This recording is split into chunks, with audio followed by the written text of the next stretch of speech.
Yeah, rest 3000.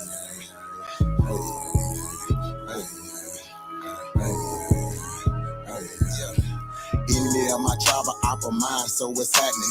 Government and all, y'all cross the line, so what's happening? My ancestors wouldn't like you cross the line, so what's happening? We original, y'all GMO, y'all lying. I do this for my need you, my need you, my need you, my need you. Oh yeah, I need you, I need you, I need you. I do this for my need you, my need you, my need you, my need you, my need you, my need you, my need you. I do this for my need you. Should've left me where I was, cause I ain't never scared. Took that little ice off my neck for this Earl head. My nation, my need you, someone thorough said. Real Americans, still pure blood, we thoroughbred. I'm like, let my people go and just take me instead. When it's red or blue pill, I'm only choosing red. I'ma always choose my people, you can keep that bread. Our government owe $1 trillion, you can keep that bread. If it's one thing Jim Crow is showing me, I don't want no white folks ruling over me. I don't want no politicians ruling over me. I don't want no po-po ruling over me. Only somebody just like me gon' treat me like me. I'm Iron Cherokee, the Chief and Dr. G.L.E. I'm still a G like DST. You might not be as G as me. You think you free, but you need remedy to be as free as me. I'm from the hood, I'm still waking up my people. They got us good, they still hating on my people. When it comes to fashion, the whole world wanna be like us. When it comes to music, the whole world wanna be like us. When it comes to dancing, the whole world wanna be like us. Foreigners are doing everything, trying to weaken us. Sports, y'all can't fuck with us. Rhythm, know we killing y'all. Anything involve a ball. Mentally, we figured out the cosmos. After all inventing shit, we smashing y'all. It's time to take through asking y'all rights by blood after all. Vatican and the Smithsonian got all our shit. Artifacts and relics still keeping us away from it. When they say that was a long time ago, that's racist shit. Y'all holy land keep stolen shit. We don't need y'all holding it. Reverse engineering our technology, controlling it. Gave it everything you got, but you can't put no soul in it. I ain't go see the new Matrix cause I'm living it. Everything is not what it seems, but I'm killing it. Can you afford to pay attention who you living with? Now they trying to mandatory vax, but is you getting it? Fall back off my knees, I'm peeping y'all tactics. This ain't no earth war, this is galactics. Goddesses and gods warming up like practice. We gon' put arrows on your chest like patches. Mongoloids can't style like us, them fake natives ain't wild like us. They ain't got a soul, destiny as a child like us. Nobody power like us, nobody peace pipe like us. Boxing, y'all can't fight like us, nobody lost they right like us. Wake 'em up, I'm in the way. Say too much, I'm in the way. They tryna kill us anyway, so listen what I'm finna say. Everybody, our kids, we raised y'all anyway. What that sense is finna say, everybody ain't here to stay. Is you with us or against us, ain't no in between. I'm a non-ether being, not a human being. Fucking 1492, but all my allies what it do. Renegade got clipped for days, be careful, I advise you to. Yeah, my tribe of opera mind, so what's happening? Government and all, y'all cross the line, so what's happening? My ancestors wouldn't like you cross the line, so what's happening? We original, y'all GMO, y'all lying. I do this for my need you, my need you, my need you, my need you. Oh yeah, I need you, I need you, I need you. I do this for my need you, my need you, my need you, my need you, my need you, my need you, my need you. I do this for my need you.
Nigga flow so sick, hit rewind. Little bit, call my phone, hit decline. Nigga want me to phone, but tell him keep trying. Been ballin' on niggas, I done retired. Yeah, one time, turn the beat down. Better nigga go crazy, see now. Fell off, got it back, had to retry. Bitch sour and shit, had to remind. Excuse me, it's big dog, straight drop. Yeah, all right, mayo. Everything good as a 10-4. Pour some drink, roll up some ganja. I'm about to blow like a motherfucking roster. Big dog status, you know I ain't flogging. Go in the way that I want, I ain't bothering. Yellow bone with me, feeling like a mod. She wanna kick it, she my no karate. I just want head, I don't want nobody. Might take a nigga, bitch, that's a ride. That whole back, stop, nigga. Ain't no motherfucking option, nigga. Oh, I got your little hoe up on my side like a motherfucking option, nigga. Big black nigga, my persona. Yes, I'm guilty, your arm. Of killing these niggas and fucking these bitches. Yes, I admit to the charges. ABR be the mafia. Tell them ain't nobody stopping us. Lot of sucker niggas wanna copy us. Still dripping on the floor, you can mop it. Let me pop my shit. Niggas be killing me. Gotta swap my shit.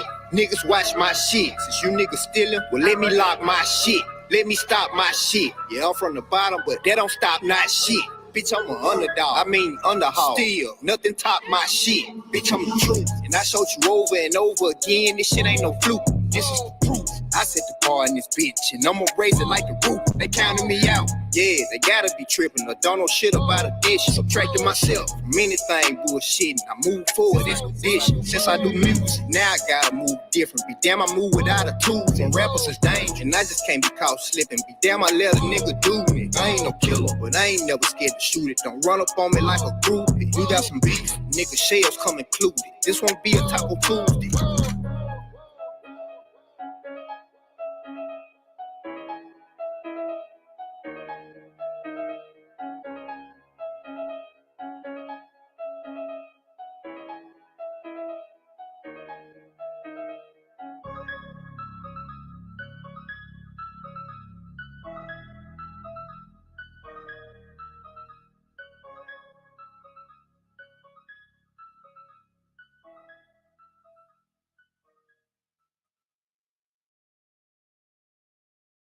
If you want to achieve better results, make a great impression, and save time at work, you should get Grammarly.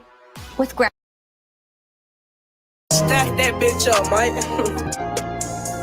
Yeah, truth can't be told, it gotta be realized. The truth can't be told, it gotta be realized. Freedom ain't free, it ain't legalized. Can't be told, it gotta be realized. Freedom ain't free, it ain't realized. Freedom ain't free, it ain't realized. Freedom ain't legalized. Realize, realize. Freedom ain't free, it ain't legalized. Real eyes, realize. Freedom ain't free, it ain't legalized. Real eyes, realize. Realize. Yeah, slavery was a long time ago. How? Same motherfuckers still here right now. Colonized on our land, they ahead of us. Changed our name so much, they scared of us. Children of the sun, y'all don't compare to us. Pale-faced people, this ain't y'all area. Talking about America, pale-faced people, this ain't y'all area. Even up the playing field, bitch, I'm darn. How you a victim, bitch, you a Karen. Cognitive dissonance, you don't need sperm. You got white privilege, so you don't need sperm. Looking at my homeland, man, I can't believe her. Colonized came here, they ain't never leave her. Indians ain't die off cause we here. You ain't gotta lie, just say you won't be here. How you American but not indigenous? 400 years still ain't get rid of us. All Europeans, naturalized citizens, made all the Indians niggas on the census. 1492, we was on the fences. Civil rights movement, we was so defensive. Black Wall Street, whites got so offended. Common law rights gave us amendments. Thank God don't speak truth, that's alright. First slave 1619 was all white. 1200 wasn't no continent, all white. Europe named after a black woman, alright. Grafted, it come from us, do your research. Go within, quit listening to the teacher. And the new kid got voice coming out the speaker. Cut off trees that have made us weaker. Really they foreigner, the shit gets deeper. Whites don't know where whites come from either. I'm Aborigine, we come from the ether. Ruling over us in our land, that's evil. Being colonized right now, black people. Prisoner of the war, that's why it ain't equal. Wake up everybody, don't be no sheeple. Freedom ain't free, really freedom is illegal. And we can't get mad at this. Whites act like we can't see their advantages. Privileges real, they working in management. Low down dirty, but they calling us savage. They want you to think they above us. All white people are part-time judges. I ain't no racist, but I ain't no sucker. I ain't no African, but they my brothers. Then lied to, I got built up anger. We built everything, still waiting on the savior. Don't call yourself black, please do me that favor. Black tourmaline will protect you from a hater. Listening to your oppressors is dangerous. Gave us a Bible and stole our nation. Said we couldn't read, but we didn't know the language. Kept us on paper because we didn't see the danger. American Indian, keep the religion. Skin copper color look just like a penny. Want it all land and you call us stingy. Ain't no Democrats that together pay attention. We got ancestors but the papers is missing. Kings and queens you can't remember. Remember who you are, just like Simba. Now they got a vax, we don't want that in us. George Washington is the ninth president, look it up. United States only 10 square blocks, look it up. White people really the minorities, look it up. Courtrooms don't got authorities, look it up. You want me, say stop governing me. Gave me a straw man, it's really not me. Why you don't keep it 100 with me? Why Trayvon killer still walk around free? Made this song for the truth, don't hate it. History was told in reverse, I've stated. Read still oppressed, somebody gotta say it. I'm talking out of school, that's the reason I made it. History is his story. History is his story. History is his story. History is his story. It ain't my story. History is his story. It's his story. Probably ain't your story. History is his story. It's his story.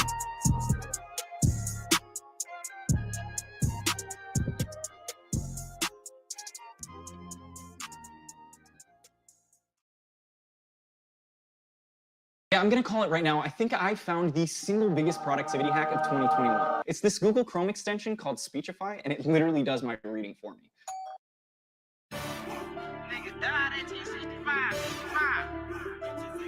Yeah. Hey man, all I'm saying is, nigga, you always got something to say. It's like you don't shut up. On the track. A lot of niggas died 1865. Took a Michael flag, highway ain't gon' let it ride. Everybody hollering black was never on your side. They do maps to tell your apps where you sleep at night. They put that white man on. Got you begging them for answers like that white man know. Had you swearing you was African, that's that white man home. Had you proud to be a savage, that's that white man's zone. And I ain't talking shit, this my definition. If being savage was our nation, y'all be non-existent. We done took your ass out when we was in them kitchens. Instead of showing you how to live and how to maintain business. White supremacy fake. Only way that shit real is if you do what they say. We the God to the gate. So when they say they fear God, now you know what they made. Shoot some, move some, shoot some, move some. Put us in the same room, he gon' go down. Hit a nigga with that boom, he gon' go down. Shoot some, move some, shoot some, move some. Put us in the same room, he gon' go down. Hit a nigga with that boom, he gon' go down. Every day my niggas dying, they don't know the truth. How the hell you close to God, we don't know it's you. Yo, how the hell you supposed to survive, we don't know the shoot. He should've died, you let him slide, cause he look just like you. I tried to tell him all skin ain't kin. Everybody ain't your partner, everybody ain't your friend. How the hell they supposed to help when they the ones that put you in? They don't struggle how we struggle, they can't get it how we live. Can't be scared to die when we already dead. Either way, your life is stake no matter how you play it. My higher self said we should choose remain godly. My lower want these motherfucking bodies. Infiltrate they circles like a motherfucking Audi. Take them to the south and put them down like OG Bobby. They don't want equality in this club, they want these problems. Killers right beside me, slam full of chicken moppers. Shoot some, move some, shoot some, move some. Put us in the same room, he gon' go down. Hit a nigga with that boom, he gon' go down. Shoot some, move some, shoot some, move some. Put us in the same room, he gon' go down. Hit a nigga with that boom, he gon' go down.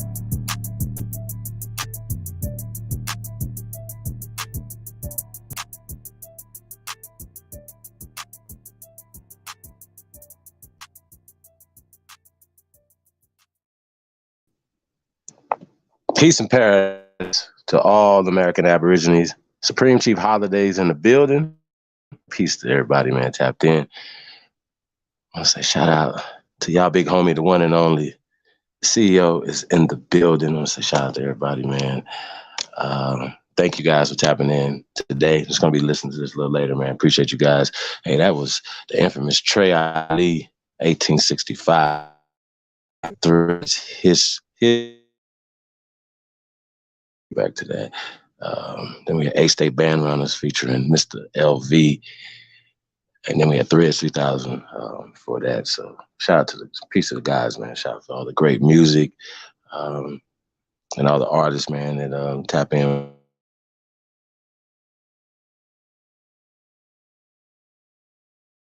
Man, so I want to say shout out to everybody, man. And thank you guys for being a part of this movie as well. So appreciate that. Want to say, if you guys truly descend from the greatest human beings in world history, press go. And I want to say it's just Sahab, and I come in peace, man. So I want to say shout out to everybody, man. We're here to do the work of the Lord.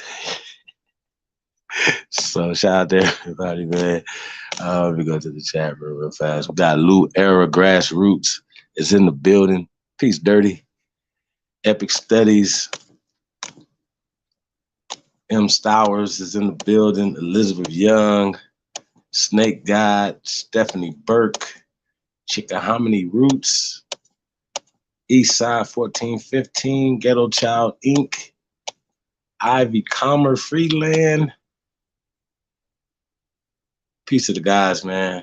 See Mansa Musa, Prince Justice, Eli Bay, Islamo, said elbow cough. That's about J Knight. Peace, God.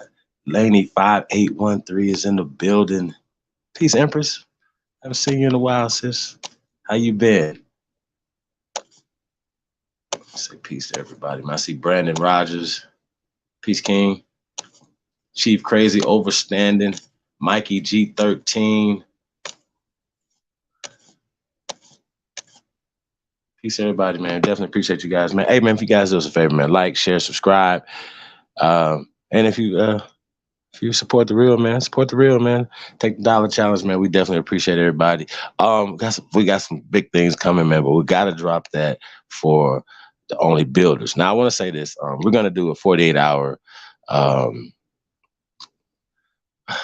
triathlon. We're going to say marathon. So, probably Friday, man. So y'all be on the lookout for that, man. 48 hours live stream, man. So we're going to be going in. Then Sunday, we're going to come back with the Only Builders, man, after the 48 hours live stream, man. So shout out to the builders, man. We got a lot of stuff dropping, man. A lot of announcements making. We want to definitely get everything, dot all our I's and cross all our T's before we make these announcements, before we make these things. So we want to say shout out to everybody, man, that hold us down. If you're Only Builders, salute to you guys, man. If you want to be Only Builders, hit us up at onlybuilders2022@gmail.com. I want to say off top, shout out to all the anonymous builders out there. I don't call you builders, you know what I'm saying? Who support the real, man. I want to say salute to you guys, man. Double hand salute.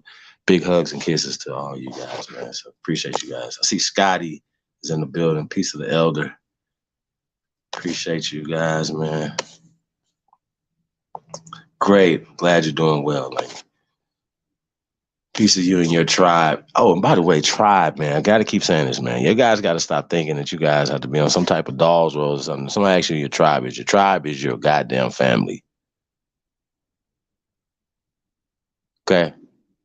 As well as your extended family members. You know what I'm saying? And this word family is going to come up a lot in this conversation tonight because, once again, family has been changed to servant and slaves and all these other things. So, once again, when we hear people speaking, you know what I'm saying? They're speaking from this context. And once again, when we're looking into etymology words, bro, they're going out of their way to hide stuff. So we have to know that. So there's rules to this shit. There's rules to words. There's rules, and you cannot make shit up. Even though they done made shit up or whatever, but that's the beautiful part about it is we know where they made it up from. They created certain terminologies, whatever, describing a certain people. See what I'm saying? The people wasn't sitting there like, hey, we're calling ourselves this. A man that says, oh, he's calling his family his family. Once again, this is a terminology. Wifery, husbandry, you know what I'm saying? What does it mean to be a child in this system? You know what I'm saying? What is emancipation? What does that mean? You know what I mean? So once again, legally, you're emancipated at 18. Right. But just say, for instance, you're having a shitty time with your parents. You're having a shitty time with your parents, right? And you want to leave. You're 13, 14, they just you guys are not seeing eye to eye, right? And you go to court and you petition to be emancipated. And there have to be definitely some good reasons and things that you could say, the reason why you want to be away from these people. But until then, you're not going to be emancipated at 18. So I think, You know, we have to really look into some of these things. And once again, just like the 3/5 compromise, you know, they have told us that the 3/5 compromise was made you less than a man, right? And it was a law. They wrote it down on a piece of paper and that made you less than a man. Once again, it's always like the syndrome of you niggas is always, not you guys, you people are always looking for a leader. You're always looking for somebody to rule over you. It's like you open the book up, you're searching to find your leader. You know what I mean? And it just don't work like that. You know what I mean? You're your leader. You're the leader. You know what I'm saying? Of you. So I just wanted to point that out, you guys. So, peace, love to everybody, man. Tap in, man. Definitely appreciate it. All the love and support, man.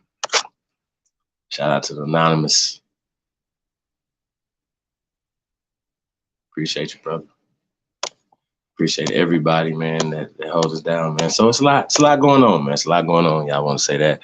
I definitely appreciate everybody that's a part of the movement, man. It's a part of this awakening, that share the videos, that, you know, share with your, you know, people that you work with, people that send your family members, you know what I'm saying?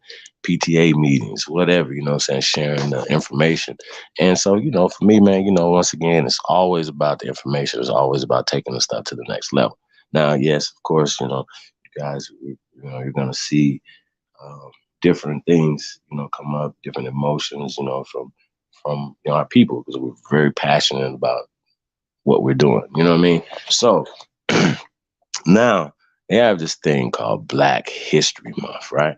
Now, you guys know, not that we're like boycotting Black History Month, but we're, you know, American history. That's us Americans, the first Americans, is not relegated to the shortest month or any month, but it's all year round. It's not like, you know, the rest of the year history was made without us here on this land, right? We're going to be talking about the origins. We're going to be revealing and exposing, right, what they're calling Black History Month, right? Where does it come from? You know what I mean? And once again, sometimes if you don't do the basic research, you don't know this stuff. You're not going, none of us is not going back and figuring it out. We just be participating in this Black History Month, right? But I ask you guys, what the hell did you get today? Did y'all get anything today? Did y'all get a day off today? Or yesterday was Monday, did y'all get a day off? First day of Black History Month? No? Hey, the second day today, did y'all get the day off today? This half day, did you get like some extra credit at school? Did you get some extra money? Did you get a raise? You know what I'm saying? Like for coming to work, did you get some extra money, like time and a half, something for right? Because it's Black History Month, right? So it's really interesting to me that, you know, the things that we allow ourselves to participate in and don't get nothing out of it, don't know where it came from, right? Don't know the significance of these things. You know what I'm saying? And we just participate in them, right? Or we don't participate in them because we might have got something opposite. So at least knowing where it come from and what's the situation, I think that is very important. So shout out to Haru, the Duke of the Great Lakes, is in the building. Big Dog, Philly OG, Davon, Truth Over Everything. Peace to the guys, man. Appreciate you guys, man, tapping in, man. Like I said, man, please like, share, subscribe, man. Support the real, man. That's all I can tell y'all, man. Support the real. And appreciate everybody that support the real, man. We really do. Really appreciate you guys. And, man, we're going to keep bringing this heat. So I want to pull up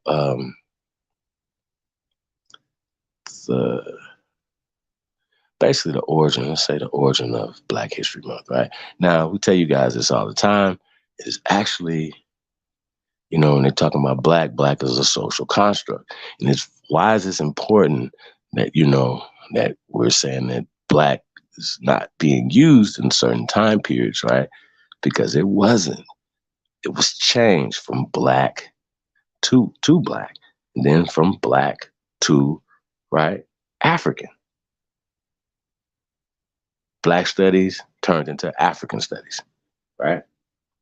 African American studies, okay? Black studies turned into African American studies. Black studies turned into African American studies, okay? That's why a lot of people are confused when they say black. Oh, instantaneously black is African slave, right? So black African slaves are synonymous together, which they're not, right? And we're going to break some of this stuff down tonight, right? See Jersey Slugger in the building.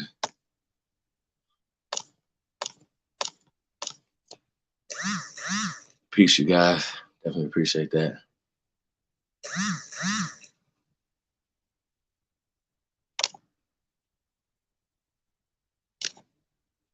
Peace, Empress. Thank you as well. Shout out to all my altruistic people out there. Autism. Y'all know what that is, right? You give without any expectations of getting anything back. A lot of people are private, man. I'm the same way, man. So I definitely appreciate you guys. Been a part of this movement, man. Suda Natural has entered the building. I say peace to the God, man. Appreciate you guys. Really do, man. Definitely appreciate all the support we get over here, man. We're going to keep building, man. What else we got going on? So I'm going to pull this up real fast.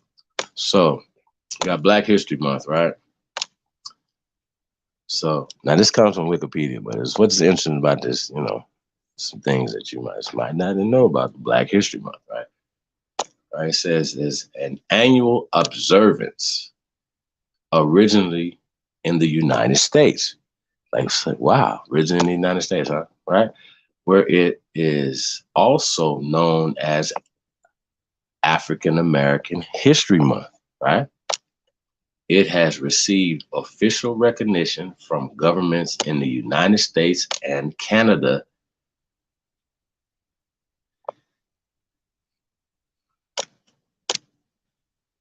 And more recently has been observed in Ireland and the United Kingdom. Now let's stop right there. Now it says more recently, right? So what does more recently mean? You'd be like, what more recently mean, right? Recently, like that Ireland, right? The Irish and the people in the UK, the United Kingdom, have picked up Black History Month. Okay, people game. It began as a way of remembering important people and events in the history of the African diaspora. Once again, another remix singles. Once again, remember, it's not called African History Month, right? Now they interchanging Black History Month with African American History Month. Okay, peep game. Remember, they turned Black into African. Okay, so let's keep on. It says now it is celebrated in February in the United States, where it started at. How long it kept going? Go back down.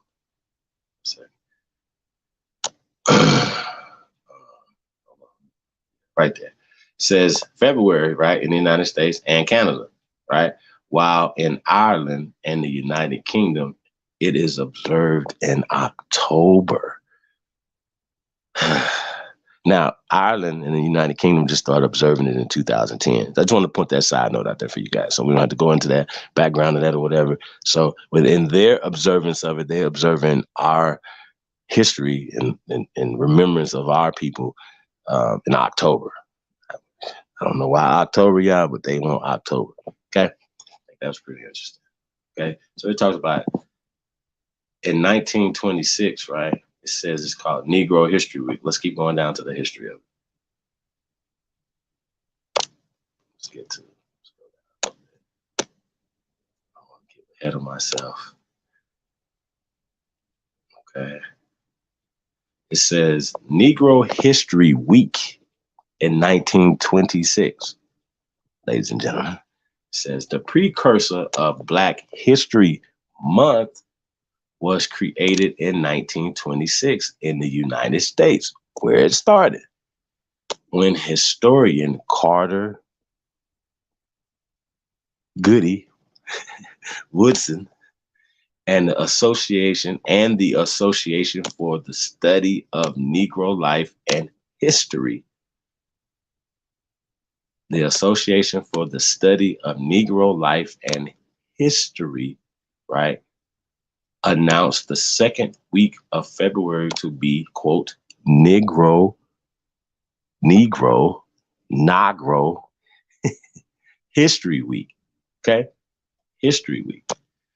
This week was chosen because it coincided with the birthday of Abraham Lincoln on the thumbnail on February the 12th, right? And that of Frederick Douglass on February the 14th, right? Both of which dates Black communities had celebrated together since the 19th century. Okay? Negro History Week was the center of the equation. The thought process behind the week was never recorded. Okay? Never recorded, but scholars acknowledge two reasons for its birth: recognition and importance, right? So basically, two reasons for the birth was recognition and importance, right? Okay. Woodson felt deeply that at least 1 week, right, would allow the general movement to become something annually celebrated. Also, after the 10-year-long effort to successfully complete his Journal of Negro History, right, he realized, now, not the Journal of African American History, but Negro. See, keep in mind, Negro. Carter G. Woodson, these guys, 1926, Negro, right? Now, the reason why I'm saying the date, because I'm going to get to that in a second. 1926, Negro still, right? He realized the subject deserved to resonate with a greater audience. Now, here's my thing, right? With that being said, right, you know, and they're trying to push certain historical context and stuff on everybody, on the great artists. We shouldn't, like, it's something that we know, right? Once again, we shouldn't have to go to college or going anywhere to learn our history of our people and what happened. Once again, you're indoctrinating us. And once again, when we talk about this brother right here, Carter G. Woodson, right, we're talking about the miseducation of the Negro. Somebody who recanted a lot of the things he was saying early on in his indoctrination, as well as his I don't do. Can we say agent behavior? What is it? You know, because he was also going along the lines of the education, all the institutions that put us in this position. As far as Carter G. Woodson, W.E.B. Du Bois, and all these guys who went in the system to get along, put us in this position from the mid 1920s to what we see today.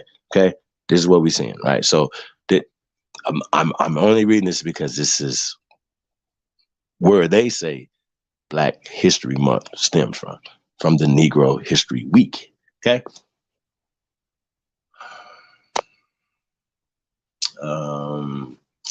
It says from the event's initial phase, primary emphasis was placed on encouraging the coordinated teaching, right, of the history of Black Americans in the nation's public schools. Now, we talk about the Daughters of the Confederations and certain things, how they rewrote things and put themselves into these social, political, economic power places, right? So this is what they did. They placed this not only in the school system, right? Once again, this comes through most of the people that were being educated in this time were being educated in the church. Okay? Period. I'm not about to go back and forth with you. In the church.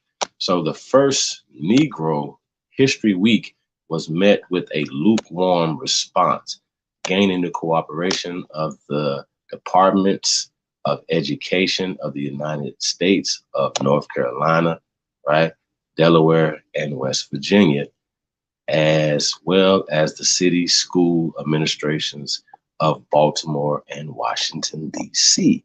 Okay. Despite this far from universal observers, right? The event was regarded by Woodson as, quote, one of the most fortunate steps ever taken by the association. Now, you know who was funding the association. Once again, how he was still partnering with the departments of education and stuff like that or whatever, right? Once again, he was miseducated and he was a part of the miseducation of the American Negro, okay? Indian school, indoctrination schools, okay? And plans for a repeat of the event on a annual basis continue apace, right? Now, at the time of Negro History Week's launch, Woodson contended that the teaching of Black history, right, which he didn't say Black history because he was saying Negro history, was essential to ensure the physical and intellectual survival of the race within broader society. Let's keep going. It's gonna blow your mind, right? It's gonna be crazy. If a race has no history, it has no worthwhile tradition. It becomes a negligible factor in the thought of the world, and it stands in danger of being exterminated. The American Indian / the American Negro. The American Indian and the American Negro are interchangeable. Now, I just wanted to point out to you guys in 1926, Native Americans and African Americans those classifications did not exist. So that's why you don't hear this brother speaking this or saying these things, okay? So I'm gonna go back to this. It says the American Indian left, right? No continuous record. He did not appreciate the value of tradition. And where is he today? The Hebrew keenly appreciated the value of tradition as it is attested by the Bible itself. Now, once again, Carter G. Woodson is a Bible baby. Don't fuck with me. Don't do it, okay? So, of course, and also, he is highly influenced by who? The Zionists. Don't fuck with me. Don't do it.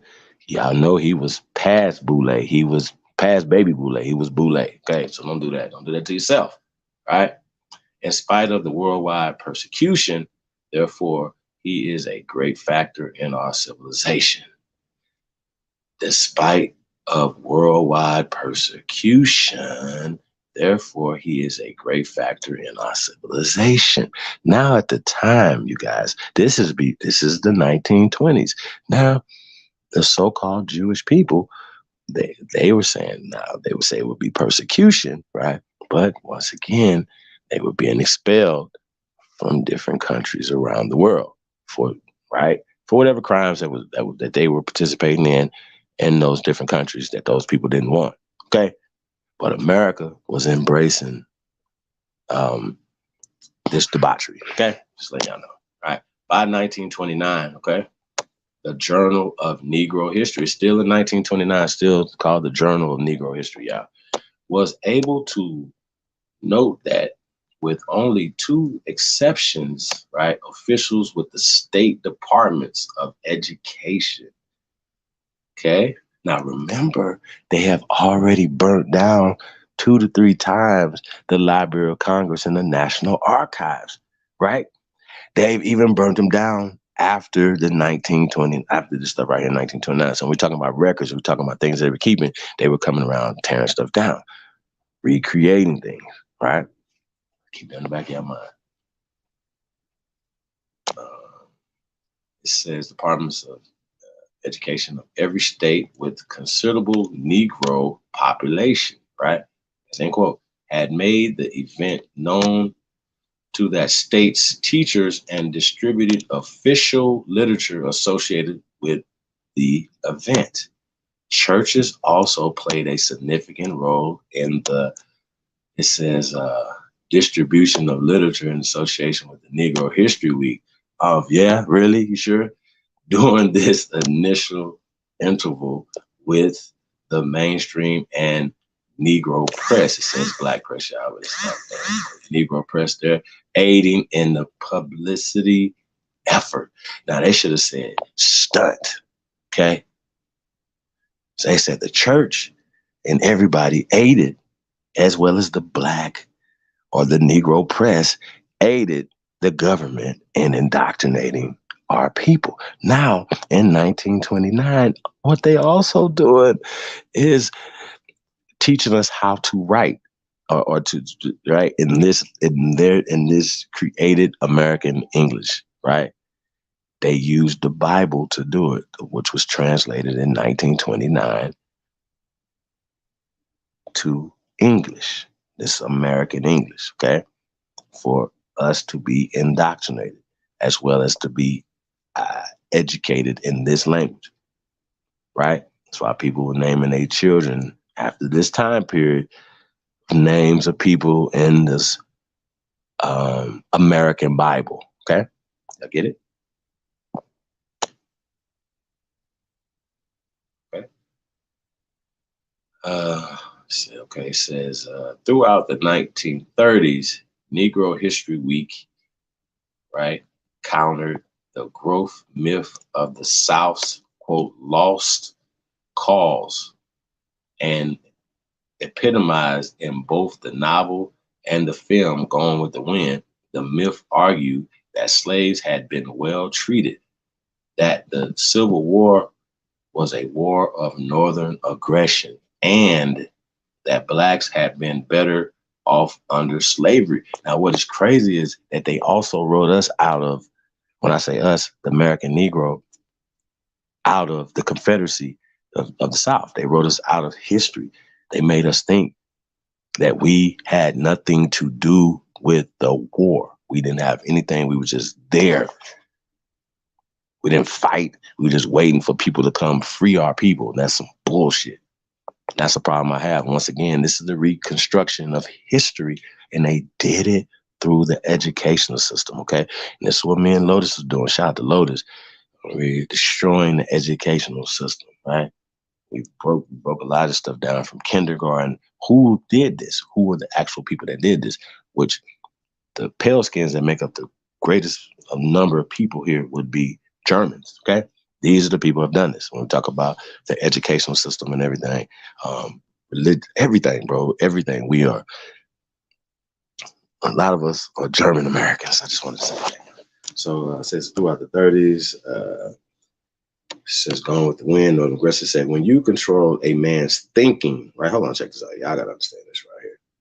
It says, quote, when you control a man's thinking, you do not have to worry about his fucking actions. I gotta read that again, y'all. Goddamn. He said, when you control a man's thinking, you do not have to worry about his actions, okay? It says Woodson wrote in his book, The Miseducation of the American Negro, okay? He didn't say the African Negro, he said the American Negro, right? He said, quote, you do not have to tell him not to stand here or go yonder. He will find his proper place and will stay in it.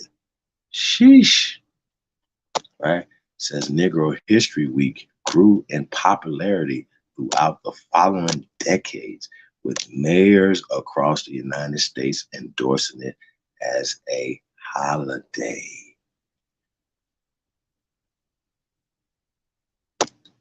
Now, what did it say? It says United States Black History Month, 1970. Hold on, let's just stop right here for a second, okay? So we're gonna stop right here. 1970, 1926 to 1970. A lot has happened from 1926 to 1970. Once again, they went from Negro to Black by 1970.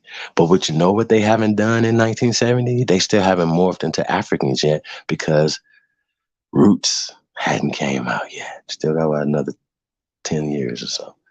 You know what I mean? Before Roots come out. Now, why these people are not talking about Africa at this time. You know what I mean? Now, what I want to do, I'm gonna pull up this. We gotta hear this "I Have a Dream" speech, y'all, because there's some interesting stuff, and I'm gonna break it down as we go. And we've done this before, but in this context and what we're talking about the American Negro and being here on this land, and how we got into this position, right? But we got to go to the origin of it when they started to change the text and started to change not only the consciousness of the people. So once again, what's Carter G. Woodson said, once you can control a man's thinking, you can control his actions. Matter of fact, you're the one who has the battery and the control stick to where they're going, just by the names and the words that they call themselves. So every time I talk to somebody, I'm like, yo, what do you identify yourself? So they say, I'm a black man, or I'm this, I'm that. I instantaneously know their mindset based off of the words that they're thinking about. But what is interesting, right? When you go to sleep, because you have this thought, your brain is still thinking. You go to sleep and still have an inferior mindset because you're using inferior words in your consciousness. So even when you're unconscious, you're still using that same language. You're still getting beat in your fucking dreams by these people. Okay. Once you change your thought process, when you go to sleep, it won't be a nightmare anymore. So most of y'all go to sleep, have nightmares, and wake up to these same nightmares and these same curses. You keep pushing the same stuff because you're using the words that they have planned for you to use to oppress you, okay? This is what we're talking about. So let's throw black in the trash. Let's throw white in the trash. I got to keep saying that. And once again, if you can start internalizing this, it'll change things. It's hard because, like I said, black's my favorite color. It is. I love the color black. But once again, I don't love the system that black's in. I don't love, because when you say black, then ultimately there's something white, right? And that's a problem in this system, in this psychological warfare that's been waged, psychological propaganda, certain things. So they wrote white into our consciousness. You understand?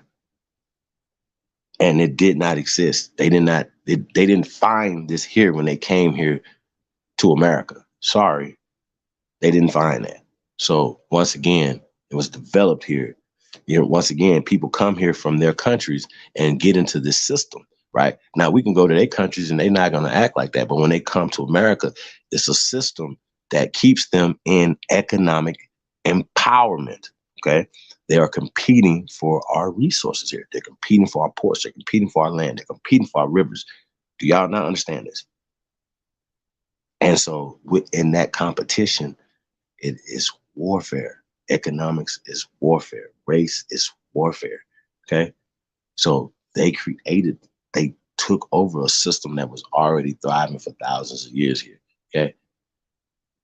Whether it's the Great Law of Peace and any of the things that we use to create civilization that we gave to the rest of the world. Now, also tonight, we're going to be breaking down. Let's pull up this Dr. Martin Luther King real fast joint. I want to play this because he said some stuff in here that's relevant to this conversation, and plus it's American history as well. But once again, Carter G. Woodson is talking about Indians. Once again, Indians are a descriptive term of dark people. It's a derogatory term, right? It is. I don't care what y'all say. Y'all still can't find a tribe here in America or anywhere that call themselves Indians. Find them, please. Show me. Show us the history of it, right? And when we talk about, breaking some of these words down or whatever, once again, it goes back and it's describing dark people. And a lot of these terminologies and stuff are still describing a place. Once they describe the people, they're describing people of dark skin, ruddy brown, okay? And they name whole states after these people, okay? After our people, after our ancestors, okay? So this is our goddamn land. We got to stop allowing people to come over here and rename shit. So, we're going to start calling this now. And more people, then 10, 15 people start calling it that. They send another 100 or 200 people over here. They start calling it that. I just texted to you. Hold on a second.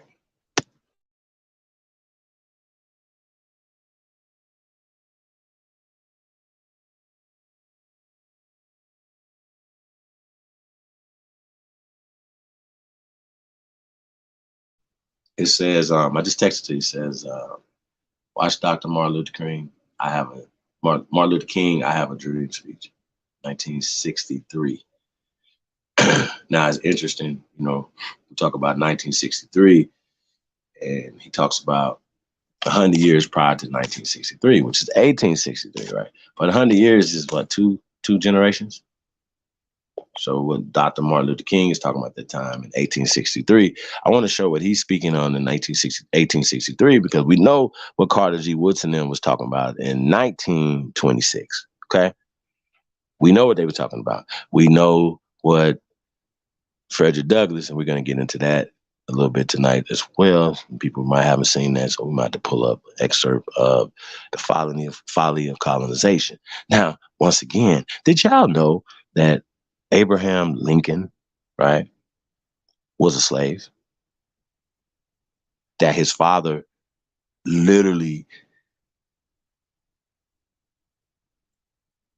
loaned him out to work, according to their stories. So is Benjamin Franklin. So is a lot of other people. A lot of people went through, air quote, slavery, right, or being enslaved, because once again, if you're a father, you're a son, you're a daughter, you're a mother, you're a wife, that's enslavement. That's slavery, family, house of slaves, okay? House of servants. This is what this is. I don't know why people be playing around with this, but once again, they're casting. It's like a motherfucker with like Harry Potter playing with y'all with his little wand and shit, just bing, changing y'all shit. So pay attention, man, to these words that you're using to describe yourself, the words that you're using to speak to yourself, speak to just your people. Like, stop calling yourself slaves. Stop calling yourself, oh, we need reparations. And then clobber them and tell you it's never going to happen. You want to know why it's never going to happen? Because you was never the slaves. It's a Harry Potter story that they mix with the Bible, and they're talking about their 400-year enslavement or slavitude on the planet. Okay, this is just facts. So I don't know why y'all keep raising your hand to be the pale skins and be the blacks and all this other shit. Okay, stop doing that to yourself. Let's get right into this, man. This right here, man, is Dr. Martin Luther King. I have a dream speech, y'all. August 28th, 1963. Arguably one of the most famous speeches ever, right? Let's break it down. Let's get to it, man. I want to say, y'all tuned in to the greatest of all motherfucking time. It's your Sahab, and I come in peace, y'all. I really do, man. But we got to break this stuff down, man, and we got to see what the great Dr. Martin Luther King Jr. was saying. We just heard what Carter G. Woodson was talking about. Let's see what Dr. Martin Luther King is talking about. Let's go. We want to say fuck fair use right now, too, by the way, y'all. So, shout out to everybody, man. Like, share, subscribe, man. I see Tony Furlow in the building. Who else we got in there? The assassin, Charles Clark. Who else we got up in here, man? Say peace, love to everybody, man. Definitely appreciate you guys, man. Tuning in, man. Appreciate all the love and support we get as well, man. I see Michael Richardson in the building. He said they are lying about us not having records. They just took them. Yeah, and burnt them as well, brother. Burnt records up. They absolutely burnt records up, man. So Amaru Khan Wild. Taking notes. Appreciate that, man. I'm gonna try to drop some shit, man. Let's get to it. Yeah, you could have fast forwarded this part. Oh, Negro spiritual singing, motherfucker. Reedy, what it do?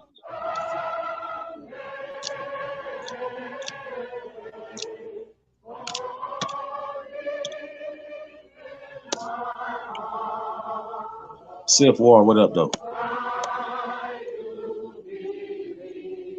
Let me find out y'all singing.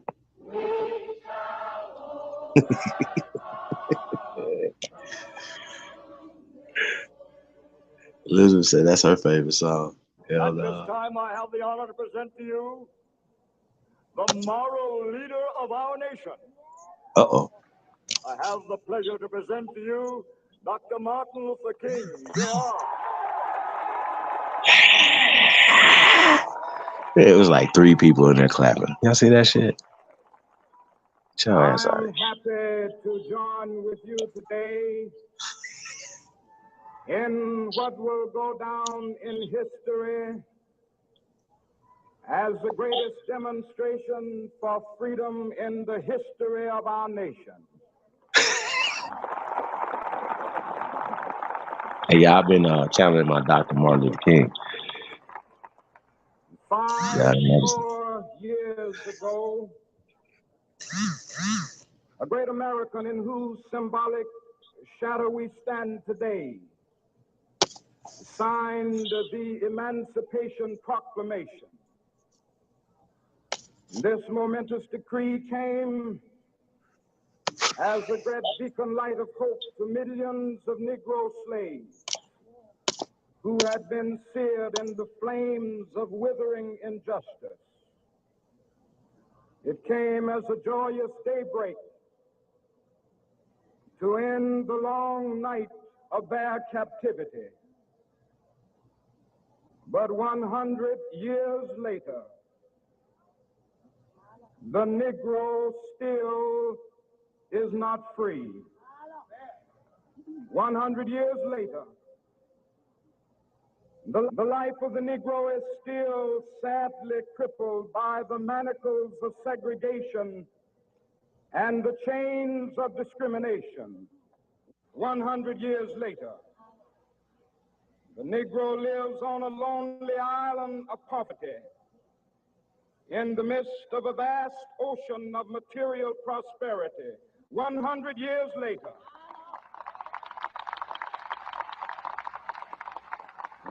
the Negro is still languished in the corners of American society and finds himself in exile in his own land.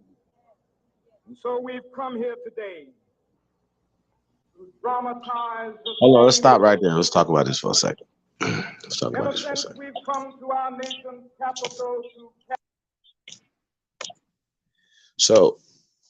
So, I mean, there's no mistaking, right?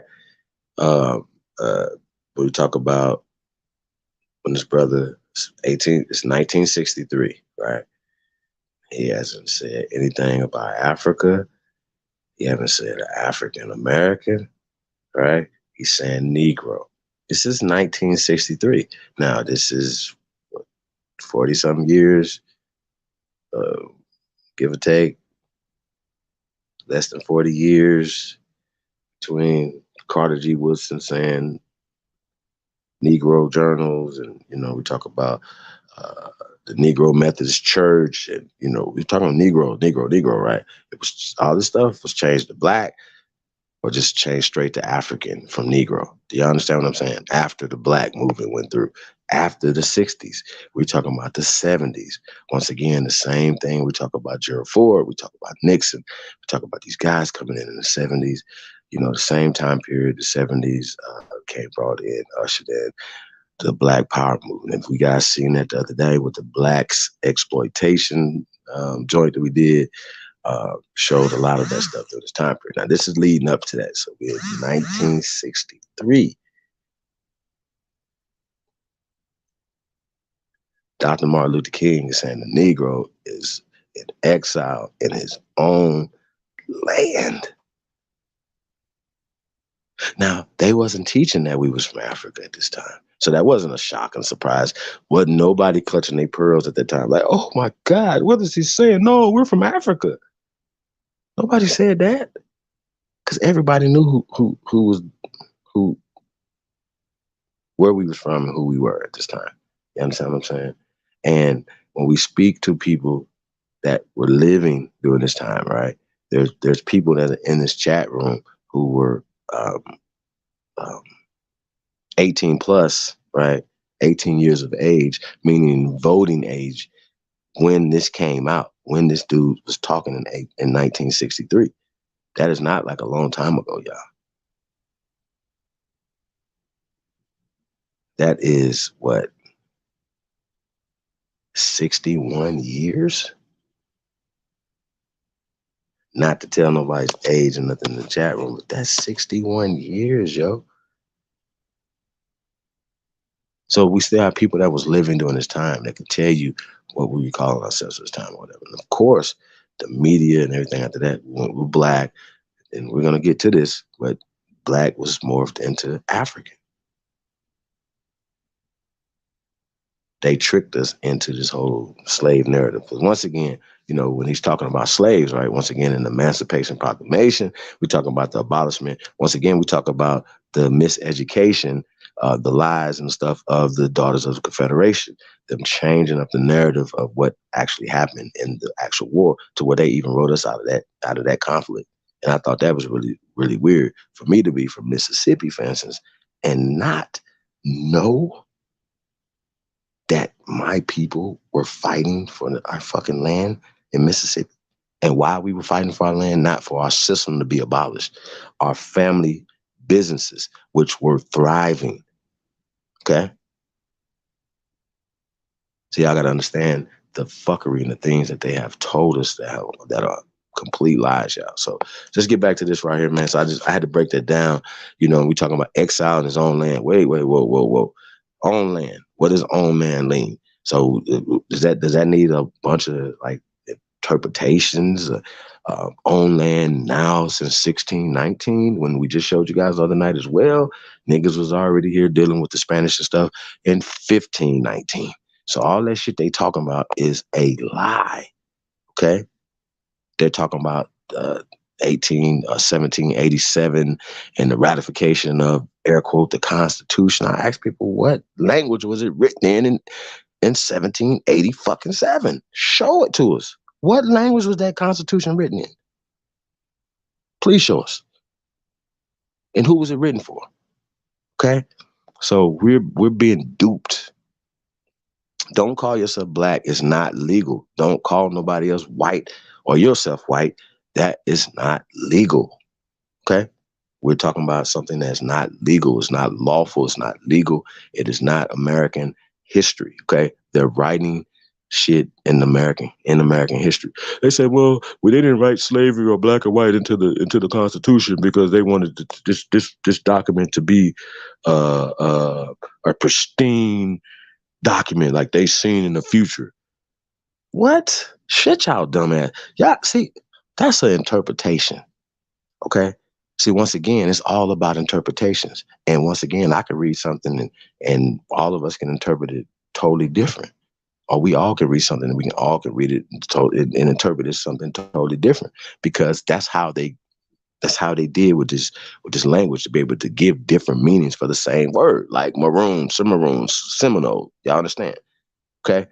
So let's get back to this, right? I just want to break that down real fast. I couldn't let that go. Exile in his own land. Press go. Let's go.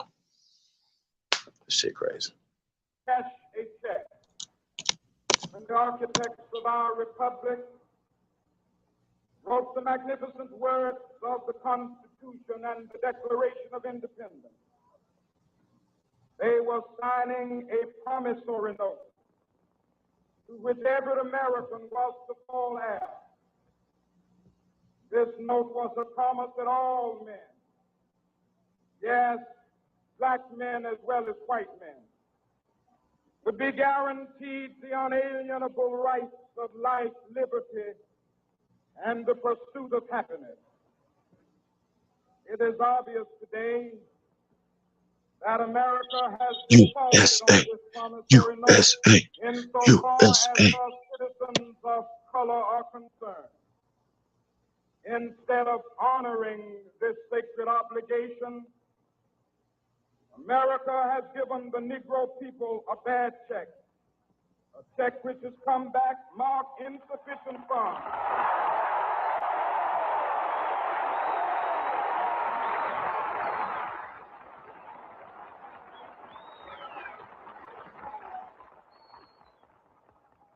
But we refuse to believe that the Bank of Justice is bankrupt. We refuse to believe that there are insufficient funds in the great vaults of opportunity of this nation. So we've come to cash this check, a check that will give us upon demand the riches of freedom and the security of justice.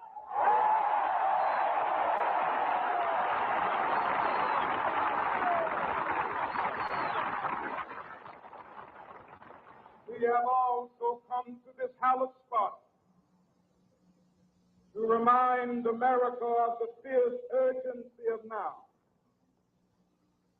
This is no time to engage in the luxury of cooling off or to take the tranquilizing drug of gradualism.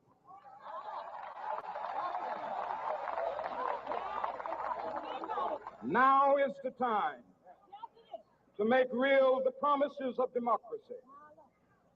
Now is the time to rise from the dark and desolate valley of segregation to the sunlit path of racial justice. Now is the time to lift our nation from the quicksands of racial injustice to the solid rock of brotherhood. Now is the time to make justice a reality for all of God's children. It would be fatal for the nation to overlook the urgency of the moment. This sweltering summit of the Negro's legitimate discontent will not pass until that is an invigorating autumn of freedom and equality. 1963 is not an end, but a beginning. Those who hope that the Negro needed to blow off steam and will now be content will have a rude awakening if the nation returns to business as usual.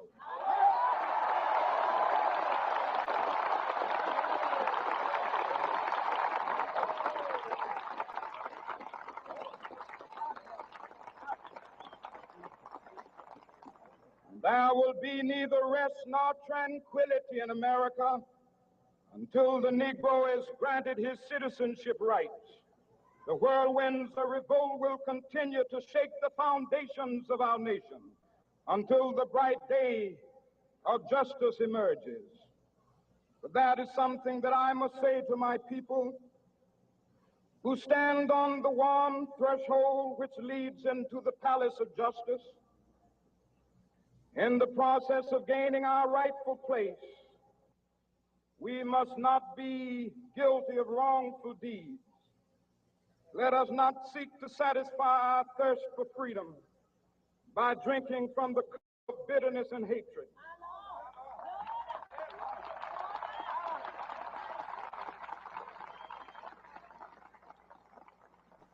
Three people was like, We must forever conduct our struggle on the high plane of dignity and discipline. We must not allow our creative protests to degenerate into physical violence. Again and again, we must rise to the majestic heights of meeting physical force with soul force. The marvelous new militancy which has engulfed the Negro community must not lead us to a distrust of all white people. For many of our white brothers, as evidenced by their presence here today, have come to realize that their destiny is tied up with our destiny. USA, USA, USA. And they have come to realize that their freedom is inextricably bound to our freedom. We cannot walk alone. And as we walk, we must make the pledge that we shall always march ahead. We cannot turn back. There are those who are asking the devotees of civil rights, when will you be satisfied? We can never be satisfied as long as the Negro is the victim of the unspeakable horrors of police brutality. We can never be satisfied as long as our body is heavy with the fatigue of travel, cannot gain lodging in the motels of the highways and the hotels of the cities.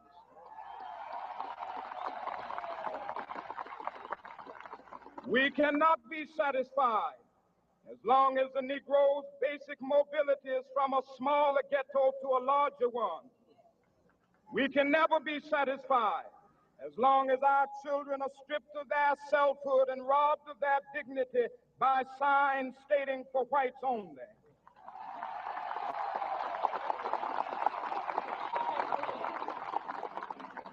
We cannot be satisfied as long as a Negro in Mississippi cannot vote, and a Negro in New York believes he has nothing for which to vote.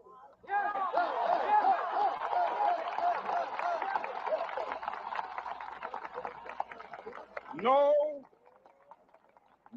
we are not satisfied, and we will not be satisfied until justice rolls down like waters and righteousness like a mighty stream.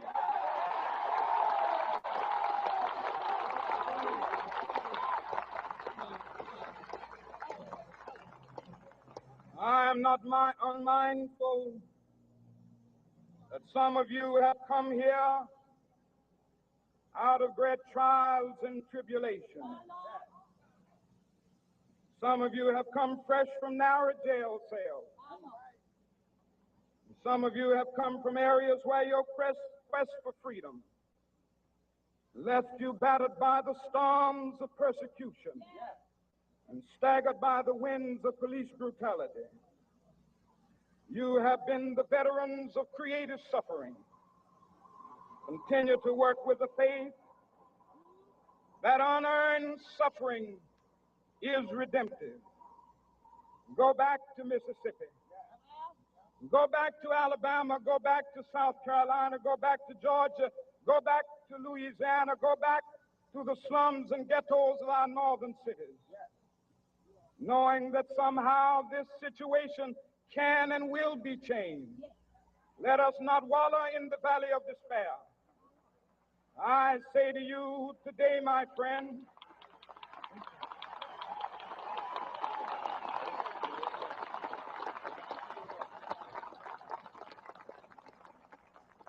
so even though we face the difficulties of today and tomorrow, I still have a dream. It is a dream deeply rooted in the American dream. I have a dream that one day this nation will rise up and live out the true meaning of its creed. We hold these truths to be self-evident, that all men are created equal.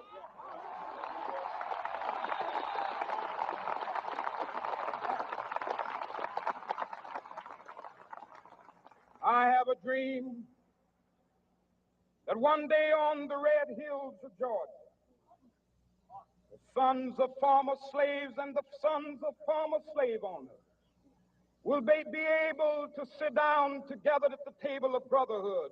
I have a dream that one day, even the state of Mississippi, a state sweltering with the heat of injustice, sweltering with the heat of oppression, will be transformed into an oasis of freedom and justice. I have a dream that my 4 little children will one day live in a nation where they will not be judged by the color of their skin, but by the content of their character. I have a dream today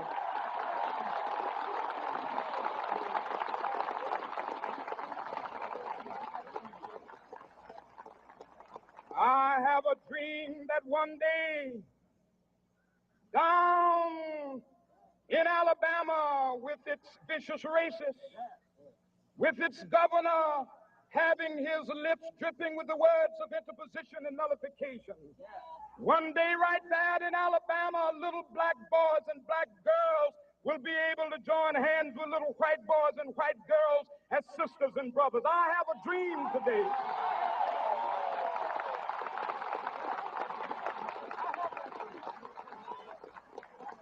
I have a dream that one day every valley shall be exalted, and every hill and mountain shall be made low. The rough places will be made plain, and the crooked places will be made straight, and the glory of the Lord shall be revealed, and all flesh shall see it together. This is our hope. This is a faith that I go back to the South with. With this faith, we will be able to hew out of the mountain of despair a stone of hope. With this faith, we will be able to transform the jangling discords of our nation into a beautiful symphony of brotherhood. With this faith, we will be able to work together, to pray together, to struggle together, to go to jail together, to stand up for freedom together, knowing that we will be free one day. This will be the day. This will be the day when all of God's children will be able to sing with new meaning, "My country, tears of thee. Sweet land of liberty, of thee I sing. Land where my fathers died, land of the pilgrim's pride. From every mountainside, let freedom ring. And if America is to be a great nation, this must become true. And so let freedom ring. From the prodigious hilltops of New Hampshire, let freedom ring. From the mighty mountains of New York, let freedom ring. From the heightening Alleghanies of Pennsylvania, let freedom ring. From the snow-capped Rockies of Colorado, let freedom ring. From the curvaceous slopes of California. But not only that, let freedom ring from Stone Mountain of Georgia.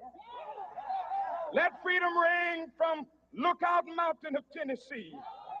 Let freedom ring from every hill and molehill of Mississippi, from every mountainside. Let freedom ring. And when this happens, and when we allow freedom ring, when we let it ring from every village and every hamlet, from every state and every city, we will be able to speed up that day when all of God's children, black men and white men, Jews and Gentiles, Protestants and Catholics, will be able to join hands and sing in the words of the old Negro spiritual, "Free at last, free at last. Thank God Almighty, we are free at last."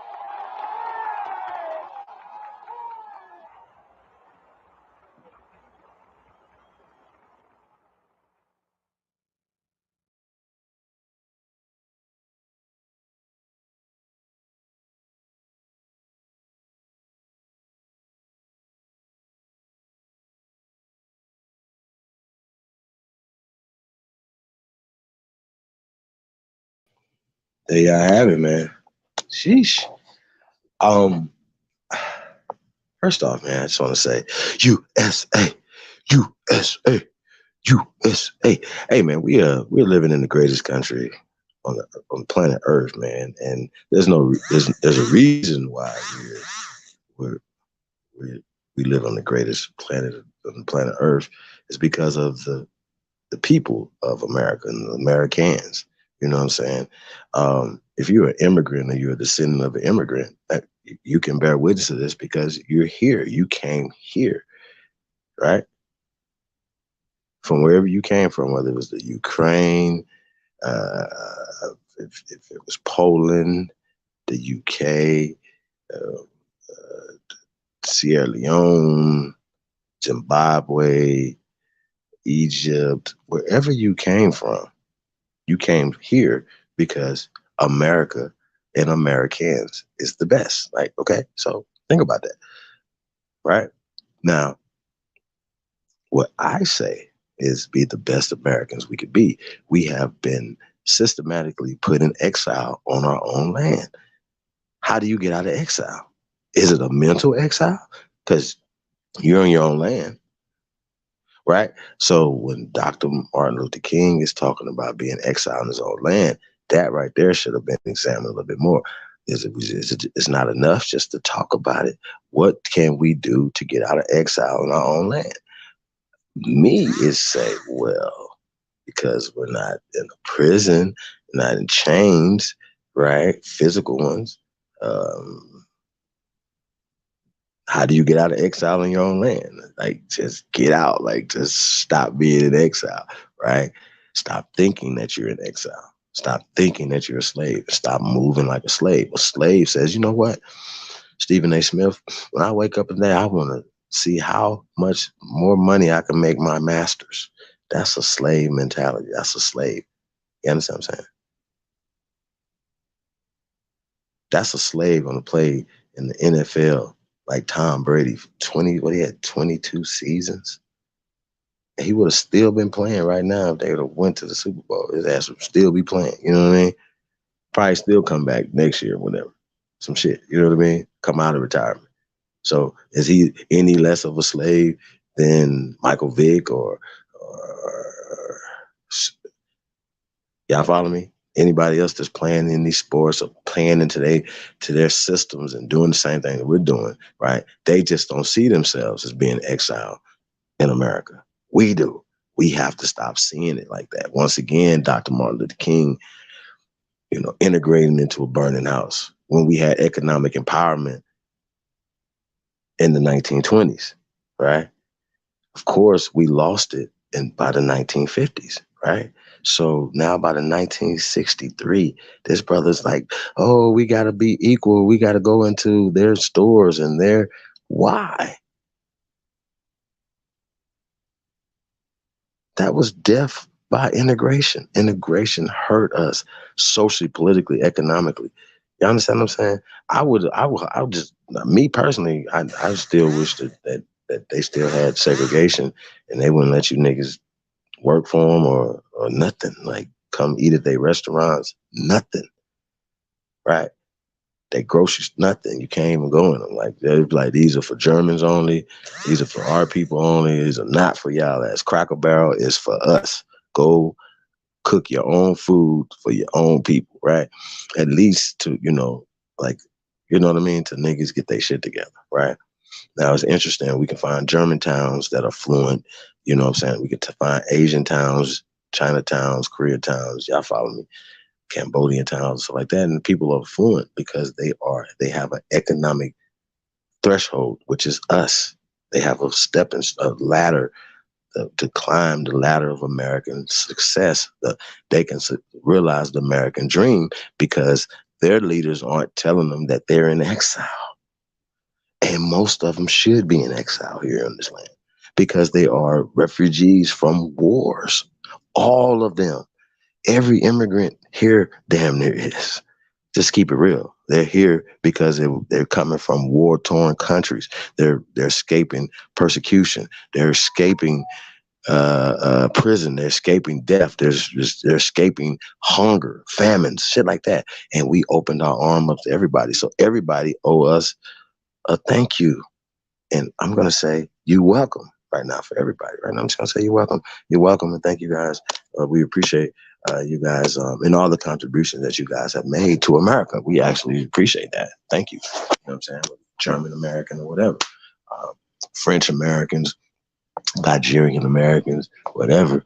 Nobody is hating on anybody. But what we're saying is that if we're in Nigeria, of course, don't you want to be respected as the people of Nigeria? You don't want to be disrespected and people come there and take advantage of you and your people and stuff like that? Of course not. Same way in Germany, same way in Italy, same way in France, same way in China, right?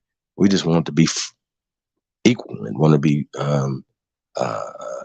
peace. When we want to live in peace, right? So same way with you guys. When guys want to live in peace, you don't guys want anybody taking advantage, polluting, you know what I'm saying, and doing your people wrong, where in your guys' homeland. So think of it the same way. Shout out to Mound City Mellow in the building, Copper Goddess, Dark Chameleon, Bronze Flat Power God, Copper Tone. Follow our heritage, man. Shout out to everybody, man. Tapped in, man. Appreciate you guys, man. Legend of Naga Charlie's in the building. Empress Freedom Feather. Let's say peace to the gods, man. Peace and power to everybody, man. We definitely appreciate you guys, man. Once again, man, it's all about changing the narrative, man. And once again, we're in a psychological warfare, right? And we're going to showing documented history. Like, this is a speech, one of the greatest speeches, of course, according to them, right? I have a dream speech, right? And he said, I still have a dream. I'm still telling y'all what the hell it is, what's going on. We're in exile in our own land. We own, O-W-N, own. Think about this right here. 100 years before 1963, in 1863, we owned more land here in America. Yes, they practiced eminent domain. Yes, they had unfair land grabs and treatments and stuff like that. And now some people's ancestors are still here, being able to go back and get their land back and get certain things back based off of things that have happened to us, right? Happened to our people here on this land. So I think that that's something that we have to look more into. Charles Clark said, boo. I wanted to say boo too a couple times. I'd have been in the audience, Charles. Me and Charles have been in the audience like, boo. You know what I mean? Shout out to Shy out for the building. Hell no, we'd have been like, boo. Little boys and little girls can hold hands. Apparently, somebody been doing more than holding hands, according to that nigga that's standing behind you. That nigga looked like he was pale skin. Shut the hell up, man. You act like motherfuckers just started to have to start holding hands and all this type of shit. Shit's crazy, man. Shout out to Black Native First. Peace, Black Native First. Hey, man, like I said, y'all, there's levels to this shit. Shout out to the Chosen One. Peace to the guy, man. AJ Jones is in the building. He said, Malcolm X said we are the Aborigines, but we do not like being called Aboriginal. Sure didn't. Sure don't still to this day. He said, he also said, you'll never see a pale Aborigine. Because white is a system. We're not going to be using that around here. Shout out to Key Norfolk is in the building. Peace to the guys, man. Appreciate you guys, man. Really do. David Bell, what up, though? Peace, King. Appreciate everybody, man, in the building, man. Like I said, man, we got a bunch of big announcements coming up real soon, man. I'm really excited, y'all. I really am. I can't wait to get some of this stuff finalized, man. Finalizing a few things. I'm really excited, man, to present this to the community, present, you know, everything that we're doing, you know what I'm saying? Like I said, it's a labor of love, y'all. So, like I said, we spend a lot of time behind the scenes putting a lot of stuff together, yo. So, so it's not like willy-nilly, and it's not an agenda, it's not a plan behind everything that we're saying and doing. It really is when we talk about the First American Council, the First American Agenda, America First. Everything that we're doing, everything that we bring to the table is for the empowerment, the social, political, economic empowerment of Americans, okay? That's how we doing that. Real Americans. So shout out to America, and shout out to all Americans out there, man. I want to say peace to you guys. Press GOAT. So, I got, we got to balance it out, man. Since we're talking about Malcolm X, I definitely want to pull up this Malcolm X clip, you guys. And also after this clip, we're gonna put the link in the chat room, man. I'm gonna come in and rap a taste. It's cool. Nah, we're just gonna keep going. But yeah, I definitely want to pull up this Malcolm X joint. He dropping, you already know he always drops some shit. He said questions. You respect Mr. King.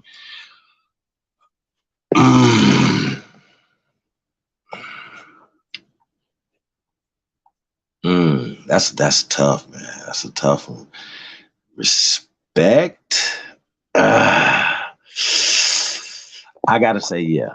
And I didn't for a long time, y'all. Like, I was calling him Michael King Jr. I was being real disrespectful, you know what I'm saying? For me, you know what I mean? I wasn't calling him out his name and stuff like that or whatever, but he wanted to be called Martin Luther King Jr., right? Well, his dad changed their name to Martin Luther King, basically naming themselves after a pale skin, which is interesting, by itself, right?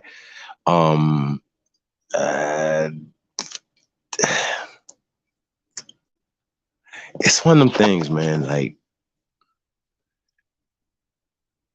if somebody makes a mistake, right, and it's an accident, then they're just incompetent, right? And that just means that they made an incompetent mistake. You dig what I'm saying? It was ignorant of these things. I would like to think, because a lot of us was ignorant, you know what I'm saying, to a lot of things that we believed, and a lot of things that we taught, a lot of things that we pushed, you know what I'm saying, even in our real lives, whether it was praying on rugs, whether it was going to, church five times a week. You understand what I'm saying? Spending that time and that money and that energy, everything that we have done, with, even if it's not in the church, if it's like other things, you know what I'm saying? Gambling, this and the third, you know what I mean? All these things, a lot of things that we do to fund them. Y'all follow me? So yeah, like Nah, I can't. I have a different respect now. You know what I mean? If I say this, I have his levels of respect. His level of respect is the lowest. You know what I mean? On my book. That's just me. And that's because we would, for us, our people, we know that who we would be giving a holiday to, who we honor, who we would chisel in Mount Rushmore. And I don't think that this brother would be there. Like, yes, he's a great orator. I have a dream. I am the greatest. You know, all that bullshit, right? It's all pastor shit. Like, y'all got some great pastors that have you in there going in, feeling great. And after they left that mall, then nothing happened, but just went and begged and wheezed and all this dumbass shit. So yeah, my respect is at the lowest it could be for Dr. Martin Luther King Jr. So that's the answer to that question. That's respect. Yeah, it's like it's almost like, do I respect Saddam Hussein? Do I respect Hitler? You know what I mean? Yeah, sometimes you gotta respect your opponents. You understand what I'm saying? Yeah, his respects is at the lowest it could be for me. You know what I mean? If I could muster up any respect for him, say, man, they're still talking about him to this day. You know what I mean? I think that you got to give somebody that type of respect, but at the same time, too, shit, I can say that I respect a serial killer. You know what I mean? Y'all follow me? Or somebody that did some nefarious shit because people are still talking about them 100 years later, 50 years later, even after they have transitioned or no longer around. You know what I'm saying? So I think, when we talk about levels of respect, it's the lowest level of respect that I could muster up for that brother. That's all I can say. I say that. And that's just me getting, I guess, a little bit older in my old age and softer, I guess, you know what I'm saying, when it comes to these old heads that left this mess for us to clean up.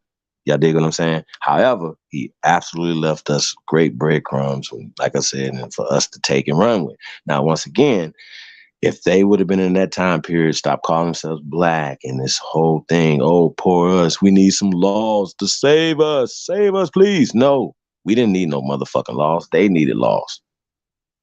Bernie Sanders and them needed laws. We didn't need no fucking laws. Our shit just needed to be enforced, and we should have been busting heads to enforce our shit. That's the problem. We allow other people to come in and take over our municipalities, period. Okay. Once again, what's the solution to this? Right? And I talk about this all the time. We need to be the sheriffs. We need to be the chief police. We need to be the mayors. And we need to not, when we get in these positions, be working for the Queen of England or the Royal Societies or any of these other people that these people are working for. That's what Carter G. Woodson was working for. That's what this brother was working for. So with that being said, whatever, yeah, that's why the respect level for Carter G. Woodson as well as this brother right here will be at the lowest it could ever be, you know what I'm saying, when it comes to these people. Do you understand what I'm saying? If we just talking respect. And that's just like, almost like, damn near you got to give everything and everybody some respect. You know what I'm saying? So, yeah, no, he doesn't get a lot of respect from me, brother. Because once again, he felt just the same way he felt that he integrated his people in the burning house. Well, our thing would be like, well, you were working for them. You were funded by them. You had these certain things. If there had to be accountability for that, what would be his, well, he got it.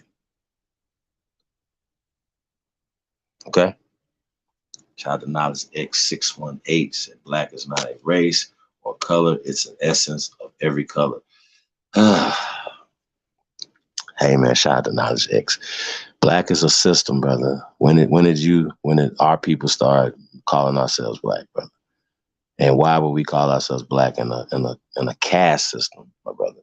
So once again, we're talking solutions. We got to stop calling ourselves black, because what you just said, what is white in that same system, brother? That you're saying it's not a race, it's not, or a color. It actually is a color, right? It is an essence. Yeah, I don't understand what that is. It would be the essence of illusory, okay, in a color caste system, brother. So anytime I hear black, I don't hear any power coming from the word black, my brother. That's all I'm saying. So yeah, it encompasses all these other colors. Yeah, that's some bullshit that make people feel better about themselves. You know what I'm saying? But ultimately, you still catching that L. Shout out to X in here. He said, I do. Well, see my brother, Matthew Douglas Craig Discovery is in the building. Shout out to Lotai. Lotus is in the building, man. Peace to God, man. Slow Burn and Conversation with Sunset Gift. Shout out to Sunset Gift in the building. He said, I respect the fact that he acted like he tried.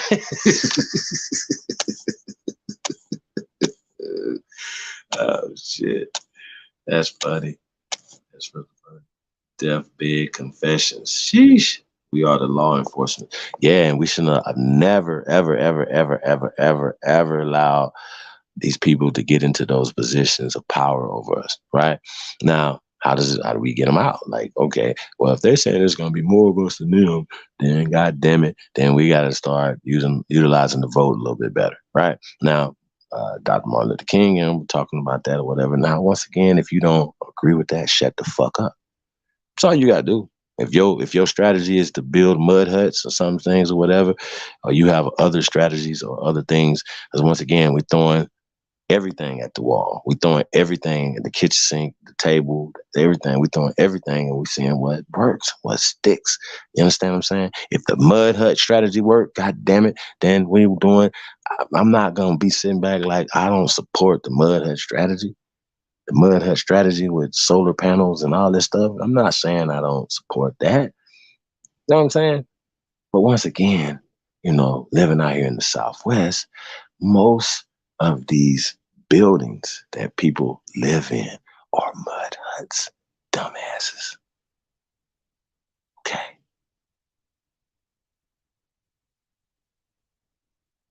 Shit. Bro, I don't understand that. I don't understand. I really don't understand. We have the technology to make hemp houses. We have the technology to do a lot of things, yo. So once again, we don't have to be primitive people. We can do things, but create industries behind it. You understand what I'm saying? When we're building something, we're building it and we're creating the opportunities. We don't like to say jobs, so I would like to say opportunities. We create opportunities. Speaking of that, hey man, looking for talent over here, man, hit me up at chiefholiday@gmail.com. Whatever your talent is, man, holler at us, man. We're looking for paid internships. We're looking for engineers. We're looking for coders. Right? Anybody's a coder out there, tap in with your boy, man. We real talk, man. So, if you're beginning coding, whatever, if you just taught yourself how to code, you understand what I'm saying? We're hiring, okay? We're looking for partnerships. So holler at your boy, chiefholiday@gmail.com. You make fly beats. We already know we need beats over here, man. You're a singer. We're looking for singers right now. Got plenty of rappers. I have a bunch of singers. You know what I mean?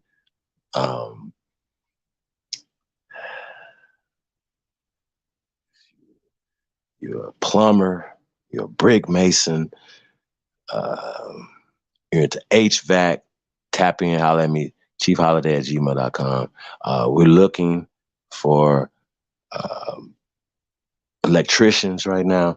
You understand what I'm saying? Tap in, holler at me at chiefholiday@gmail.com. Simple as that. We're not about to go back and forth. You come directly to the source and I plug you into where you need to go. Installers, anything. If you are looking to change your career, holler at me, chiefholiday@gmail.com. It's super simple. Okay.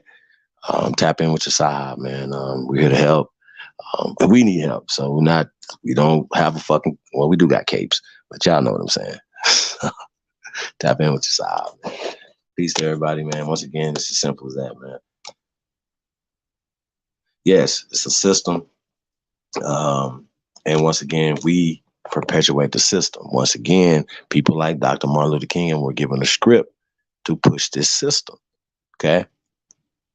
It's a script to push this system, to push a system of losery. Somebody had to be the losers, right? And once again, we allowed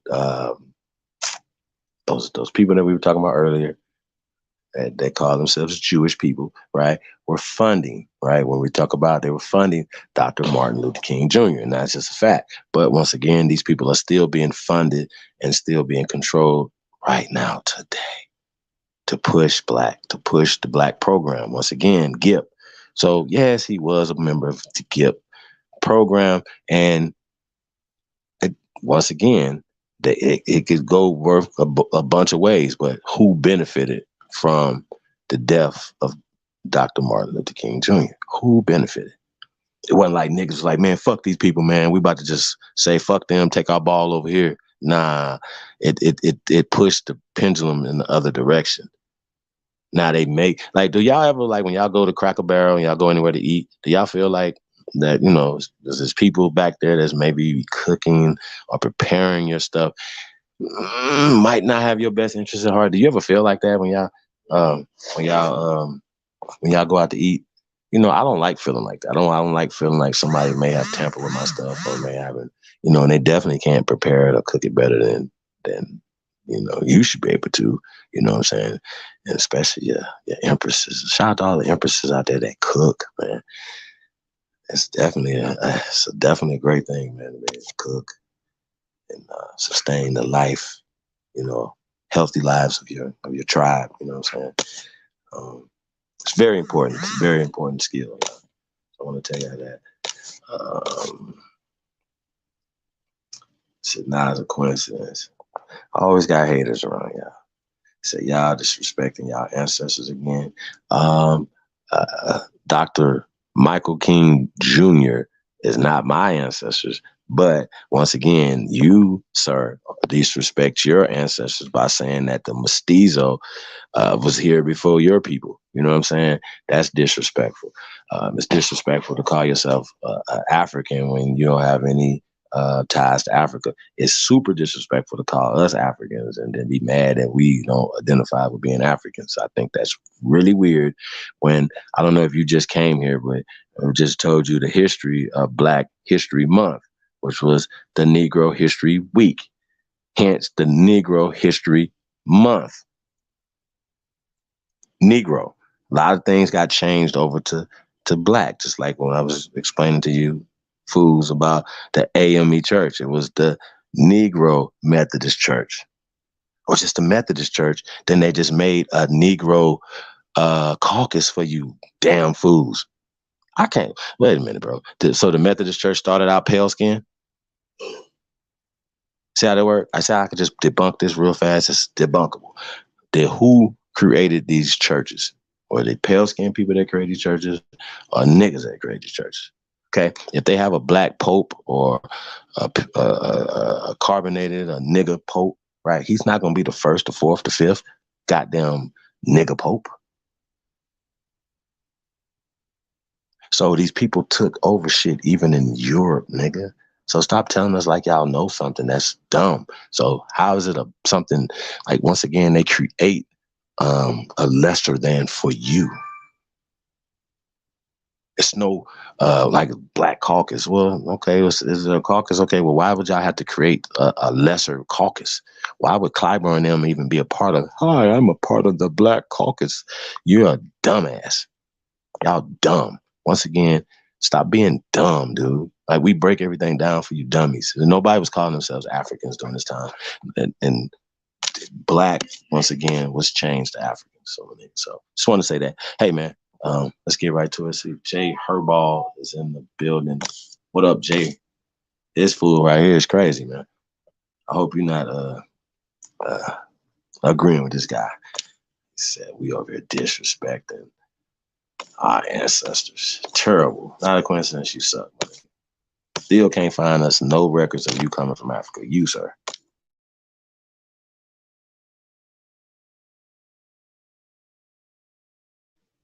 Yo, so yeah, I want to pull up this joint with the brother Malcolm X, who taught y'all to hate yourself, man. We're gonna get into this real fast, yo. Hold on one second.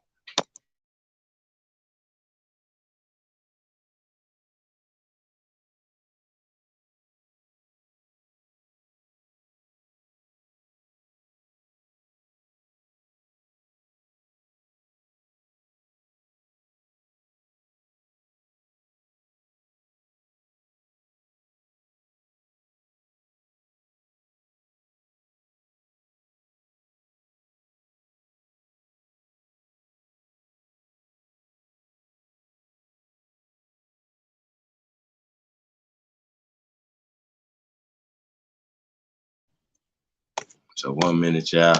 So shout out to everybody, man. I see Rain Alexander has entered the building. Peace to the guy. That's right. Jay Herbal says we're definitely not Africans. Shit, Africans ain't Africans. He said white people. Hey, sir, there's no such thing as white people, but okay. He says white people taught you black was weak and you believed them. Jesus Christ.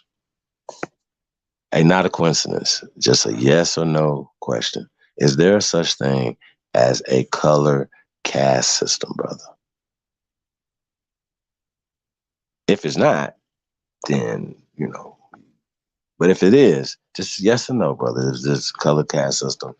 You know, have you ever heard of a CASA system? Have you ever heard of this system, brother? Like, you guys, you, not a coincidence, act like this system doesn't exist.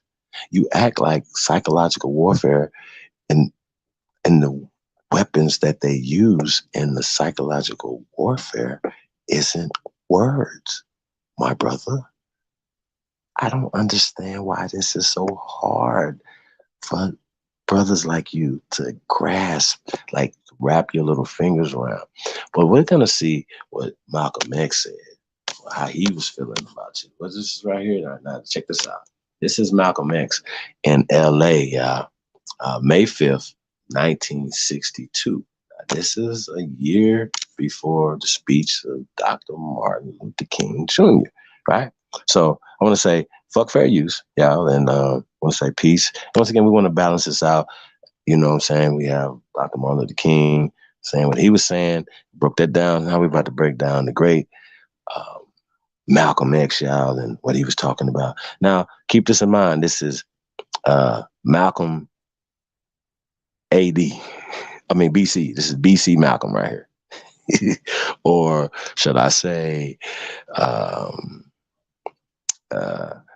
Nation Malcolm, and not so after Nation, so AN, so Nation, right? And then this is when he was in the Nation in '63, and obviously, you know, if you see some speeches of him when he wasn't in the Nations, different contexts and different conversations. So I wanted to point that out, you guys, and he's gonna say that though, and, you know, when he starts out his conversation right here. So once again, this is called "Who Taught You to Hate Yourself?" Full speech, yeah. We're gonna get right into this thing, man. We're gonna just run right through it, man, and let's go. Hey, man, press go on the video. Let's go. Peace, everybody. Man. I hope you guys enjoy this throwback. Not a coincidence, man. We're not disrespecting the elders, man, or the ones who came before us, man. Whether they made mistakes or didn't, we have to learn from those mistakes, my brother, because we're trying to win. Are you trying to win? Let's go.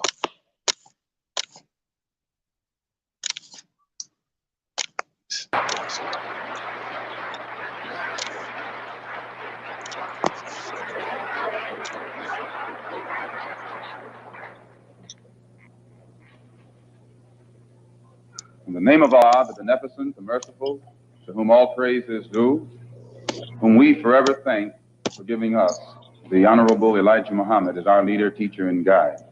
And I specifically, ladies and gentlemen, and brothers and sisters, open up like that because I am a representative of the Honorable Elijah Muhammad. And were it not for him, you and I wouldn't be here today.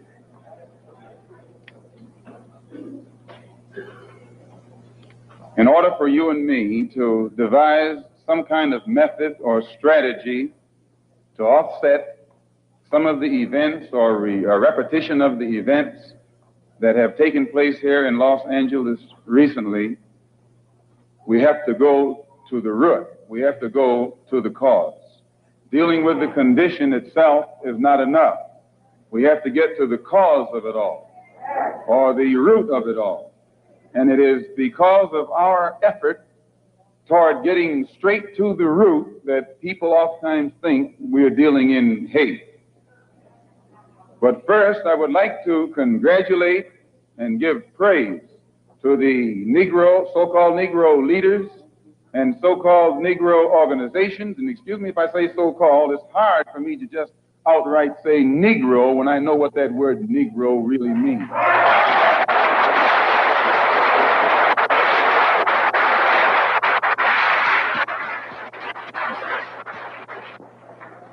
The person whom you have come to know as Ronald Stokes, we know him as Brother Ronald, one of the most religious persons who displayed the highest form of morals of any black person anywhere on this earth. And as one of the previous speakers pointed out who knew him, everyone who knew him had to give him credit for being a good man, a clean man, an intelligent man, and an innocent man when he was murdered. The Negro, so-called Negro organizations and leaders should be given great credit for their failure or refusal to let the white man divide them and use them one against the other during this crisis.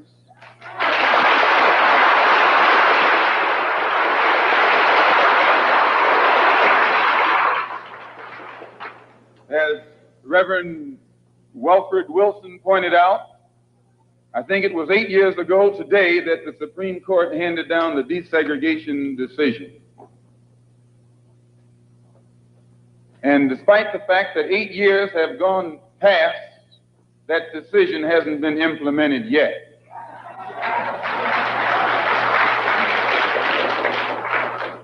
I don't have that much faith. I don't have that much confidence. I don't have that much patience. And I don't have that much ignorance to...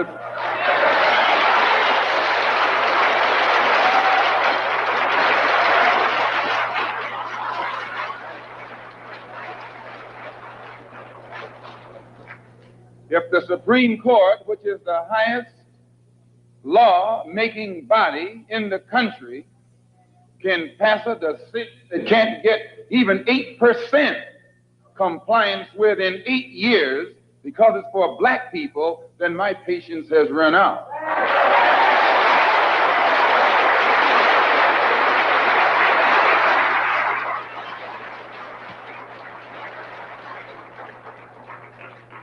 When black people who are being oppressed become impatient, they say that's emotional.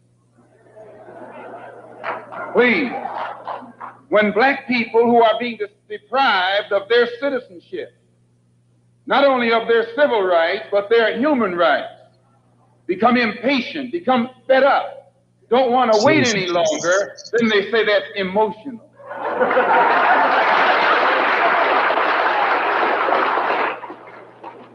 The Negro, so-called Negro leaders and organizations should be praised. They should be congratulated. They should be complimented. Because out of all of them combined, the white man has not yet found one who will play the role of Uncle Tom.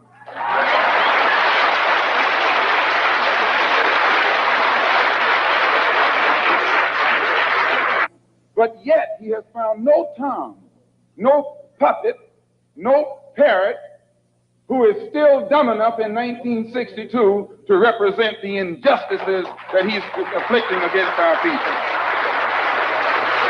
We don't care what your religion is. We don't care what organization you belong to. We don't care how far in school you went or didn't go. We don't care what kind of job you have. We have to give you credit for shocking the white man by not letting him divide you and use you one against the other.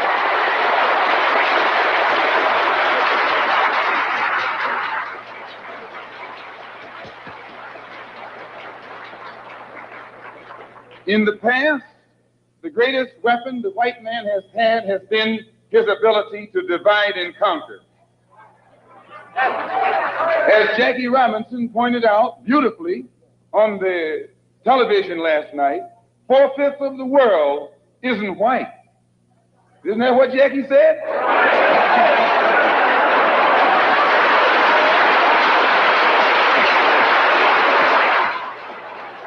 And if 4/5 of the world is dark, how is it possible for 1/5 to rule, oppress, exploit, dominate, and brutalize the 4/5 who are in the majority. How do they do it? Divide and conquer. If I take my hand and slap you, you don't even feel it. It might sting you because these digits are separated. But all I have to do to put you back in your place is bring those digits together.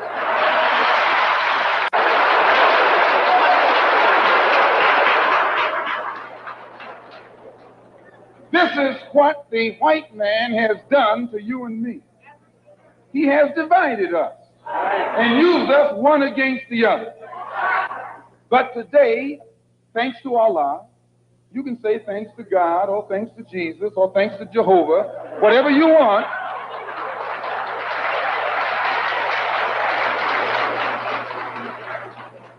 But as a follower of the Honorable Elijah Muhammad, we have been taught to say thanks to Allah. And that's what Jesus said. Jesus called on Allah. He said, Allah, Allah, lama asabachthani. I believe what's good for Jesus is good for you. If Allah was good enough for Jesus to call upon, I think he should be good enough for you to call upon. Since the so-called Negro community has shocked the white man by resisting all efforts to divide us, I think that you and I should continue to shock him by staying and working together in unity. Despite religious, political, economic, or educational or social differences, let us remember that we are not brutalized because we're Baptists. We're not brutalized because we're Methodists. We're not brutalized because we're Muslims. We're not brutalized because we're Catholics. We're brutalized because we are black people in America. Here, your mother is being raped, and you're not supposed to be emotional. Your women, please, your women can't walk the street without some cracker putting his hands on her, and you're not supposed to be emotional.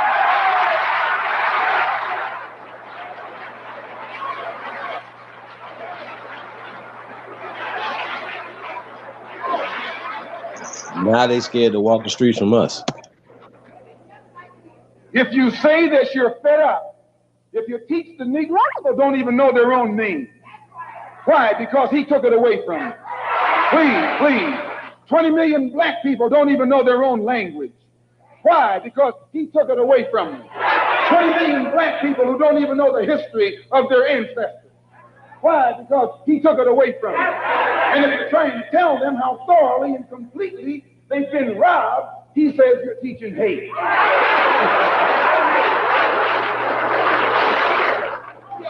That's something to think about. Today you are coming out of college. You're coming out of the leading universities.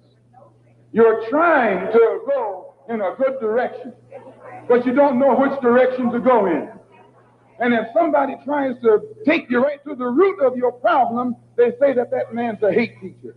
If I ask why should the senators in Washington, and then again if we tell you that Negroes are being hung on the tree or being shot down illegally, unjustly, and those Negroes should do something to protect themselves, you say you're advocating violence.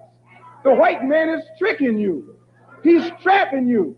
He doesn't call it violence when he lands troops in South Vietnam. Please. He doesn't call it violence when he lands troops in Berlin. When the Japanese attacked Pearl Harbor, he didn't say get nonviolent. He said, praise the Lord, but pass the ammunition.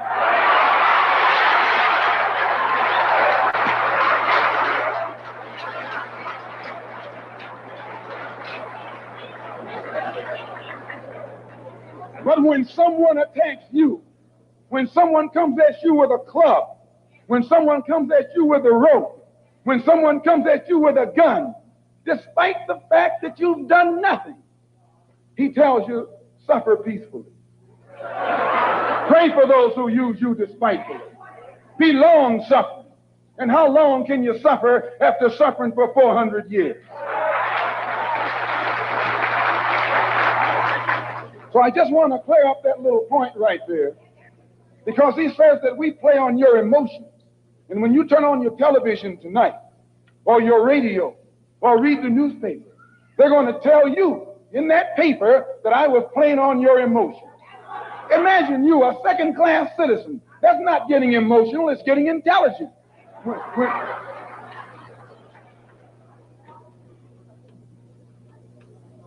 And as far as your mayor is concerned, I should say their mayor, a man named Yorty, who has been slandering the Muslims, a professional liar,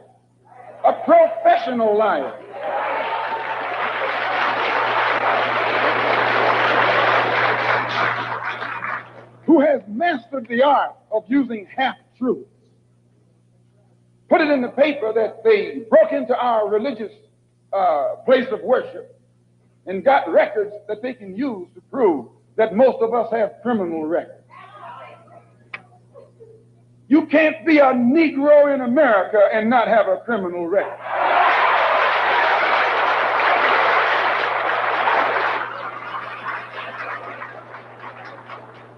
Martin Luther King has been to jail. Clean. James Farmer has been to jail. Why, you can't name a black man in this country who is sick and tired of the hell that he's catching who hasn't been to jail. Charged him with being seditious. Facts. They put Moses in jail. They put Daniel in jail.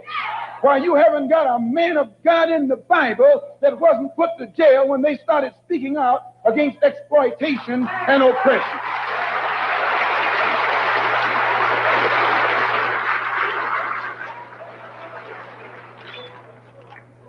They charged Jesus with sedition.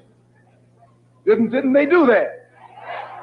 They said he was against Caesar. They said he was discriminating because he told his disciples, go not the way of the Gentiles, but rather go to the lost sheep. He discriminated. Don't go near the Gentiles, go to the lost sheep. Go to the oppressed. Go to the downtrodden. Go to the exploited. Go to the people who don't know who they are, who are lost from the knowledge of themselves, and who are strangers in a land that is not theirs. Go to those people. Go to the slaves. Go to the second-class citizens. Go to the ones who are suffering the brunt of Caesar's brutality. And if Jesus were here in America today, he wouldn't be going to the white man. The white man is the oppressor. He would be going to the oppressed. He would be going to the humble. He would be going to the lowly. He would be going to the rejected and the despised. He would be going to the so-called American Negro.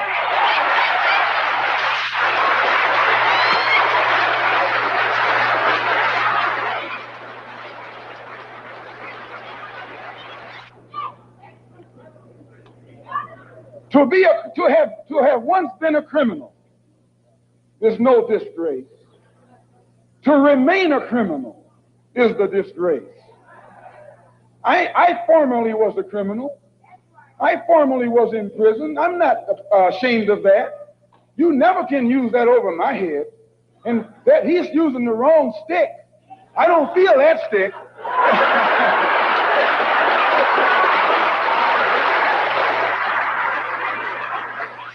I went to prison because I believed in men like Sam Yorty. I went to prison because I trusted men like Sam Yorty. I went to prison following the philosophy of men like Sam Yorty. But since I've been following the Honorable Elijah Muhammad, I have been reformed, and that's more, please. That's more than Sam Yorty and Chief Parker and all these other white politicians have been able to do with the inmates in the prisons of this state. They should give Mr. Muhammad credit. They should give Mr. Muhammad credit for reforming and rehabilitating men whom they have failed to reform and rehabilitate.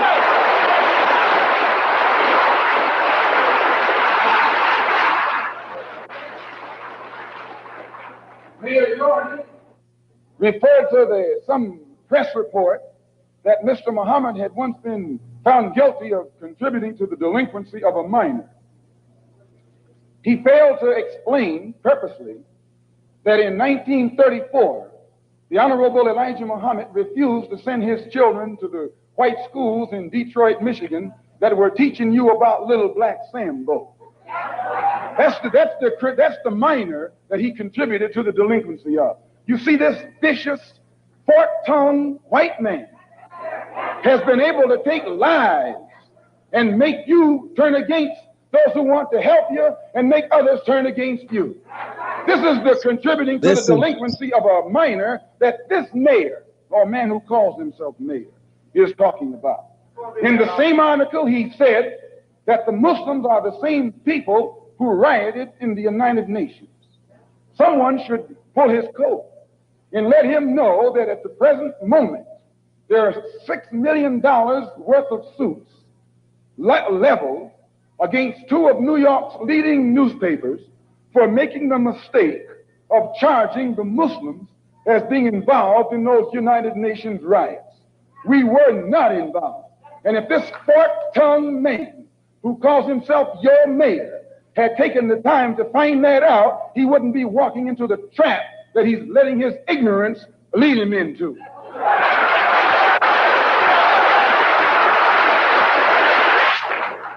And if you would take the time to read the Washington Post that came out the Sunday after that incident took place, the Washington Post pointed out on the front page that the Muslims had nothing to do with the UN riots. And they quoted, in saying so, the person who was at that time the commissioner of police in New York City.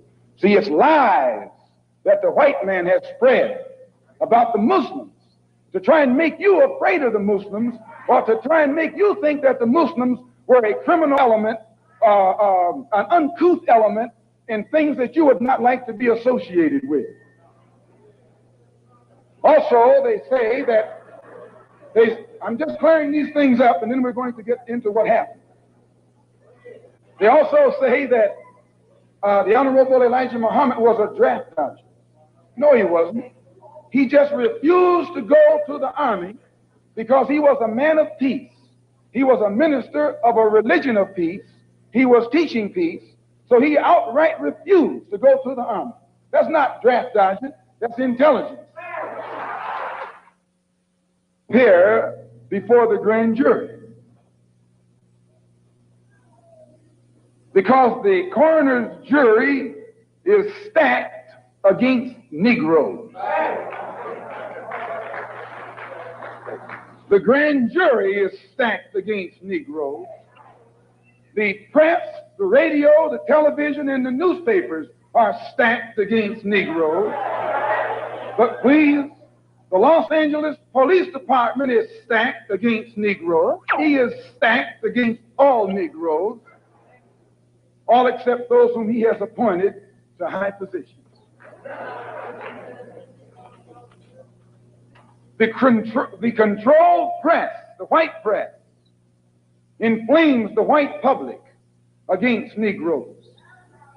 The police are able to use it to paint the Negro community as a criminal element. The police are able to use the press to make the white public think that 90% or 99% of the Negroes in the Negro community are criminals.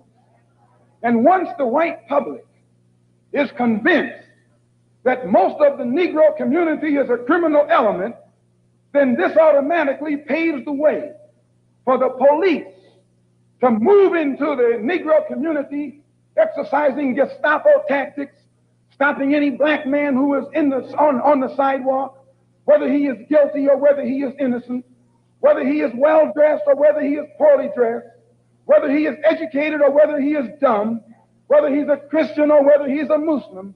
As long as he is black and a member of the Negro community, the white public thinks that the white policeman is justified in going in there and trampling on that man's civil rights and on that man's human rights.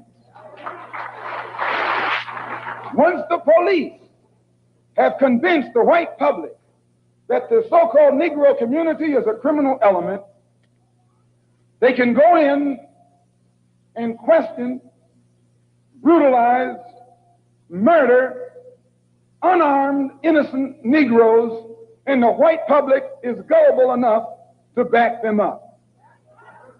This makes the Negro community a police state. This makes the Negro neighborhood a police state. It's the most heavily patrolled. It has more police in it than any other neighborhood, yet it has more crime in it than any other neighborhood. How can you have more cops and more crime? Why?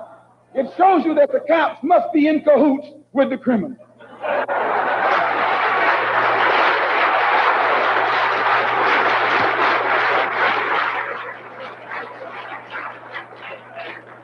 The texture of the hair that God pleased, that God gave them, so much that they'll put lye on it. Do you realize now, you know, brother, lye will eat a hole in steel, and you know your head is not that hard.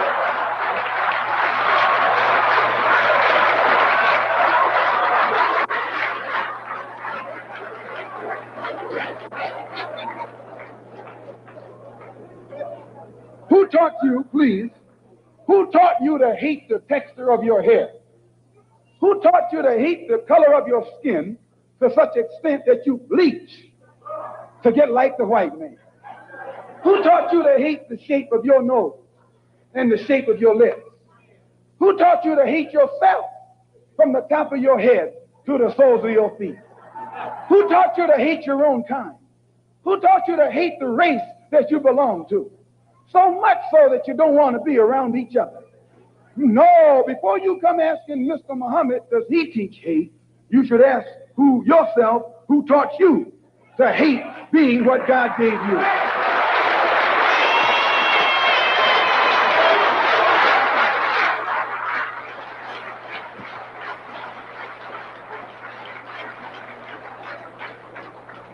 We teach you to love the hair that God gave you. Here you way out in the middle of the ocean, can't swim, and you worried about someone that's in the bathtub and can't swim.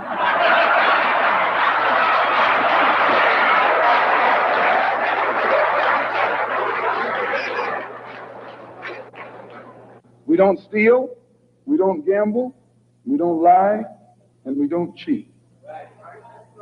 And that also deprives the government of revenue. That's right. Because you can't get into a whiskey bottle without getting past the government seal.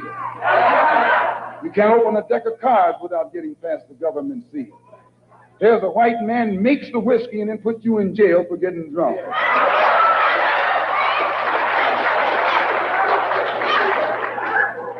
He sells you the cards and the dice and puts you in jail when he catches you using them. So he's against us because we fix it where he can't catch you anymore. We take the dice out of your hands and the cards out of your hands and the whiskey out of your head. The most disrespected person in America is the black woman. The most unprotected person in America is the black woman. The most neglected person in America is the black woman. And as Muslims, the Honorable Elijah Muhammad teaches us to respect our women and to protect our women. And the only time a Muslim really gets real violent is when someone goes to molest his woman. We will kill you for our woman. I'm making it plain, yes. We will kill you for our woman. We believe that if the white man will do whatever is necessary to see that his woman gets respect and protection, then you and I will never be recognized as men until we stand up like men and place the same penalty over the head of anyone who puts his filthy hands out to put in the direction of our women.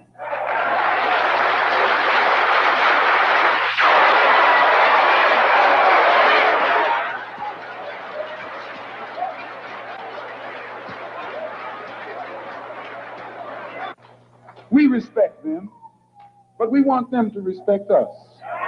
We think that the law should respect the Negro community. The law should protect the Negro that shit, community. Malcolm.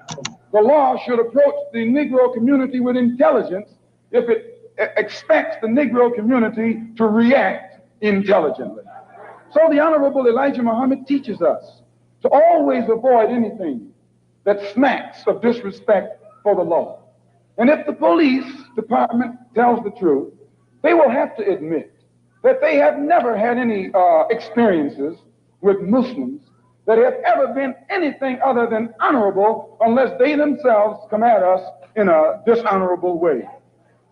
It has no case against the Muslims. It has no case against these brothers whom they shot down. And because it has no case, it's trying to create a case. It's trying to manufacture a case. And therefore, they set up a grand jury hearing of the case so that they could hear it behind closed doors, and after hearing what we have to say, then build their particular strategy or defense against the actions that they committed on that April the 27th. So at the advice of our attorneys, we purposely, the victims, those who have been indicted, or rather those who have been arrested and are out on bond, have purposely refrained and refused from making any statement whatsoever until after the case appears in court. And when you hear their story, it will be in a public trial. We have already had experience with these private hearings behind closed doors. Anything that the white man has to do to the Muslim, he has to do it in the open. He has to do it in public, or he has to put every single one of us behind bars for the rest of our lives.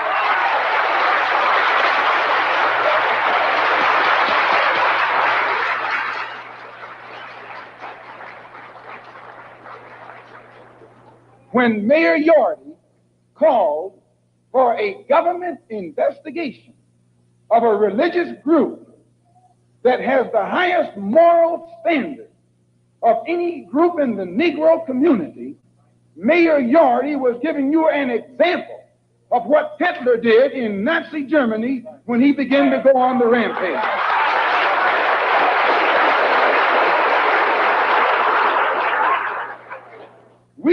We have confidence that the white public and the black public, if they hear our case, if they hear and have access to the investigation, will never be fooled by this phony setup that's stacked from the top all the way down. And if you doubt it, when you leave home tonight, when you go home tonight, look for the press. I'd like at this time to call forth these brothers who are who were arrested. The brothers who were arrested. Come up here behind these chairs, please.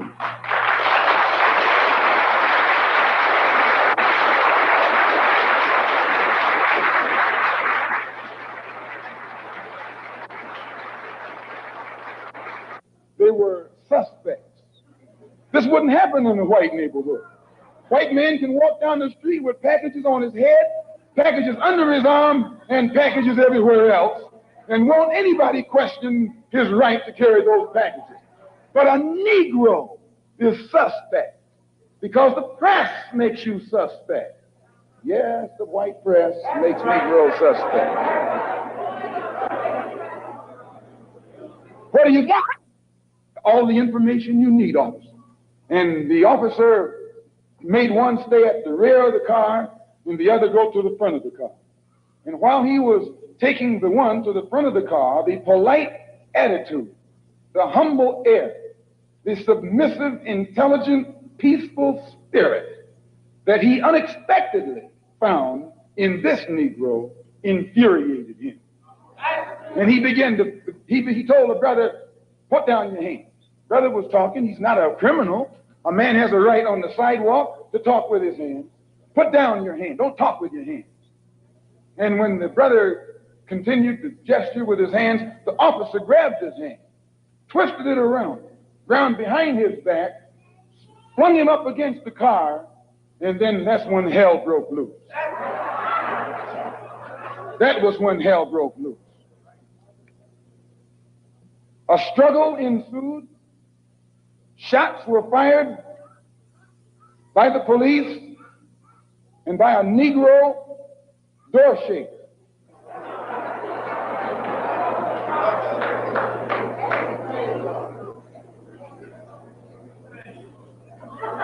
An alarm went out. When the alarm went out, instead of the police going to the place where the incident occurred, the police went 1 block away to the temple. When they arrived there, they got out of their cars with their guns smoking. You would have thought it was Wyatt, what his name? Wyatt Earp. I'm telling you, they came out of those cars, and we have enough witnesses to hang them with their guns smoking. Chief Parker knows this, Mayor Yardy knows this, and every police official in the city knows that. They didn't fire no warning shots in the air. They fired warning shots point blank at innocent, unarmed, defenseless Negroes. As I say, 2 of the brothers were shot in the back. Another was shot in the shoulder. Another was shot, 2 of them were shot, excuse the expression, through the penis.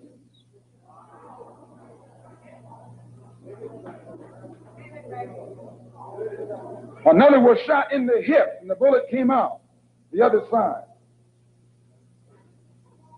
Brother Arthur here was shot 1/4 of an inch from his heart. Let me tell you something, and I'll tell you why you say we hate white people. We don't hate anybody. We love our own people so much they think we hate the ones who are inflicting injustice against them.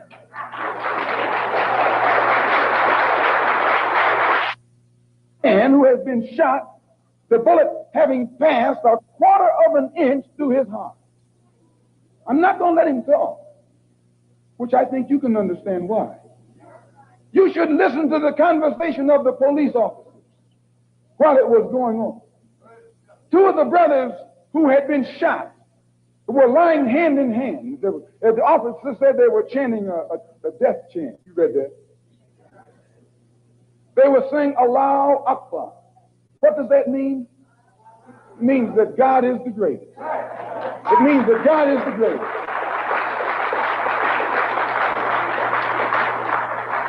Understand, I am the greatest. White officer called a death chant was a prayer. They were praying when they were shot down. They were saying, Allahu Akbar. And it shut the officer up, but they haven't heard black people talk any kind of talk with what they call them.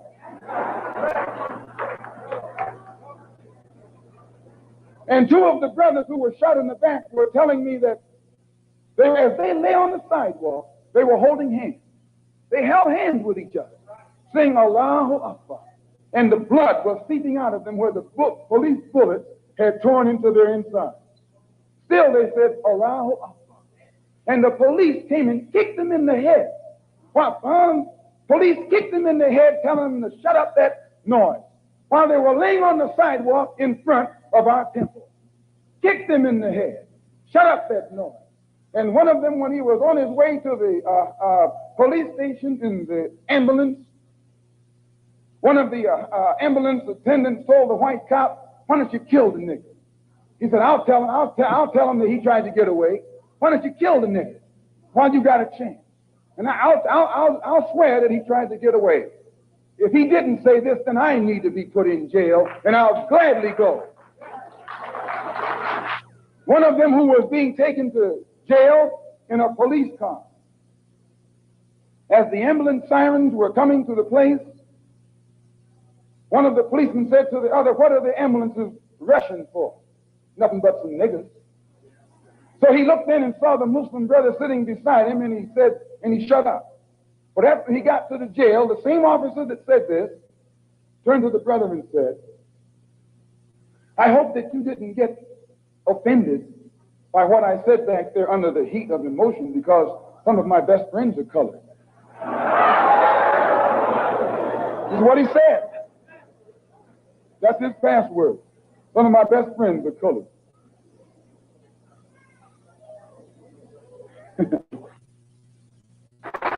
And I, for one, as a Muslim, believe that the white man is intelligent enough. If he were made to realize how black people really feel and how fed up we are without that old compromise and sweet talk, why, you're the one that make it hard for yourself. The white man believes you when you go to him with that old sweet talk, because you've been sweet talking him ever since he brought you here. Stop sweet talking. Tell him how you feel. Tell him what kind of hell you've been catching, and let him know that if he's not ready to clean his house up, if he's not ready to clean his house up, he shouldn't have a house. It should catch on fire and burn down.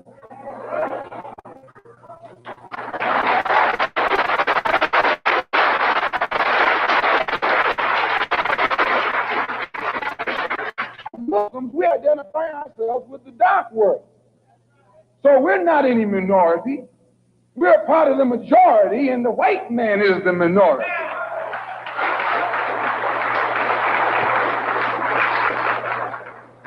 You have to know this to understand us.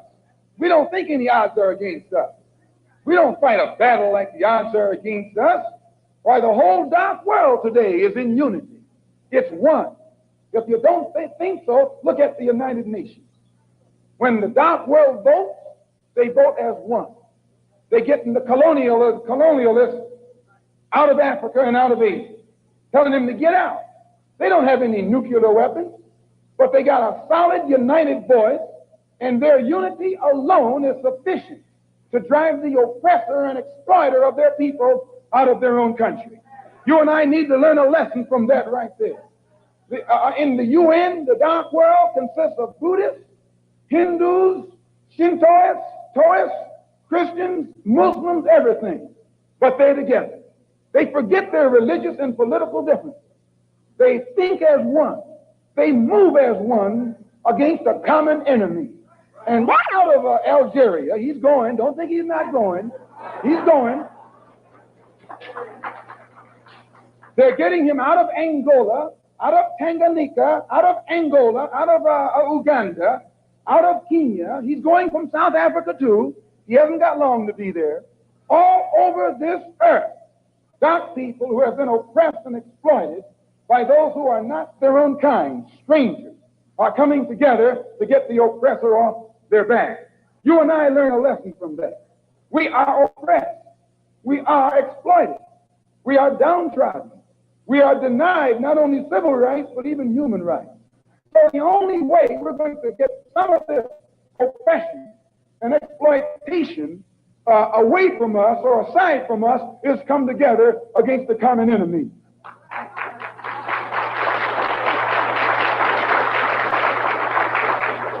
When they sat down at the Bandung Conference, everyone there had this in common: a dark skin.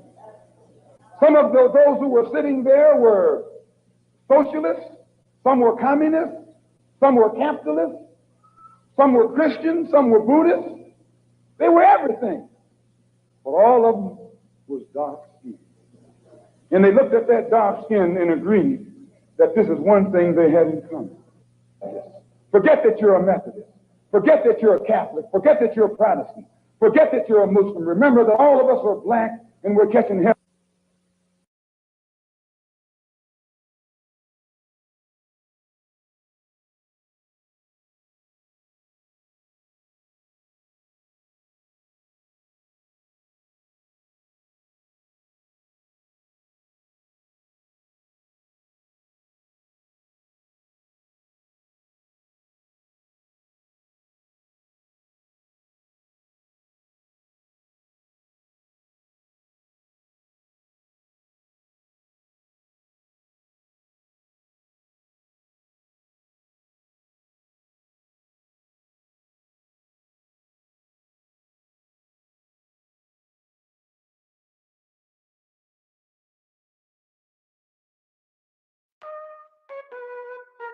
Yeah.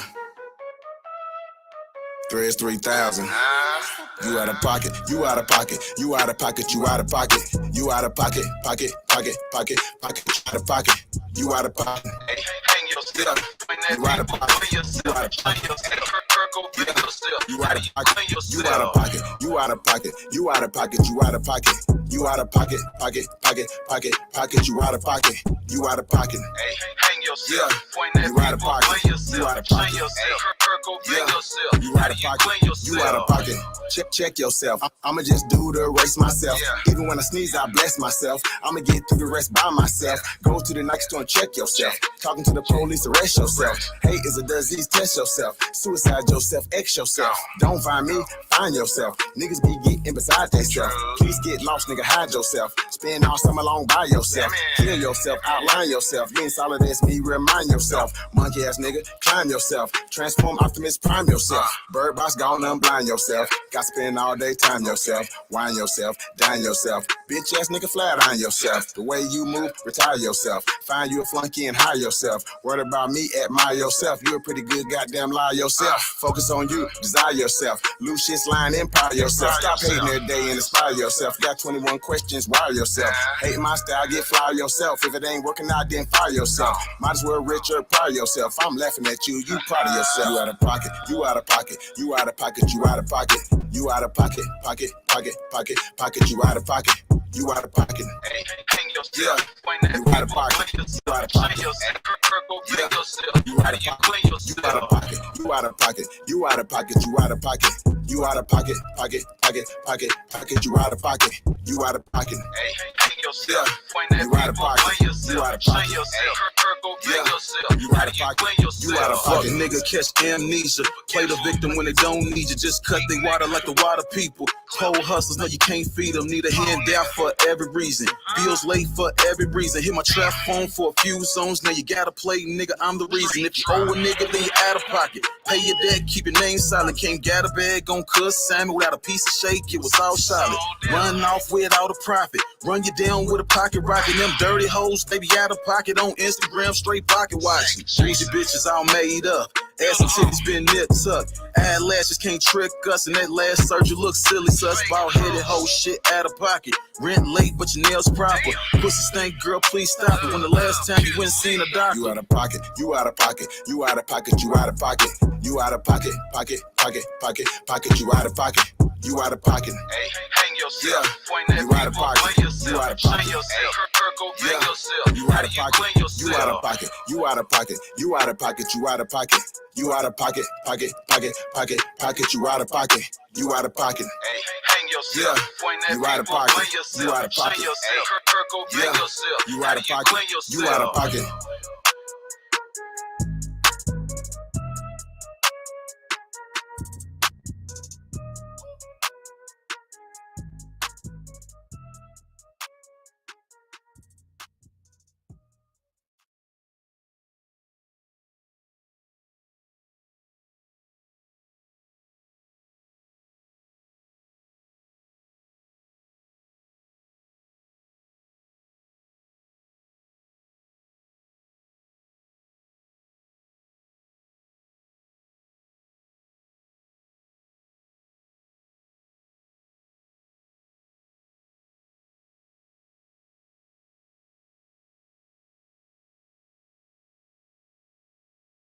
Yeah.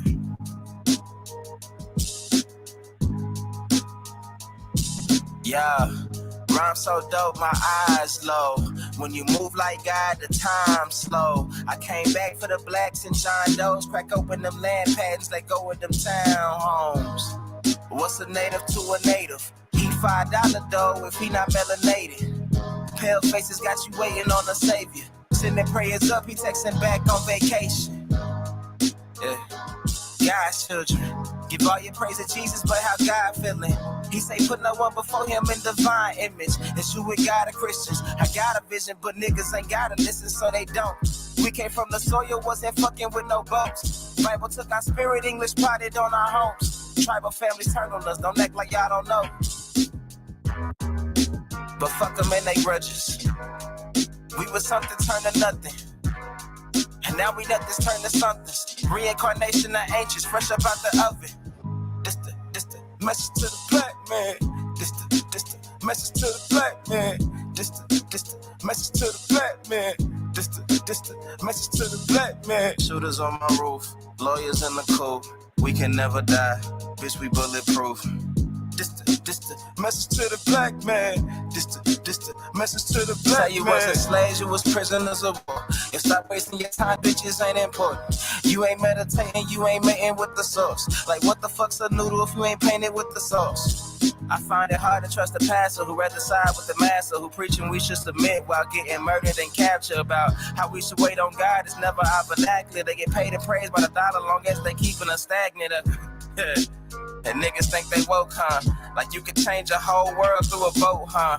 Like slave masters willing to let their slave go, huh? That slave master was probably your kinfolk, huh? History in reverse, a black king strategy. When blacks were your majesty, they always hide your pyramids but point to where the castles be. Aristocracies with your last name patent accurately. Yeah. And I ain't even tell half the shit. Like, I ain't even tell a quarter of the shit. I'm just getting started. Y'all niggas rap about busting guns and all this weird shit. I'm trying to get my people back, nigga.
So bitch, I'm non-existent. I ain't never signed no contract with no corporate business. Niggas quick to say they free, but it ain't how they living.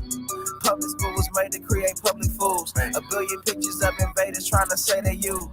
This Atlantis, this our planet, that's on Amaru. This ain't the book of old plays, it's their audible. They was never great, showing greatness and they get mad at you. Quick to holler slave, but in them days, bitch, they had masters too. 1655, Anthony Johnson took his slave to court. Black slave masters were majority till we went to war. Quick to holler out copper color, copper strap and blow. Fuck a copper, social distance beef and had the copper stove. Chain by Slovakia parliament, case you didn't know. You want the foreign leadership, check me if you don't believe it. I need paper, big paper, I need paper, big paper, secret papers, I'm escaping.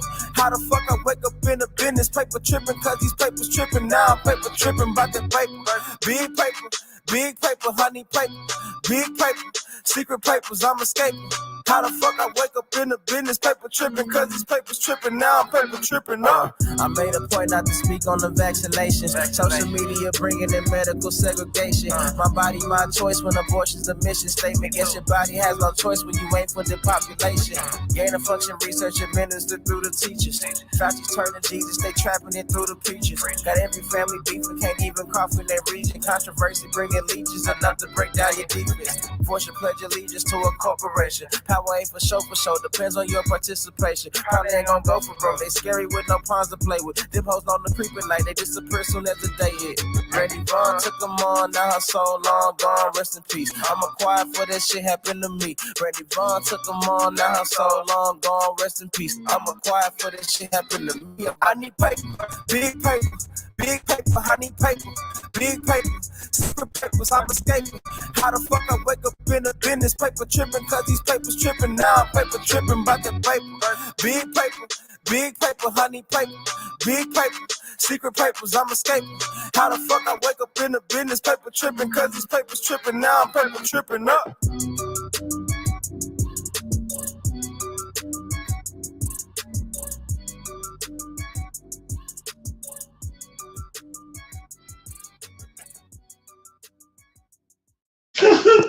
Peace, peace, peace. Hey, man, shout out to everybody, man. Tapped in, man. It's Trey Ali.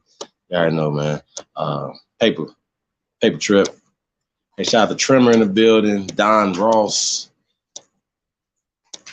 Knowledge X618. Mike Prentice. Say peace to everybody, man. D.I. American Indian. Macon. Shout out. Peace if this is y'all first time tapping in, man. Definitely appreciate you guys, man. Hey, I want to say shout out to Mikey G. Appreciate that. Only Builders, brother.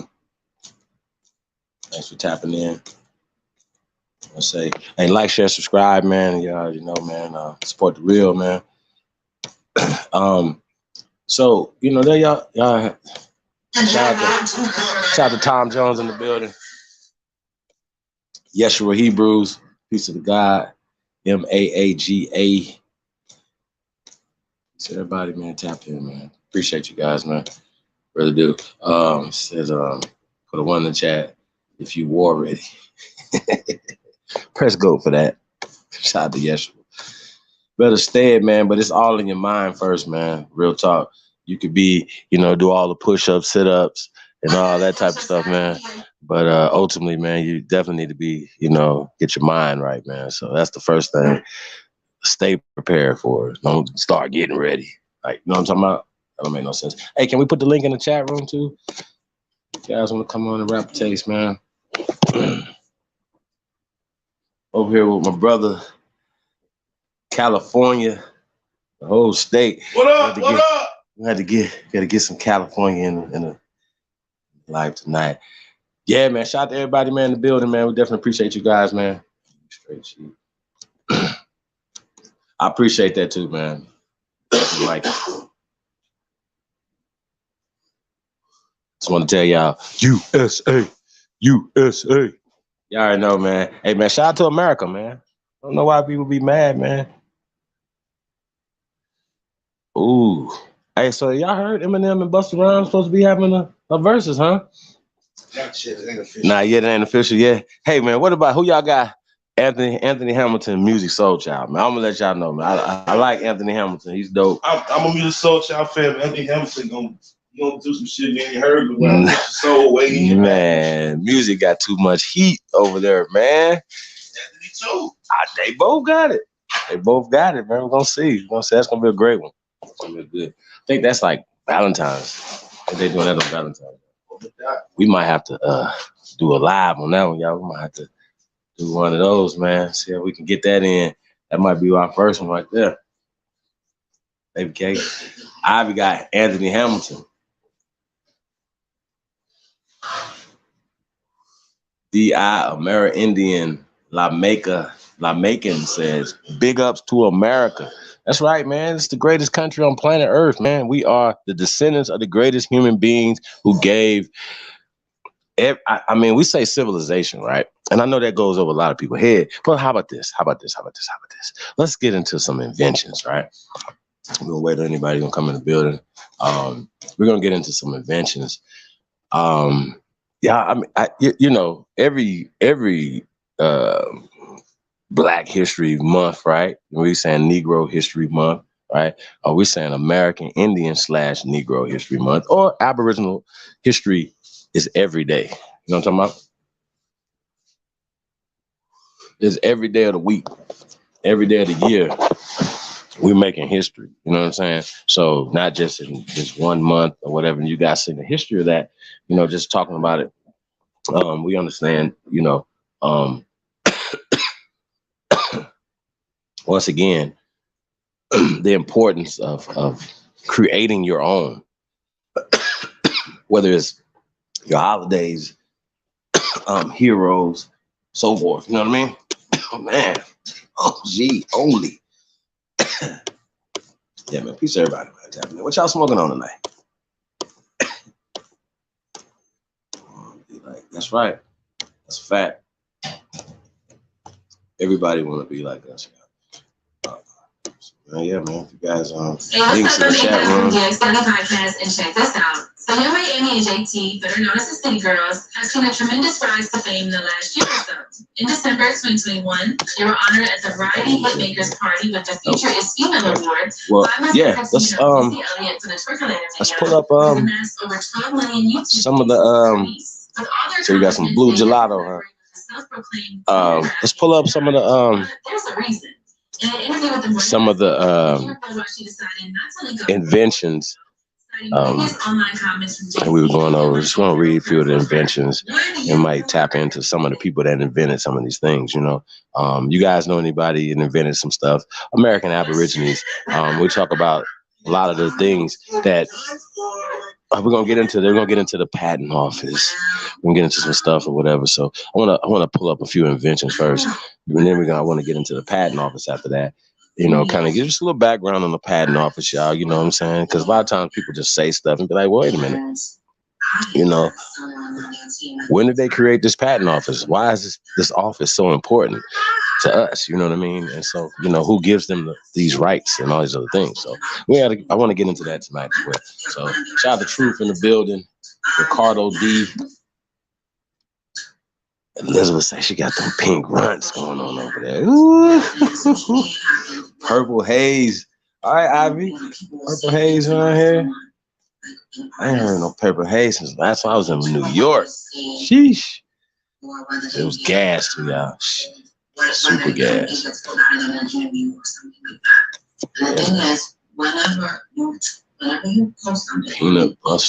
Peanut butter souffle. Sheesh. Whenever you say something in an interview, it's different. So, as a human being, an artist as a human being. Don Ross on the pink runts tonight too, huh? I, as a regular human, was about to do something with you, I was about to dinner tonight. Right. And then I get something that says, okay. What's up, Mikey? What you say about it, man? Yeah, we're gonna pull up. I'm gonna pull up a few of these inventions and go over some of these inventions. I know, like, we go over this a lot, but I want to go over a few of these inventions because it's very important. Because once again, the whole world is using a lot of these inventions that were created by American Aborigines here in, let's say, the 19th and the 20th century, right? Now, it's very important for us to understand this when we say that, and when we get into certain inventions that even predate that. It's just when they were patented. It doesn't mean that we wasn't using it here in America. So when we go to the encyclopedia, when we go to 15,000 years of Negro inventions here in America, right? We got 103 facts about the Negro here in America, and it goes to 15,000 years of facts here in America, and they talk about a lot of the foods and a lot of inventions and things that we've been using here, whatever. But once again, once it became industrialized and somebody started patent office, right? Hold on a second, y'all. We're about to pull this stuff up. 1 second, y'all.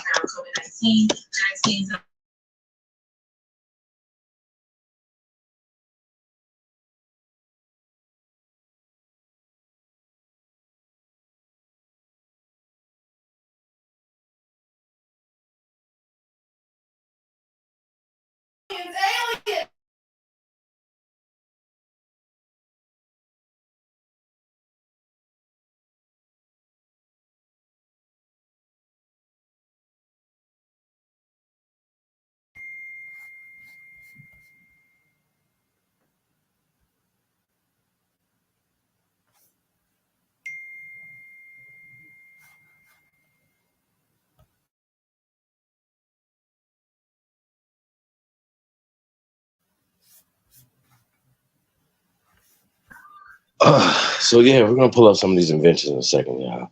Then like I said, I want to get into the. I want to pull up the stuff on the patent office.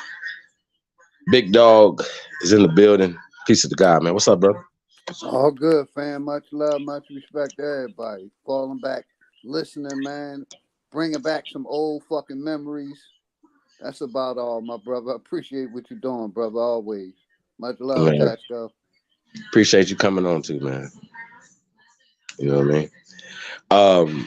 Also, once again, like I said, we're gonna pull up a lot of these inventions now because once again, I know every year we go over this and we talk about different inventions, but I think this is very important because I always hear one that I didn't hear before. You know what I mean? And it's really interesting. Once again, we went over the states the other night. We talk about the origin of the name or these names. You know, once again, they just take credit and they incorporate stuff. The state of Connecticut, the Massachusetts, Mississippi. You understand what I'm saying? So that's the reason why we're losing, because once again, there's a thing called a patent office, right? Once again, once they get control of certain things, like I always ask that question, like, well, who gave them the authority to hold patents and to say who could utilize something? Like, say somebody invents something, right? Are they not inventing that for the rest of the world? Let's say somebody see it and say, yo, I can take that and I can come up with my own tweaks and so on and so forth, right? Just really interesting. But there's a, you know, in America, for instance, right? And then 1790, well, we'll get back to that in a second. Okay, so we got the University of New Hampshire here, right? Okay, so we're gonna get right to the patent, right? So just a brief history, yeah. This comes from the Franklin Pierce School of Law from the University of New Hampshire, right? Patent History Materials Index. It's a brief history of the United.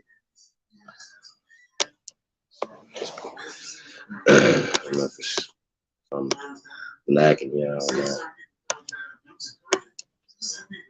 Says this is a brief history of the United States Patent Office from its foundation, 1790, right, to 1886.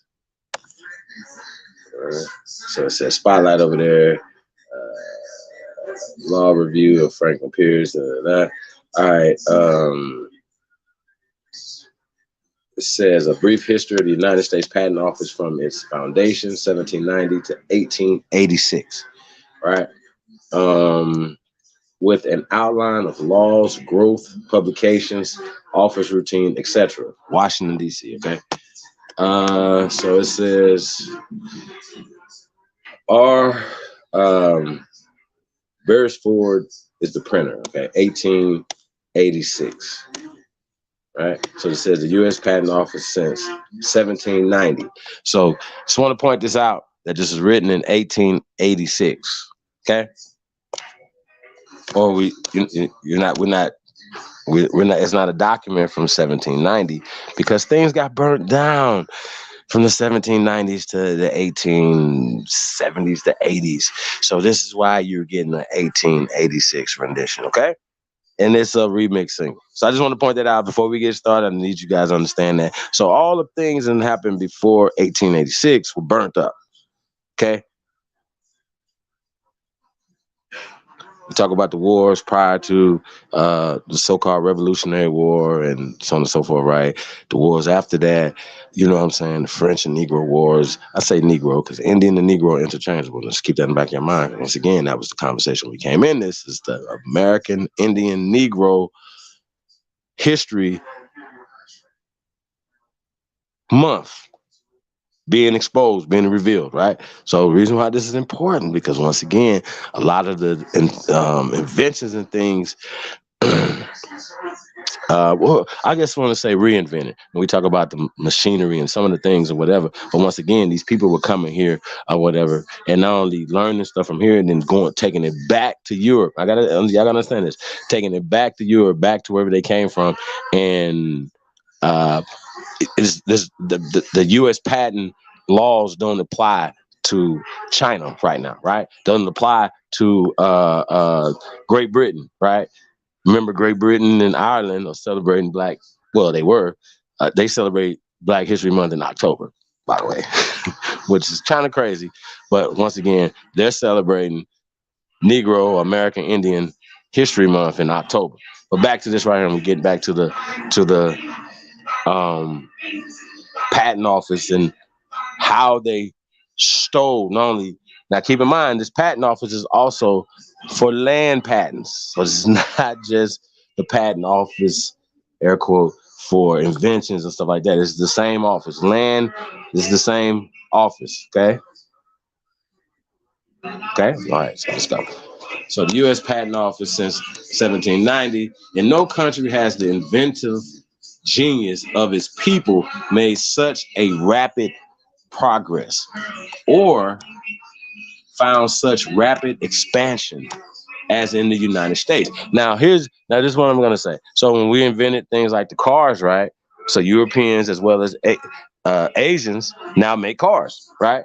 Foreigners, people call them foreigners, right? And you know what I'm saying, in Asian market or whatever. So, but once again, that technology comes from America. Okay, if they have airplanes in other places, that technology comes from America and Americans. Don't fuck with me. Y'all gonna see in a minute. Okay, don't do that. Okay, just understand this is what's happening. Okay, electricity. Just off the top of my head, you know what I'm saying. Some of the things that everybody around the world is using. Okay. So when we ask these questions, we say, yo, hey, we're the greatest people. Well, you wouldn't be able to hear that unless you're listening to it from an invention or something that came from American Aborigines, not African Americans, not Black Americans, Americans, first Americans, okay?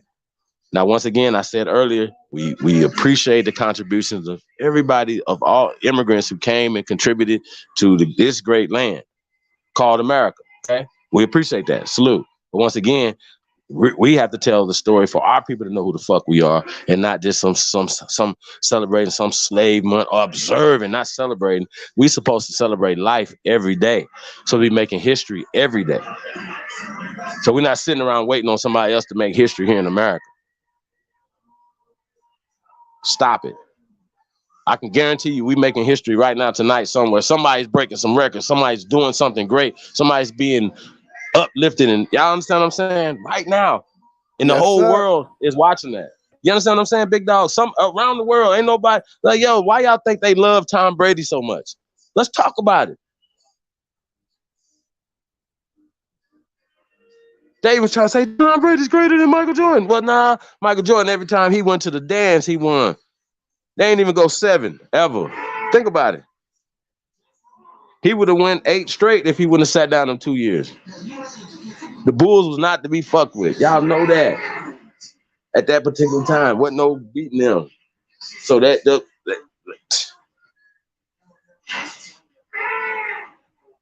okay, so it's not really about that, but you know, that's a study, you know what I'm saying, what Wilt Chamberlain has done. It's a study what Bill Russell has done, whatever. And like I said, those are before our era. We can't see that, we can't even go back and see tapes of them. We can just hear about a lot of that, right? You understand what I'm saying? But we've been doing great shit for a long time, building for a long time. So when we get back to these inventions, once again, this patent office and stuff, whether this first was against us, I don't know. We're gonna get into it. All right, so hold on. So the growth, creed, and expansion of the inventive spirit among our citizens. Yo, I just want to say, hey, big dog, did you hear Dr. Martin Luther King and Malcolm X say citizens? Yes, Did you hear them use that word, brother? Yes. I thought that was really interesting, man. You know, I mean, we're Americans. We have never been anything else. Everybody else had to become citizens. We don't have to become citizens. We never had to naturalize. Trump's people did, y'all. Joe Biden's people did. Exactly. Okay, Kamala Harris people did. We never had to do that. So I don't understand when we talk about this system and our rights, they have been violating every treaty that the foreigners have came and the people that have came that we extended to y'all, from the Great Law of Peace, the Constitution.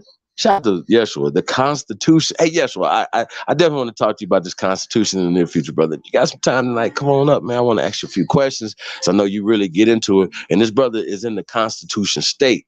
You know what I'm saying? So once again, y'all, me personally, if we can get something from everything, if it's from the Bible or from the Apocrypha, if it's from Harry Potter, it doesn't matter. If we can get something that we can use or whatever, right? But most of the stuff, especially when we're talking about jurisprudence, we talk about historical stuff, context. A lot of people have historically placed themselves into biblical stories. Y'all understand what I'm saying? Like, just like, you know what I mean? Like, not like if the Bible is a book of stories, right, to learn lessons, then people are just reliving out those lessons, whether it's sacrifices, and you understand what I'm saying? You know what I mean? So if there's anything good that we can get from that, you know what I mean? I feel like that we shouldn't deny that. You understand what I'm saying? But and I know Big Doug, you know, like I said, we don't deal with the religion side of it, but once again, we're talking about solutions. Malcolm X was speaking to a church in LA, and he was talking about, I'm gonna get back to this right here, y'all, but he was talking about, you know, like, yo, y'all, we was talking about the police brutality, the murdering of unarmed brothers who were praying, yo, holding hands, praying. So those are just some, not trust me, there's a lot of stories and things that happen to our people. I just feel like, yo, you know, once again, we did too much talking.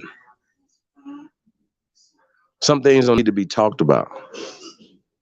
And I do know that that generations that came after Malcolm X, for instance, and Dr. Martin Luther King or whatever, you know, some of those generations, you know, put in that work. Shout out to Robert F. William or whatever that was putting in that work during this time period and after this time period, whatever, for us to have examples of this, bro. And I know y'all have heard a lot of times that people had to leave the South, right? Because things that had transpired, and you know, like, well, this happened, you had to hurt somebody because they were trying to hurt him, so you had to send them away or all this other stuff, man. So we all have a lot of those stories. We've heard a lot of those stories from our family members and people, neighbors and people that we've known, especially that came from the South. But why did y'all come up here? Well, my grandfather did this and he had to leave a long time ago and he had to send for the family. Yo, you know what I'm saying? So it was just a lot of social engineering that was going on as well. And once again, it goes back to jurisprudence, goes back to the lynching and certain things. It was like, yo, it wasn't even like there's something that had happened to somebody, right? It was just the accusations, and they would be lynching and hanging people in the what's called. But what they were doing, they were actually getting rid of the competition. Yo, I'll just go lie on this guy right here, whatever, get these people mad at him, and then fuck a trial. We're going to hang him, right? Lynch him because the people are upset about this, and we can't have this happen, right? You heard Malcolm X said, it was talking about, you know, the protection of our women, why that's important. Why do y'all feel like that they go for their women, you know what I'm saying? And why don't we? Now we have this whole conversation on the internet by some grown men and women talking about divestations, talking about women are actually literally, shout out to Copper Goddess, you know, coming on here saying in the chat room saying that they are feeling unsafe, not from the pale skin accosting them, because they got that too, but more afraid of the men that's supposed to be protecting them, y'all. Big Dog, can you please address this, my brother? How does that make you feel when you hear that? It makes me feel sad because I'm a man and I'll do anything to protect my family. You know what I mean? So basically, it just tells how they're fabricating a lot of the nonsense, because most of the men, I'm going to say 75% of the men that's in the household with their families, we ready to die for hours. So it's a bunch of crap. That's the way I feel.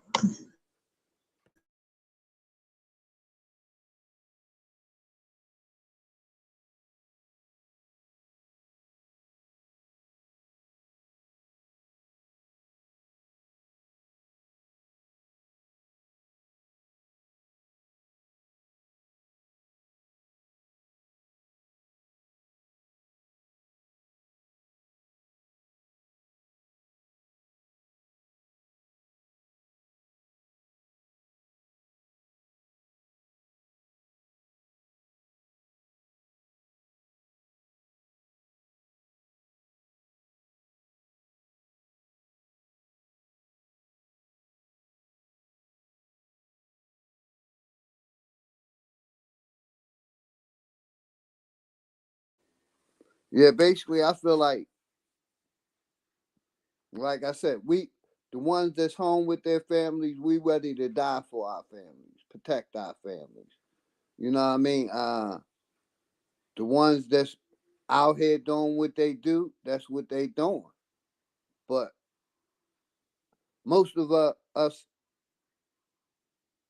brothers is ready to die for our families. That's a fact. You got it, brother. Yeah, but what I'm saying is though, that should be the attitude across the board, right? Yes, It sir. shouldn't be us. The main thing that should not be happening is that our sisters feel unprotected and unsafe. That should not be coming out their mouths. Period. When it comes to us, especially when we hear certain statistics that, you know, once again, I feel that it's manufactured and this is just another talking point of somebody's pushing that I don't even think has the interest of our group, like Black Lives Matter, for instance, right? They don't have an interest in, we're going to use their terms, nuclear families, you know what I mean? Man, woman, and child. That's life, right? You can't have life without balance, okay? You can't. There's no too much patriotism or patriarchy, and we can't have too much matriarchy either. We have to have balance, and I think that's been a problem that with the communication, you know, with this balance. You know what I'm saying? Once again, it should be. When things happen outside of this, it should be so rare that we like, oh my God, everybody should be clutching their pearls when it happens. Like, oh shit, you know what I mean? And then how do we address it when it happens? You understand what I'm saying? Well, across the board, a sister can walk across this country and back by herself, and not even a motherfucking serial killer gonna touch her. You hear me? Y'all understand what I just said? Yes, sir. That even Ted Bundy will be like, nah, too much drama. Them niggas gonna go crazy. They just gonna fuck everybody up. Yeah, we gonna go ham salad. And the facts are that you have, you know, I want to say shout out to Ty Data, right? When Ty Data, I remember when everybody was complaining years ago, right? Everybody was complaining that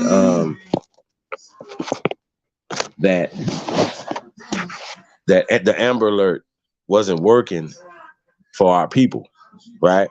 They were complaining that women were coming up missing in the DC area. I remember this vividly. And niggas was just on television crying. Wasn't doing anything about it. Still not really doing anything about it, right? But once again, Ty Data said, well, let's start our own app. And he named it after his sister, Lakeisha, right? And they create the app or whatever. And the app, obviously, you know, it's like basically, you know, you have an app.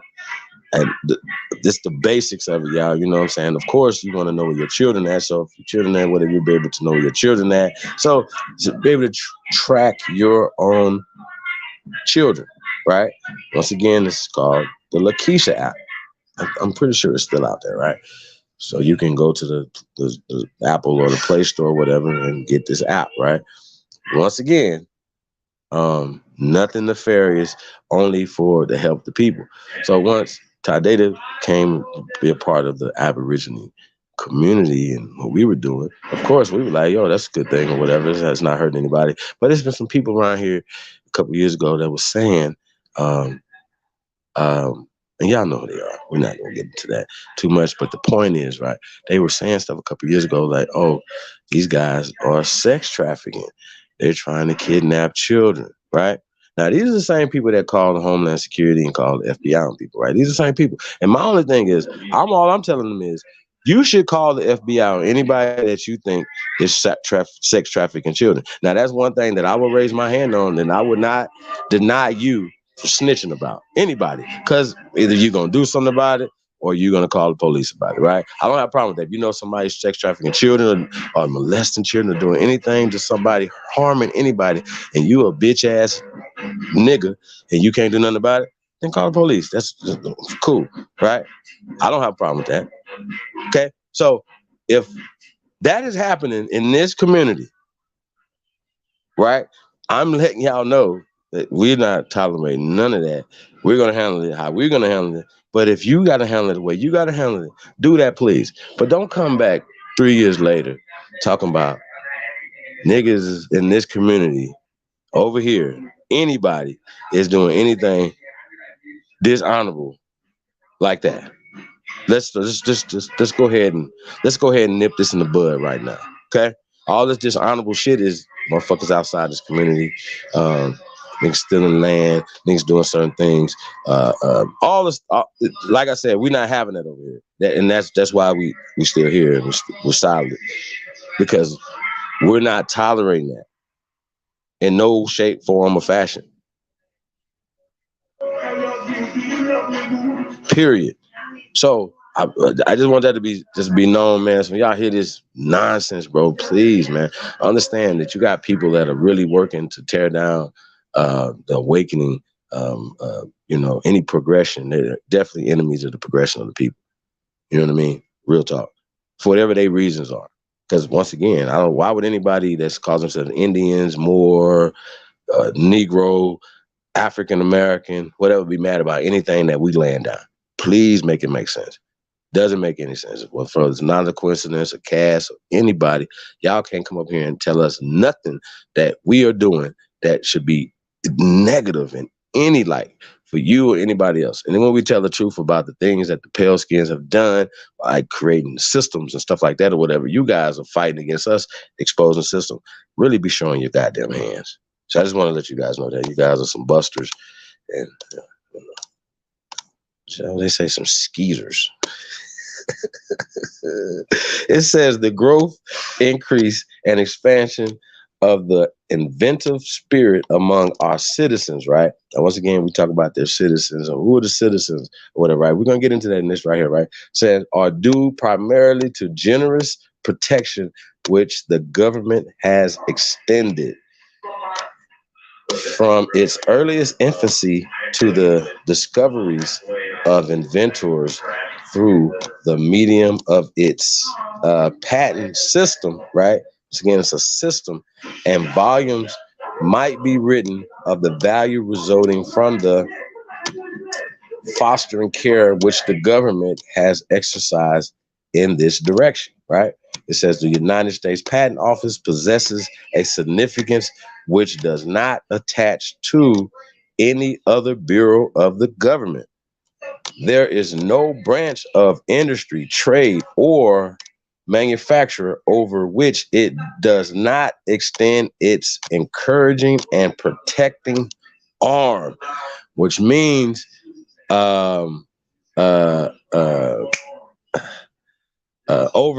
oversee, right? Arm. They said protective and fuck out of here. Yeah, the encouraging and protecting arm, right? That means you're controlling. Okay, real talk. The farmer and mechanic, right? The farmer and the mechanic, the dealer and useful implement, the miller, right? The miner, the weaver, and the iron worker all realize the value and importance of this bureau, right? Even before the adoption of the federal constitution, check this out, even before the adoption of the federal constitution, some of the state governments undertook, right, to grant exclusive privileges to inventors, but these were of little practical value, right? The American patent system was founded by the Act of April 10th, 1790.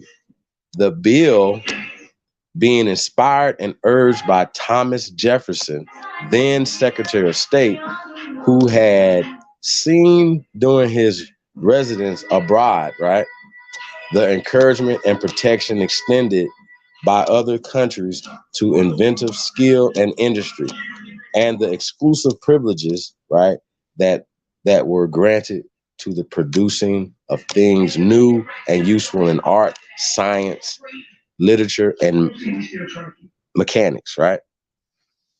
The Act of 1790 embodied or was supposed to possess, right, the best features of the systems of Europe, although English theories were more significantly considered. Now, once again, when we talk about Roots was plagiarized from certain things from Europe, right? From their stories and certain things or whatever, right? That, like when we talk about not only Roots and how that, the book as well as the movie, like how that piece of art, right, affected millions of people, still is affecting millions of people to this day. And people don't know that that was a plagiarized, and this a patent system and everything was what he was sued under, right? So once again, literature is a part of patent, copyright, stuff like that or whatever, right? So we know there's some people that are not in this community that are actually going through that as we speak right now. So I think that's really interesting. Right, it's really interesting, y'all, that these people are being sued under this, you know what I'm saying?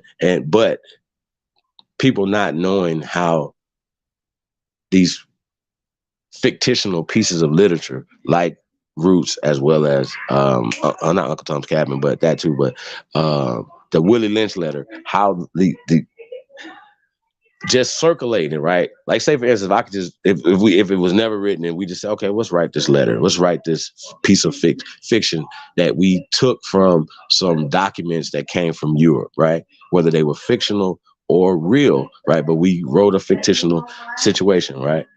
And then we applied it, and we just start emailing it or put it up on social media, and it just goes viral. You understand what I'm saying? That shit go viral. It's real now. You understand what I'm saying? It's real.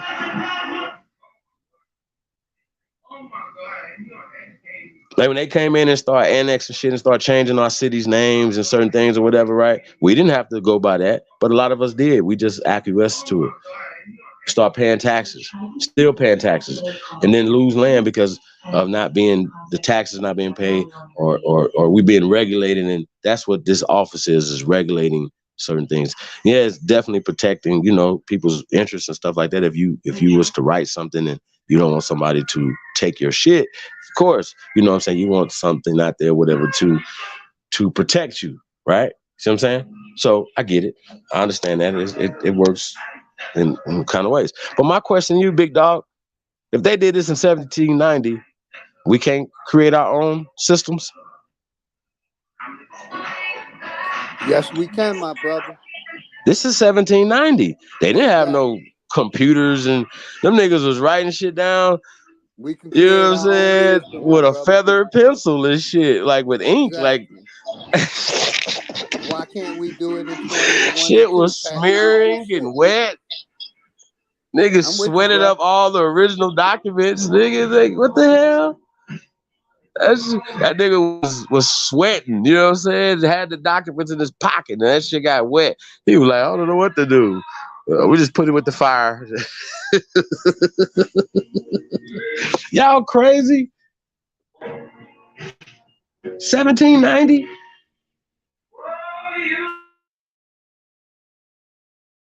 It's just interesting how we still allow people to and 1790 had nothing to do with us in Mississippi. You know what I'm saying? The South was Georgia in 1790. Yeah. And niggas still outnumbered them in 1790 according to their calculations. Niggas was 39%, according to them. And they didn't bring 39% of the niggas here from Africa. That's a lie, okay? So once again, you got to see these documents. You got to be able to see, the recreation and know, okay, well, what did y'all change here? Because this is not the original word that they would have been speaking in 1790. And then people say, well, no, Chief, you can't do it. This is just using a colloquial sense of today. So, no, they wasn't. Thomas Jefferson wasn't saying it. You're not gonna find Malcolm X them saying it. So you're definitely not gonna find Thomas Jefferson them saying that shit back in those days. Show me in the Constitution. Stop telling me that the Constitution is saying something that's not there.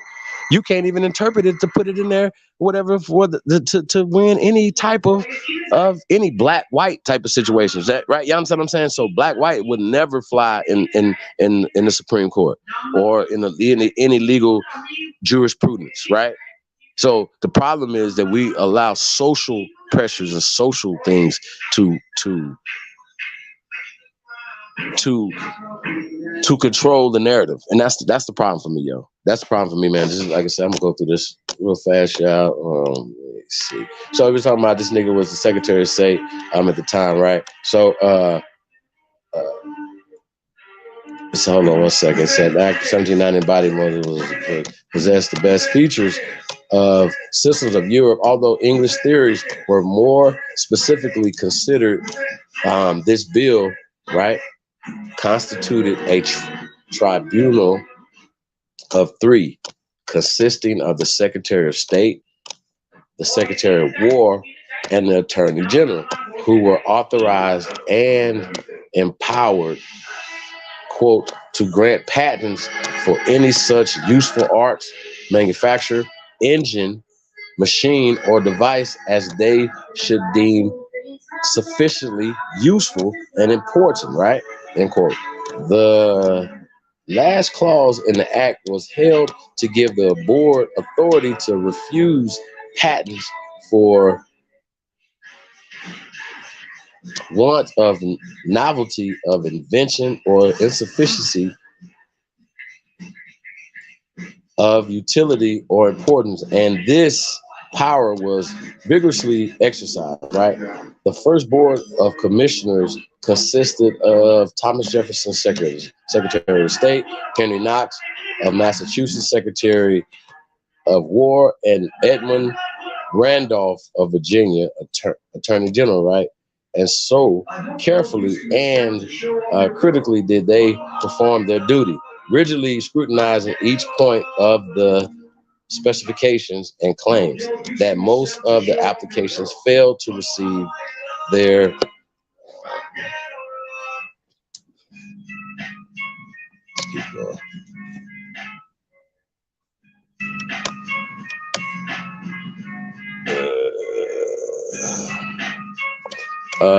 distinguished approval, and during their first year, only 3 patents were granted.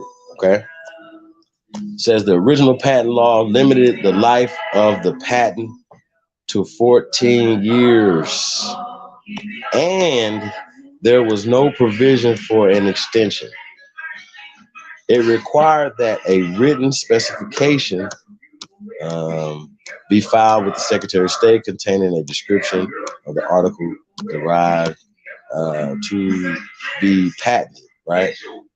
Accompanied with draft or model and models, right? End quote. It says it also required that the specification should be so particular and that the model so exact as not only to distinguish the inventions or discovery from other things, right, before known and used, right, but also to enable a workman or other person skilled in the art or manufacture whereof it is a branch, or whereunto it may be nearest connected, to make, construct, or use the same to the end that the public may have the full benefit thereof after the expiration of the patent term, end quote, right? It says the Secretary of State was also directed to furnish copies of any specifications and to permit any model to be copied on application. Provision was made for the repeal of any patent obtained surreptitiously. Yeah, that's all bad right there, yeah. Or by false suggestions, right?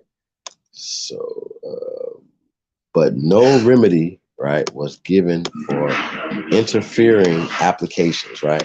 The law was very defective, as are nearly all initial measures, right? But it was the starting point of our patent system, and it has therefore been necessary to speak of its provisions somewhat at length, right? Okay, let's see.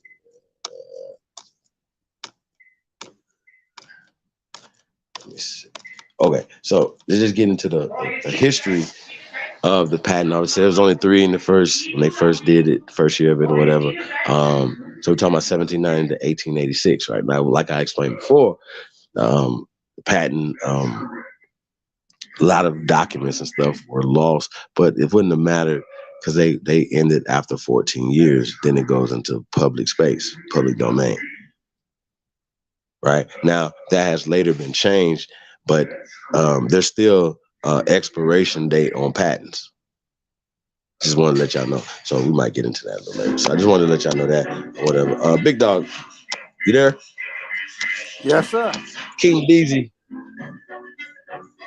So what do you think about that so far? Because I definitely want to get into a few inventions, man. You know of any inventions that were invented by American Negroes here? But what it is interesting, because basically what they did is they put their patents out before they started letting inventors invent. And basically the colleges and the universities fell underline and started, inventing shit and stealing our people's shit, like you were talking about. But that's all they got to do, though, right? So it's like this right here, right? You go into the thieves, right? And then you register your invention with them, right?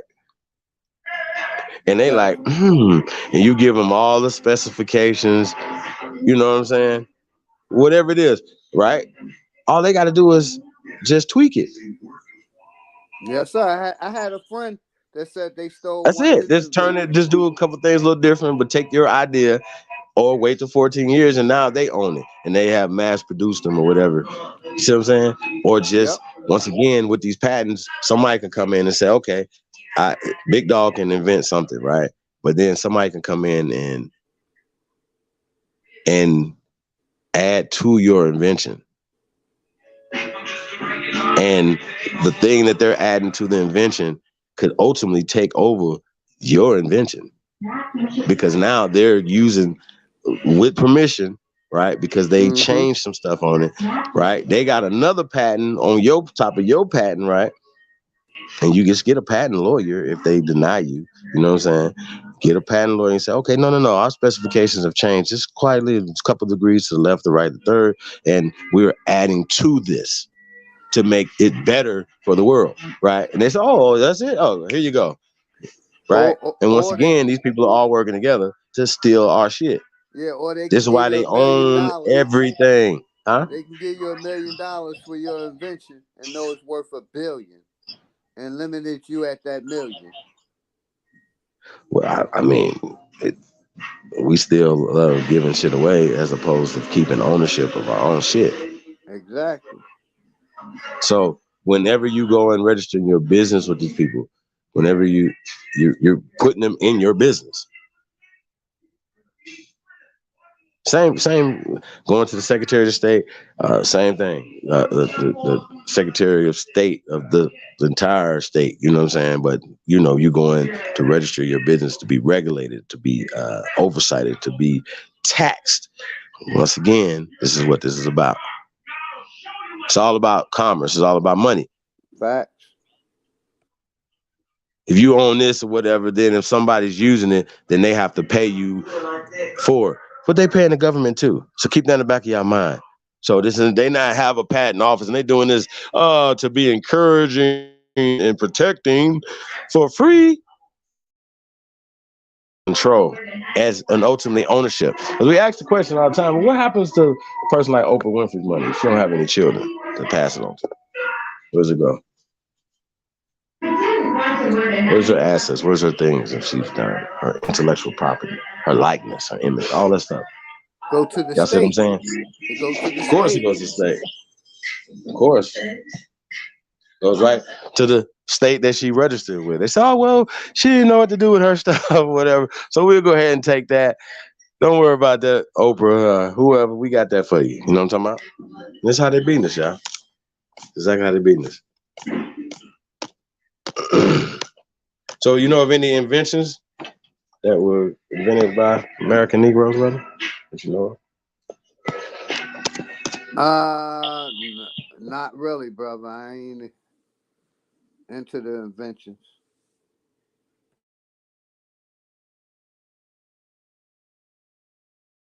But I know we basically invented a lot of shit. We invented just about everything on this motherfucker.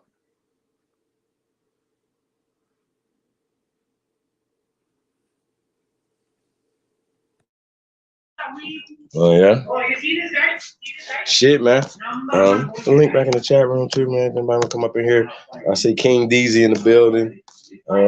Peace to the God, man. Shout out to everybody, man. Tapped in, man. We definitely appreciate you guys. I see Maurice Miller in there. Peace, King. I say appreciate everybody, man. Tapped in, man. Really do, man. Shout out. I got a 2 in there.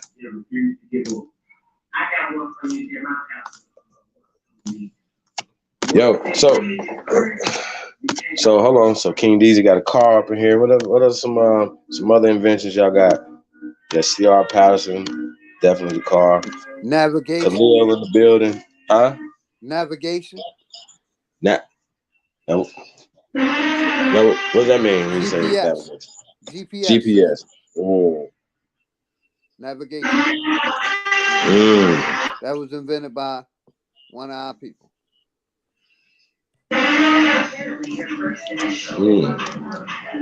That's interesting.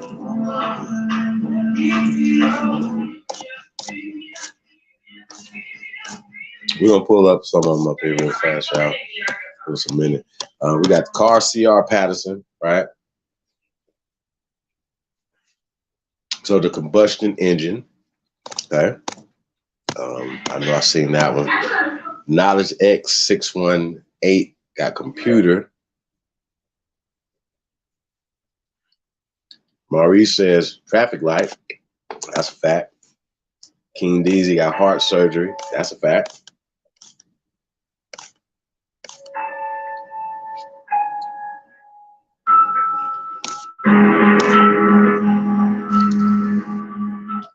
Yeah, Deezy, just about everything, man. We did just about invent everything. But that's why I'm trying to let y'all know that the way they took over stuff, once again, going to the patent office. Not saying there's nothing wrong about getting patents and those other things, because that's the matrix, right? But this is how they took our land as well. Okay? After 1886, this is Reconstruction era. This is reconstruction of history. This is reconstruction of everything. We talk about the Daughters of Confederation, talk about certain things. This is the reconstruction of history. This is when it happens. Now. So y'all got to understand that. So this is the hijack, and a lot of us are living our existence off of their reality that they created for us. Y'all understand what I'm saying? Cornbread, chips, cell phone, planes, gas mask, incubator, facts, all facts. Shit, focus on that. Is that loud, John? Hey, CEO, you can just pull up any of those that we were going over. If you don't mind, let's go through a couple of them. Talk about some of the inventions that were invented by American Negroes, aka American Indians, aka American Aborigines.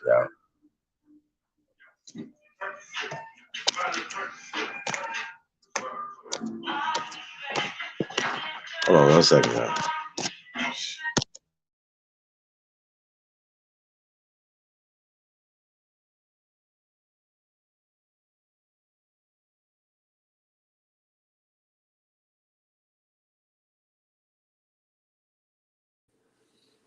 Yeah, we invented so much shit, like the chief was saying. We did more with the peanut than they ever did. Just the peanut. And they stole our shit.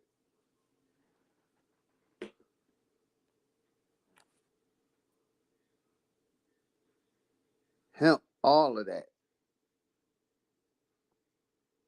We were using hemp and growing shit and building shit.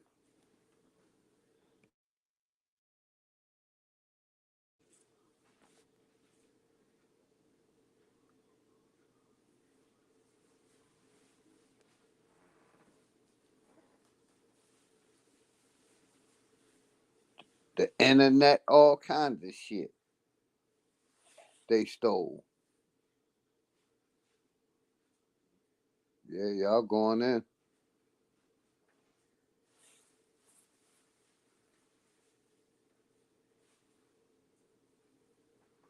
Y'all are going in. Light bulb. First doctor separated Siamese twins. Hoodies, shoes, soaps, combs, the peanut, soybean, elevator. Y'all going in.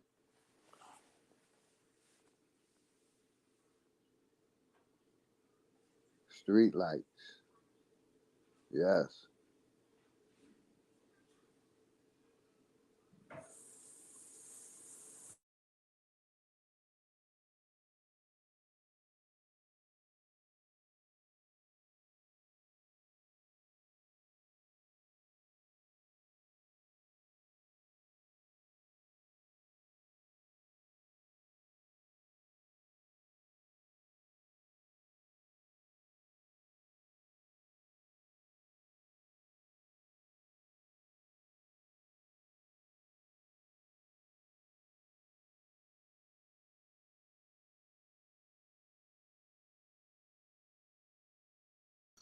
Hey, that video is cold too. I as soon as sheesh, it's only like a minute, but god damn. Hey man, that right there, I definitely want to show this. I want to go over these inventions real fast, y'all. I gotta show y'all this video, man. This shit crazy, yo. Man, this is what the shit I be talking about right here, man. Like, what the fuck? This is the problem I got with the system, how the system is ran, how they're doing things, and once again, the people that's supposed to be representing the us who make up the majority of the American people. First off, who make up the majority of the tax-paying people, because we're the majority, we're paying most of the taxes, right? Also, we are the largest voting bloc. Why are we being so slow and so dumb? Please make this make sense to me, and continue to keep putting people in office that are not working for our best interests. I'm tired. I'm not doing it. I'm not about to listen to this dumb shit. Wait till y'all see this. It just don't even make sense to me. And this is the problem I have. Once again, we sit back and we talk about it and we don't do nothing about it. It's embarrassing. This is really embarrassing. You know what I'm saying? Niggas ain't gonna do it. I'm gonna go march, go cry. No, tired of talking, man. Why is this happening? Why are you know, I'm like JG Wentworth. It's our money. We want it now. What do you say? We come for our check. We cutting the checks. We tired, bro. Tired of people misusing us and talking stupid. Real talk. This is crazy as fuck. So yeah, hold on 1 second, y'all. This don't even make no sense, bro. Ice cream. That's a fact. I just found out about ice cream last night. I was like, ice cream, nigga? Like, ice cream, nigga. Baskin Robbins, nigga. Telescope. Radiography. Oil rigs. Sheesh. Light bulb. Separating Siamese twins. Hoodie, shoes, soap. Cone. This filter shows you Peanut. And all the million things that came from a peanut. You know what I'm saying? Elevator. Shout out to Elizabeth. Scuba gear. Niggas created scuba gear? Sheesh. I was in the hell out of Hockey. That's a fact. Like the way I told that pussy. Baseball. Nah, I didn't want to do no videos because I ate my lip gloss off. Basketball. But I just. Hockey. Soccer.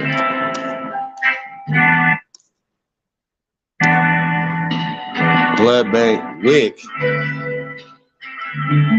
Every major sport. Everything. Chess. I may be a loner. If you're dealing with women. I don't know. We need to. Math, science. Dawood Amaru's in the building. Peace of the God, man. The first use of tobacco. Be like, how come you? Everything that comes from corn. Popcorn comes from corn, right? Yeah.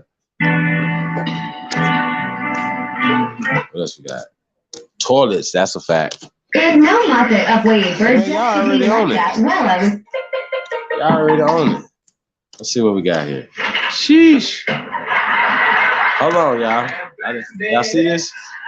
We just sell a pan and just gallop right over. Now they saying Africans right next to that, right? We're gonna examine that. The weather in Chicago right now.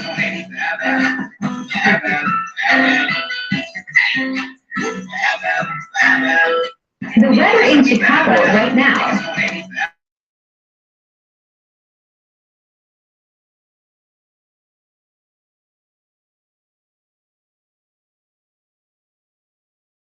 True, what it do?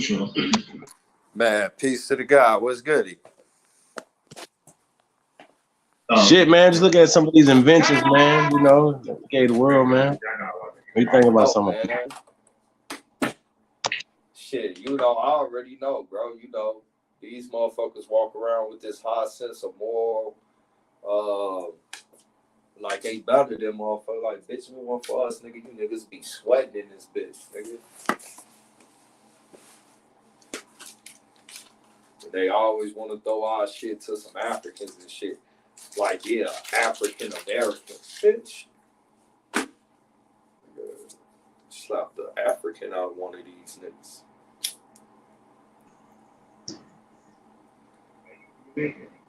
Yeah, man, we got, you know, we're looking at some of these. Hold on, let's go through some of these up here, yeah. This is really serious, though, yeah. We look at some of these inventions, right? So let's get to it. So I don't know who they calling Africans on there. So I see medicine and civilization and alphabets. All that is wrong. So Africans don't do none of that. Just want y'all know. But they're saying Africans because they're attributing it to somebody of color, okay? But when we get down to these names, the names are, they just attributing to just a whole race of people of color, but they just call them Africans. So once again, that's a hijack of reality, okay? Because civilization is fucking food. And if you don't know, out of the 640 food groups, 600 of them came from America that's in Africa right now. So you originally from there, okay? Or did those 40 come from there? Because 600 of them came from America. Now, where did those other 40s come from? Now, I didn't say that they came from Africa. So once again, your ass ain't got no food, you ain't building nothing. Oh, my bad, they didn't build shit. They still ain't got, not the shit on nobody, but just reality, it's just facts. And anything that's there now comes after the industrial age, comes after colonization, after the Paris, the Berlin Conference, and so on and so forth, right? After these things of carving up Africa, after this has happened a couple of 100 years before that in America. After I mean, come on, y'all. We gotta stop the bullshit, y'all. After nigga, you showed them how to Facts. use the number 0 as a foundation starting point for building. Right. So it says James S. Adams, right? Now, the source of this, I think this comes from the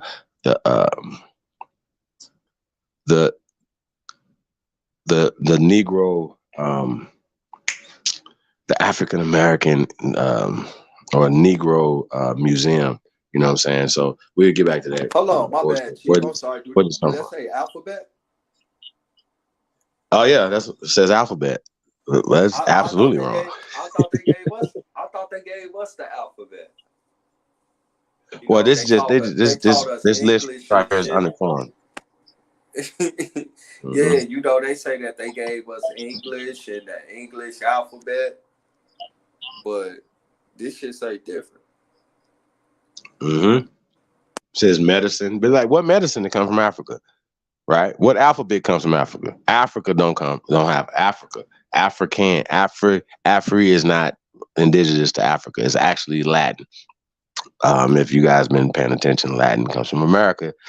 It's called American Latin, or Ancient Latin, or Algonquin, or Muskogee, or Creek, or y'all get the picture, right? All these names and all these terms that they just the people. So just because y'all don't think a motherfucker that was speaking Muskogee can talk to his Choctaw mama and daddy and brothers and sisters, cousins, stop the bullshit, bro. These people are lying.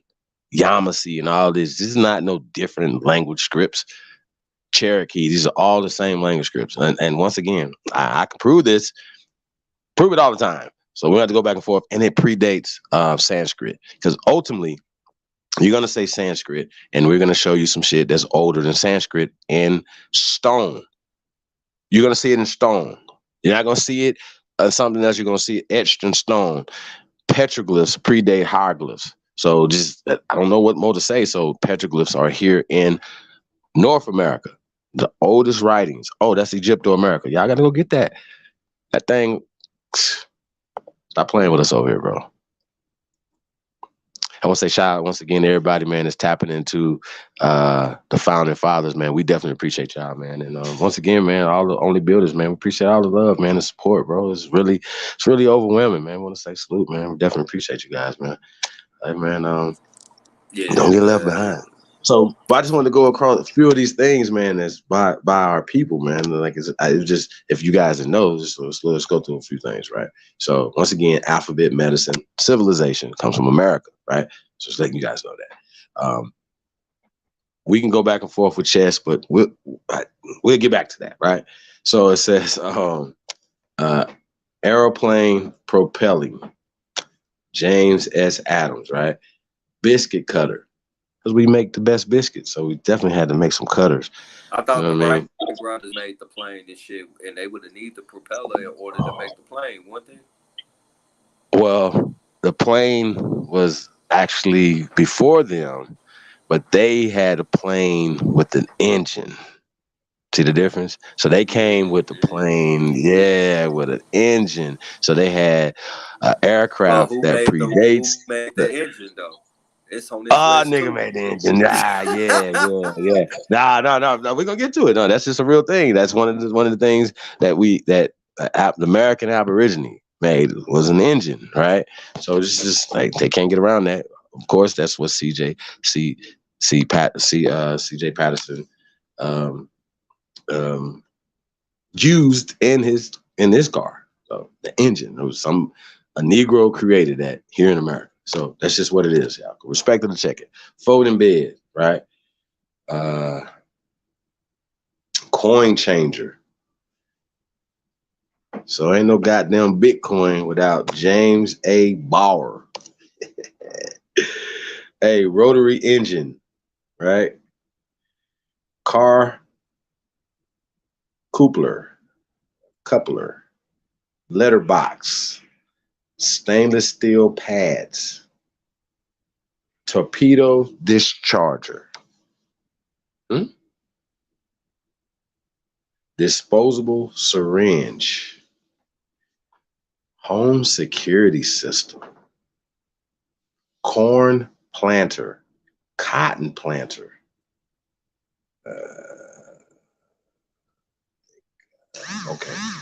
ironing board. Y'all know we love us some ironing boards, man. Get creased up. You know what I'm saying?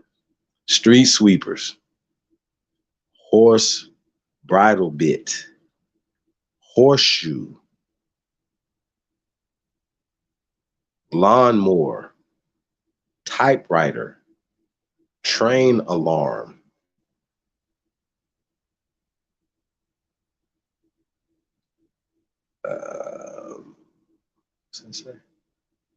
Image conveyor. Okay, I can't see that. Yeah, I think that's conveyor though. For radiation detector. Peanut butter.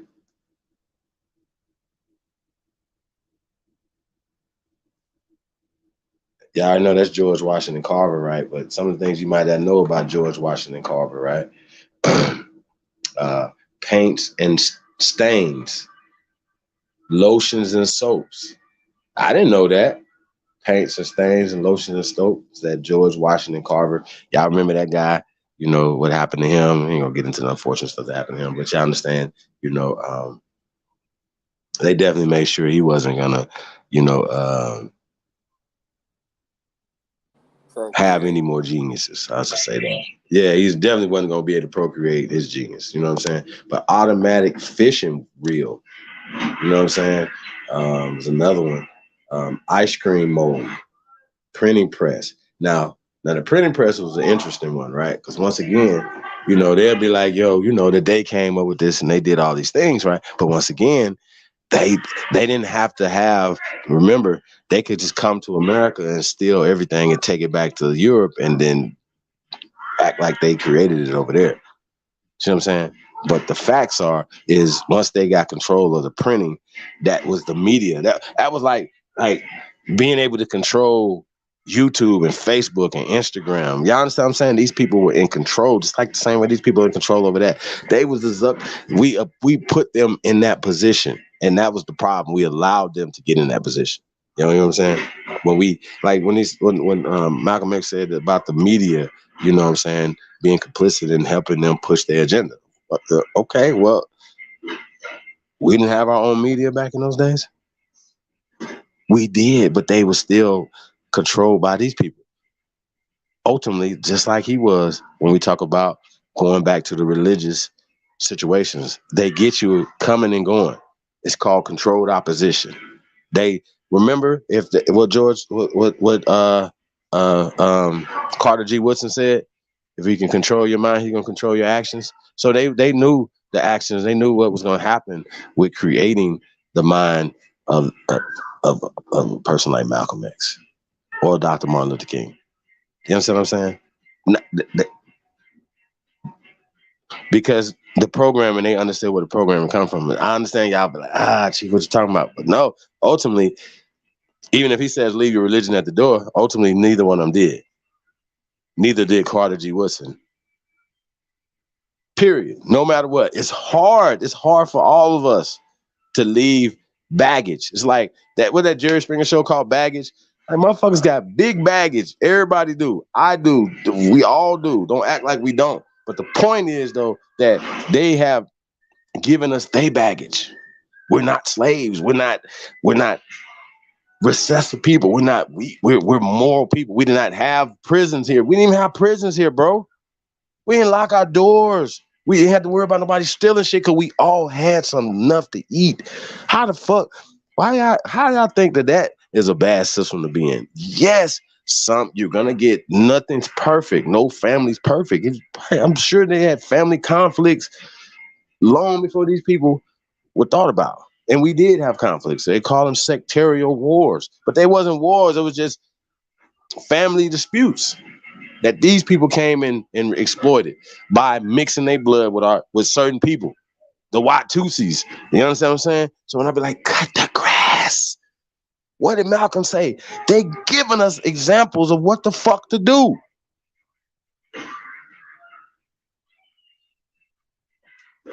Let me stop. Y'all ain't ready for that. Let me stop, man. Y'all ain't ready for that. So get back to the ice cream molds and shit. You know what I'm talking about? Printing press, envelope seal, laser fuels, pressure cooker, window cleaner, pencil sharpener, fire extinguisher, lock. Now, I got to say this too, though, right? With a lot of these inventions, right, that you guys seen, imagine all the lives that were saved because of the inventions of the American Aborigines. Right. So I just want to point that out. Hey, once again, you're welcome. The world, you're welcome. Thank you. You know, just send some thank yous. Matter of fact, y'all see what y'all gonna be mad again because I'm still mad about the shit I just seen, bro. Y'all gonna see this shit gonna make y'all mad, bro. Y'all, not that I want to show it to you to make you mad, but it for me it needs to be shown because it's about call of action. Like we have to say it. It has to get done, right? This shit is crazy. Just sidebar real fast, right? I had seen this thing and Stephen A. Smith was talking about, yeah, he wanted to get rid of, I think his Hot 97 interview, right? That he wanted to get rid of Max Kellerman. I just thought that was really weird. You know what I mean? That he's such an ass kisser that you know what I mean? That Max Kellerman is cooler than him. Like, you understand what I'm saying? Like, more of the culture than this guy. You understand what I'm saying? And that's kind of weird. And I know I don't give a fuck when nobody say no, but just look at his history, look at what he's done. But this guy, such a coon, ass kisser, right? Max He Kellerman needs to be even canceled, rap not too. Max Kellerman. What'd you say, bro? I said Max Kellerman was a rapper too. On top of that, ain't that some shit? Yeah. No, yeah, he used to break down shit back in the day, but that's not it's not what we're saying. I'm saying as far as how people just how they No, I was think and just what saying that he was more in tune with the culture than another involved, yeah. fucking brother. Ain't that some shit? Right. Yeah. And that's crazy. And giving more into the culture than this guy. And that's why he wanted to get rid of him. And I think that's really interesting. But getting back to this crazy shit right here, right? It says, so shoe lasting machine, lubricators, rocket catapult, elevator, gas mask, traffic signal. A lot of y'all said that. Hairbrush, heating furnace.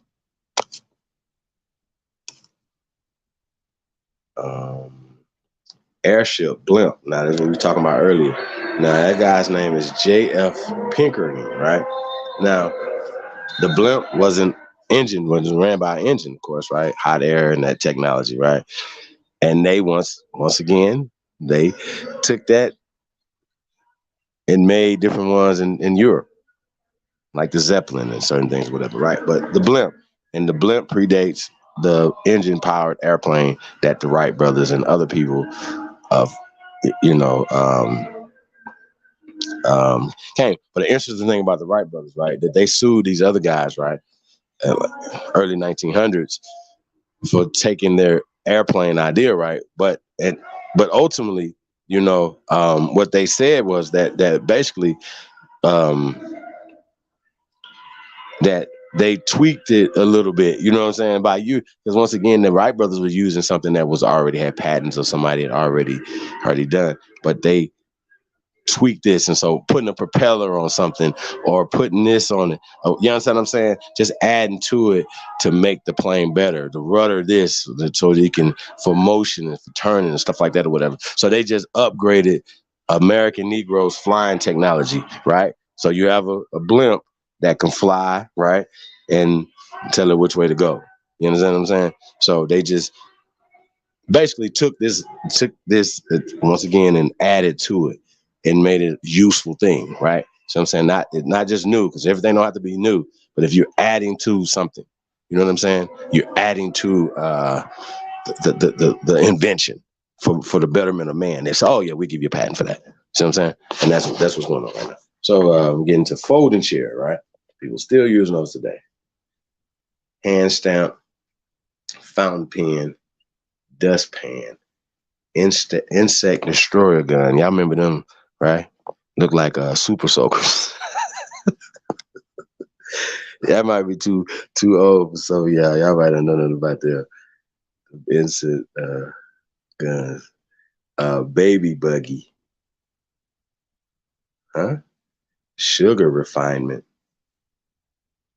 Clothes dryer. Cell phone. Pressing comb.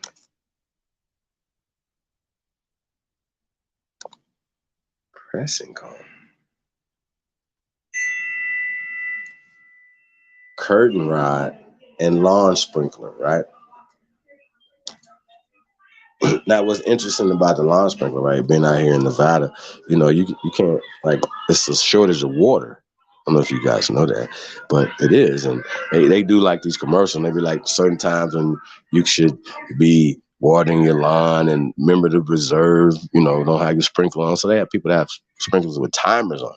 The sprinkler is still, like, a lot of these things are saving lives and saving a lot of people. So you got to understand that.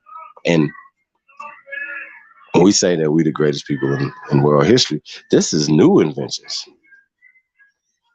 But we have been elevated. We talk about the use of zero and sacred geometry and built all the things that was built here that's older than anything else in the world, on the planet. And so if you see the same similar building styles in Russia or Asia and Europe, whatever, it came from America first. Sorry, I don't know what to tell y'all. I'm gonna be like, oh, that's Moorish architecture. Stop it. Why they didn't build that in Marrakesh, in what is called Morocco now? Why that didn't happen there? So don't stop You know saying what's stuff like that. crazy? Once again, when they're saying Moorish, they're just saying they could just say Egyptian architecture. They're just basically saying Negro. You understand what I'm saying? Negroes populated this planet first, everywhere. Now, I'm not saying You that know what's we crazy say though, we Chief? gave the world people. Yes, sir.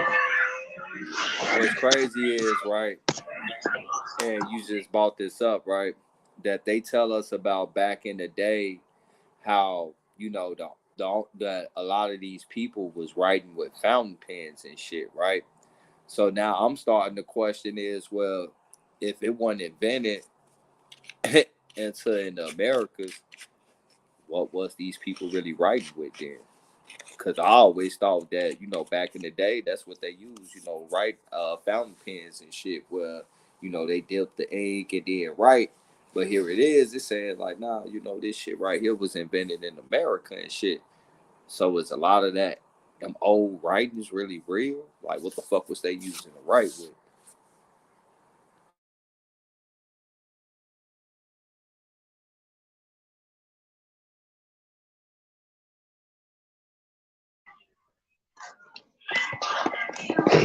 You said that the old writings, you wonder if they were really real? Yeah, because, you know, they taught us that, you know, before the invention of the modern pen and pencil and shit, that everybody was writing with fountain pens, you know, going back into the BC and all this other shit. But here it is, it's saying that the fountain pen wasn't invented until they came to the Americas. So, Well, right. So peep game, right? I didn't even see this other side over here. So hold on, let me go down this other side real fast. This is gonna blow your mind, man. So it says automatic gear shift. Think about the importance of that. Street sweeper once again. Urinalysis machine. Horse riding saddle. Shoe. Player piano.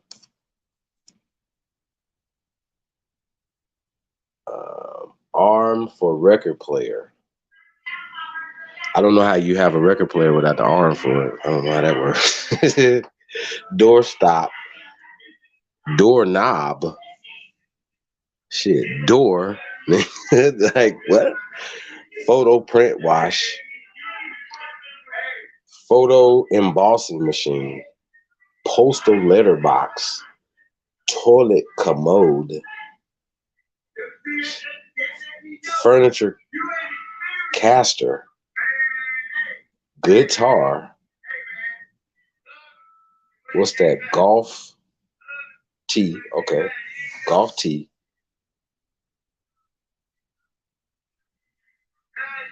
The motor. Thermal hair curlers.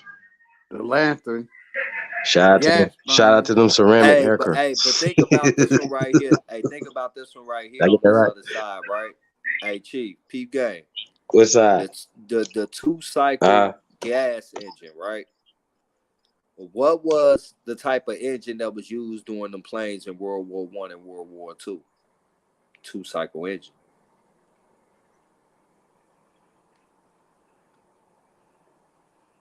And those airplanes with the propellers too, by the way. Yeah, those are 2-cycle. Yeah, but you know, after the propeller, they went into the 2-cycle engine phase. So them niggas wouldn't even have none of that shit from the wars or nothing if it weren't for us and shit. And then how the nerve to show us videos of being fucking segregated and all this other goofy ass shit. Like, you fucking ungrateful fucking bastards. Mm-hmm. And them stupid ass Pan-Africans just be helping them and shit. Like, they invented the plane, nigga. They invented the alphabet, nigga. Like, all right. Okay. You got it.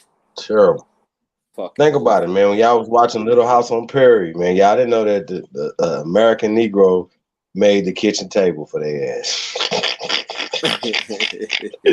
And Hey, them motherfuckers didn't come over here with no tables, my nigga. I ain't have no tables over there. Stop it. Nigga, you can The see niggas straight was in eating their on house the if it floor, wasn't no for the lanterns,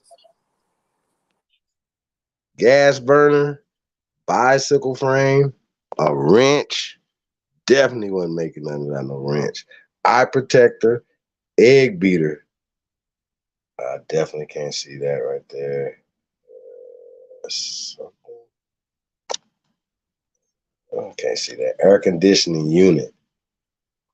I think that one say 2-cycle gas engine. defroster or something like that. Yeah, Ooh, the that internal defroster. combustion engine and shit. You know how important that internal combustion engine is, bro? Mm-hmm. Defroster. Okay. Defroster like in the back of the window of your cars, man. Come on, y'all. That's crazy. But it says, what did you say? Internal combustion engine. So that's for rockets, bro. right? That's very important, bro. Still used to this day. Shit, the starter and generator, that's basically the gut of the car. Along with the rest of the car. Man, that's crazy. That's crazy, y'all. What's some Refrigerator other controls. hydraulic shock absorber, bottle Damn, caps, they clothes even invented dresser. Shaw Alpha. Goddamn mop. Simple as shit. They was eating on dirt.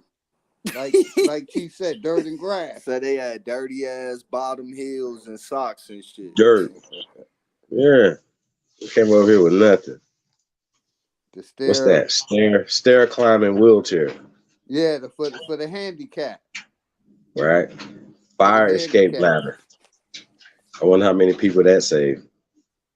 Telephone transmitter. Yeah. Electric cutoff switch. Relay instrument. Heart transplant. All that. Telephone system. What else we got in here? Liquor. Don't forget the liquor. Yeah, man. We love us some liquor. What's good, Truth? How you been, my brother? Man, what's up, OG, man? What's up with it, All good, fam. All good. Hey, yeah, man. I had that freaky ass nigga, hood nigga Doom out here and shit, nigga. Was kicking it with that nigga today and shit too. That's what's up. That's cool ass brother. Yeah, I took that nigga to the trap and shit. Yo, he was nervous than the motherfucker. Nigga, he wasn't talking none of that goofy ass shit. Nah, let me stop, man. He gonna call me like, hey, True, why you on that bullshit, bro? But nah, man, I had family was out here fucking with me today and shit, man. You know, man, we was chilling and shit, kicking it and shit. That's what's up, man. Yeah, my bad, bro. I ain't mean to take it the electro. No, it's all good, man. Shout out to that food, man. Mechanical brake, right?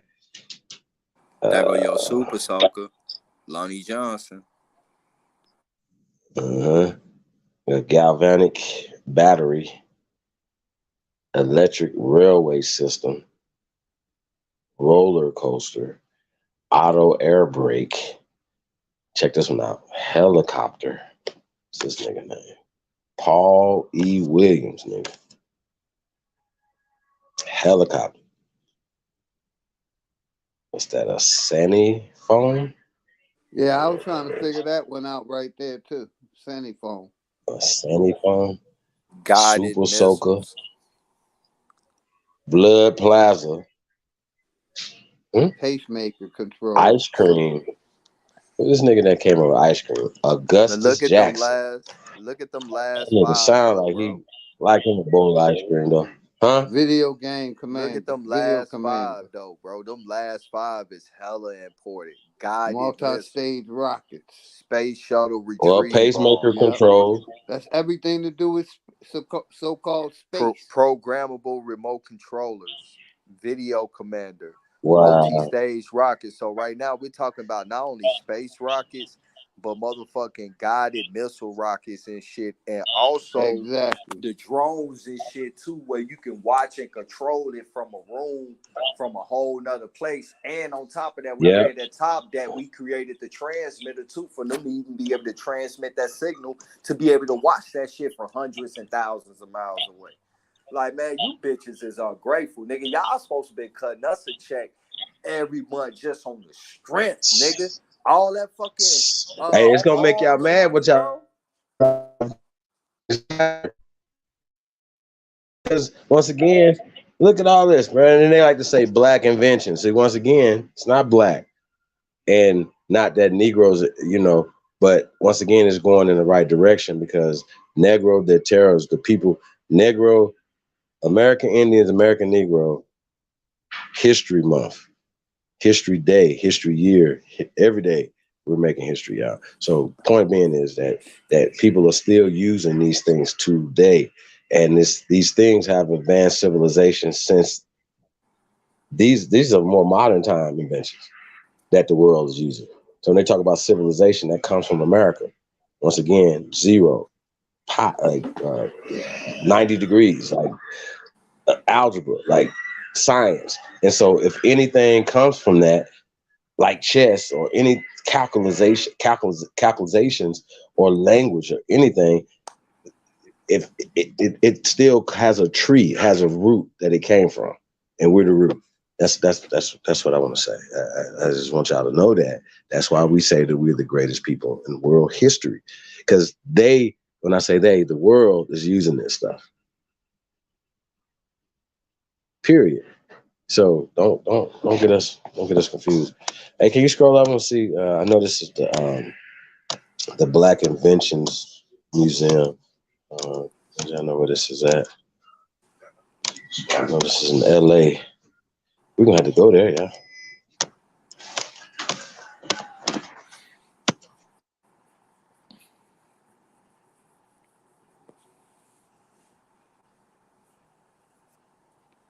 That shit crazy.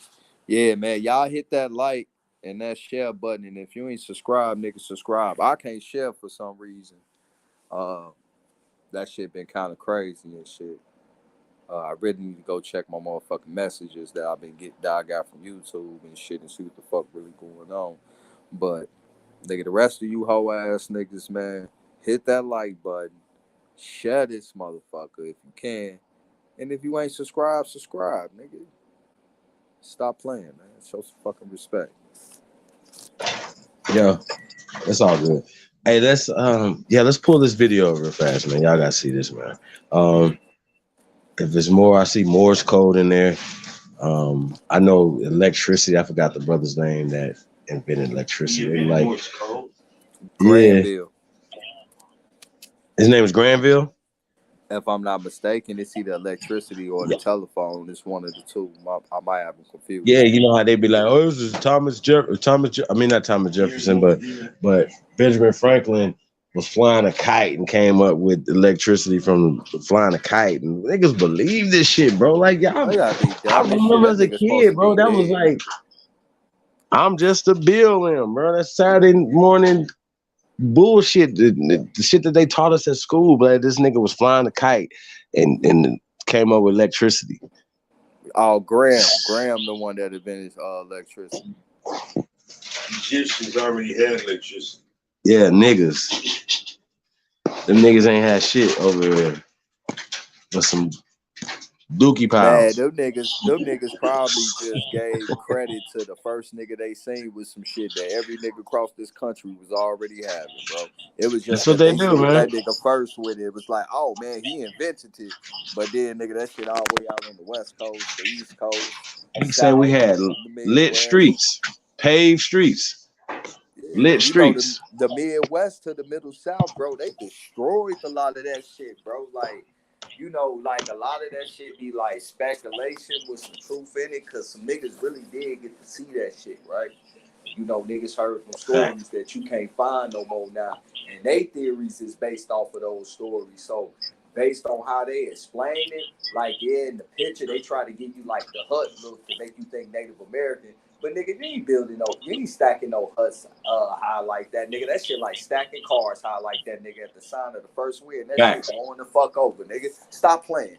You feel me? But Now keep in the way mind, them in structures is made, 1926, right when we started tonight, we was talking about Carter G. Woodson them in 1926 and the origin of the history of Black History Month, which was Negro History Week, right? So Carter, you know, they was in remembrance of Frederick Douglass and the great emancipator Lincoln, right? So there was a week because their birthdays is on the 12th and the 14th, right? So I'm saying that to say during that time wasn't no goddamn Native Americans nowhere, wasn't none of that. Not saying they wasn't having you know, moving of people and putting people in allotments and internment camps, reservations, internment camps, all these other things, right? Not saying that wasn't happening. That was happening to Negroes and mulattoes, mestizos, as well as the people who came in through Angel Island. And I know we're gonna get back to that a little bit. And also you guys see Tory. We might have to pull up Tory too, what Tory means, you know, because a lot of times people don't understand what Tory is. When we say his Tory, not his story, you know what I'm saying? Like it's two S's. No, it's his, H-I-S, his Tory, theft, thievery. You know what I'm saying? We're paying homage to their system, the Tories, right? A lot of times these niggas be talking about Huguenots and all this dumbass shit. That's like saying the Republicans and Democrats, right? You know what I mean? They don't even know who the hell they talking about, who these people are, right? And I think that's really interesting that you see they'll do a thing on them. They just say these people's name and don't give you any background on who they are. That's really stupid. You know what I mean? But it wasn't no Native Americans. And it's interesting to me that Native Americans who are being harmed, yes, it's like a lot of other Americans, right? But once again, the so-called African Americans, that's who we are speaking for, who have been classified as African Americans, right? Because once again, Dr. Martin Luther King, even in the 60s, didn't know anything about African Americans, right? So go ahead, bro, real fast, and we want to play this video right here, man, real fast, and we'll yeah, get I'm right gonna be back. quick with it. I'm gonna be super Go ahead, quick bro. with it. Yeah, Martin Luther King wasn't with none of that black shit either, bro. Let's keep it a buck. I never heard him say it. Yeah, I heard him speak out against it. You feel me? On some G shit. You know, a motherfucker played the video and shit. You know, I ain't no hater. You feel me? Yeah. But, you know, we got to witness what Martin Luther King said out his own mouth about black. He went with that shit. But, you know, back on that Cahokia shit, right? I find it mighty funny that, you know, the French was supposed to be there, the Spanish as well, too, that you never find no, right? What were all the writings that about them niggas who was following up and down the Mississippi River and shit and seeing that shit? What them writings at? You know, it's something about this middle of the map, nigga. Like, I'm thinking Cahokia probably niggas shit on all that. Like, no disrespect to the ancestors there, but it shit on all that old Mac and Mayan shit they found, bro. Just to keep it a buck. It's a reason why they destroyed that shit, and there's a reason why it's a lot of hidden shit on that. I'm gonna just mute that up right there, bro, so we get to this video. Man, when he just said it, bro, that's some real shit. What was that? It's my brother Thompson's History. What's up, brother? What's up with it, big brother? What y'all up to? What's up with it, 111? What y'all up to? Man, we are here, man, causing hell to the evil ones, man. You know, they don't want nobody knowing. We getting rid of the confusion. Getting rid of the confusion. Yeah, man, we gotta destroy it, man. We gotta destroy it. Because our people, man, like I said, we're under a heavy word spell. And it affects us. Because I know when I was affected by it. And I feel like I would have never got duped. Like I'm one of them type of people, man. Like now that I think about it, like how the fuck was I on a prayer rug? Like you know what I mean? Yes.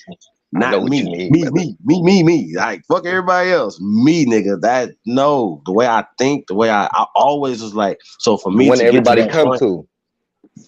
not even You that. mean Just like Exactly, no, Keith. nigga. I never believed shit. Nothing. Exactly. A little that's what I'm boy, I'm the saying. same nothing. way, So brother. to as a grown man to believe it, like what conditioning, you know what I'm saying? So once again, people are afraid to let go of dogma. You gotta Yep. let that shit go. It's dogma. It's a book, it's a piece of paper, it's a human being, the fallible people, it's this and that and the third. Not saying everybody is, and I'm definitely not saying that it wasn't no great men and women who came. We're living proof that they existed because we're here. Exactly. You guys are here. You great guys. These guys are here. You goddesses. We're here. This is the reason why this is happening, because great people came before us and mistakes were made, or they're playing us like mistakes were made. Maybe our people were being the best Americans we could be. See what I'm saying? We just got duped. Exactly. Like we So getting duped today. absolutely. So y'all, Man, I'm let's check telling this you. out real Boy, fast, your man. ass sounded like It's Zoe Hustles right there, boy. he did. Hey, let's 56 seconds, man. Let's check this out, and we're gonna come right back to it. Let's go. Check this shit out, y'all. Terrible. Native American tribes have reached opioid settlements worth over $500 million with drug maker Johnson & Johnson and 3 distributors. Through a court filing Tuesday in Cleveland, describes $590 million in settlements with the New Jersey-based drug maker, along with distributors AmerisourceBergen, Cardinal Health, and Mckesson. Some tribes have been hit particularly hard by an overdose and addiction crisis that has been linked to more than 500,000 U.S. deaths. The leader of one tribe says the money will help its efforts to build a healing center. Johnson & Johnson says the settlement is not an admission of wrongdoing. AmerisourceBergen says the deal will expedite help for communities. Lakeland News is member-supported. That ain't gonna do nothing but smoke that shit up, nigga. Them niggas finna be a hella overdose on meth in this bitch. You know what really pisses me off the most is that's all we have to do is unite as a copper-colored nation, Exactly. and we can sue the shit out of them bastards. But we too divided, and like I always say, that's the same only reason I'm fighting, because I've been trying to sue this system for my daughter. You know what I mean? And this system basically made it impossible because of the protection they gave the pharmaceutical industry. But if we were to unite, then we would all be able to sue them. Y'all got it. I mean, we can sue them Well, for a lot of shit. well, my first thing I'm gonna say is right that they getting millions of dollars after they just got 32 billion that they just probably smoked up and gave it right back to the pharmaceutical companies and drug dealers and everybody else, right? Right. But we get the 5th season of Snowfall in a Man. swift kicking ass. After we just voted these people in, Native Americans are not a blip on the voting if they vote at all, and that they vote counted, it wouldn't count for shit. It wouldn't count for nothing. Do they know Nothing. how to vote? Nowhere. It don't matter if they do vote though. Like what I'm saying is that percentage of their vote doesn't count for shit. My point is, why are we still allowing Clyburn, Nancy Pelosi, Schumer, and the rest of these fucks Hey, guess to what? The allow? next issue. Like, why Guess y'all what they there? New York, get these niggas out of there. California, get these people out of there. Get people in here that's gonna do the people's work. I'm tired of this. If you're American, you should not be suffering in America. I'm sorry. If it's no American should be suffering. And for us Aborigine Americans, they owe us checks, And you know what's gonna be the tax crazy part? remedy, All them people you just named that voted for that expungement of shit and all that records. shit, bro. The fuck? All them people you just named that be voting for this shit and all that, right? Yeah. Watch what the next big issue finna be out in so-called Indian country, right? freedmen's finna start getting kicked the fuck off, and they gonna have to go to court about that shit. About time the court proceedings is over with and the Secretary of Interior get involved and lay down the law, all the money gonna be gone, nigga. Just as usual. Like it always happen, bro. They always get the short end of the stick, bro. When them bitch ass niggas out there fighting for water pipes and shit, yeah, we're all just one. And when that money come rolling in, like, nah, nigga, you a freedman, nigga. You ain't even a real fucking Indian, nigga. And niggas gotta go to court about that shit. It happens all the fucking time. And that's why I be telling niggas, like, we gotta get our shit together and we gotta start getting in contact with them out there and shit. Cause, you know, man, they be getting played, bro.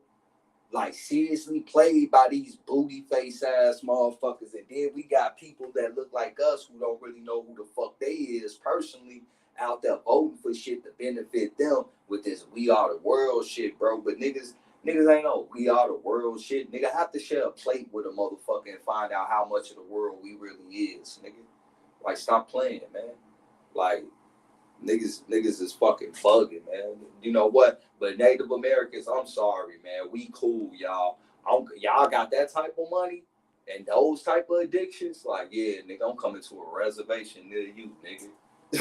I'm finna become a billionaire. These niggas got fucking nigga 33 billion plus 5. I know they finna smoke that shit up. Booty face motherfuckers. Hell yeah, I you come mean, with liquor. You come with liquor and drugs. It's good. That's all they need. but the point is, though, okay, they still know that they flooded our cities with drugs. Incarcerations and murders happen behind that. But where's our remedy?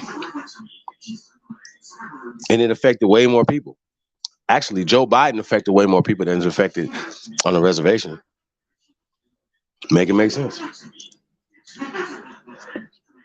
Yeah, You know, that big money, facts. majority of that money is not gonna go to the right people anyway. It's only gonna go to the pale skins who saying that they are Native Americans anyway. That's a Make it big make fact, sense, bro. y'all. I mean, what? Hey, It's I'm gonna not jump helping the down ones and that jump really on my need it. laptop, bro. Say again. I say I'm gonna jump down and jump back up on my laptop, man. 'Cause my phone. All right, for sure. If you can, drop the link in the chat like 2 minutes or something for a nigga. All right, bro. See Cali Love in the building. All them reservations they like a It big did say ass. we invented guns too, by the way. Hell yeah, we invented all this shit. They don't know how to do none of this. But that's what's so crazy though, y'all. Like we invented something like guns. Don't tell nobody else. And airplanes, don't tell nobody else. Like, you know what I'm saying? There's certain things we should have kept to ourselves. Fuck that. Couldn't let nobody know. Car, don't give a fuck. Y'all be riding donkey still over in that motherfucker right now. Sorry. You motherfuckers be no airplanes for y'all, no trains, nothing. Sorry. What if it's a race, right? It's a race? Is it a race? Fuck we give y'all all this technology for? Niggas done became from third world countries in the past 50 years. Think about it. This happened in the past 50 years. This ain't happened 100, 200 years ago. Because 200 years ago, these motherfuckers didn't have shit. We did. So stop playing with us, man. Stop playing with us. Please stop playing with us. Christopher Creer is in the building. Peace of the God. Say, based on descriptive statistics, no one in Congress represents us. I mean, it doesn't even make sense. Yeah, they should. We're the American people. Get out. Get out of our way. No, I don't want to hear this no more. Like we both somebody in, they not doing what we supposed to do. Like really?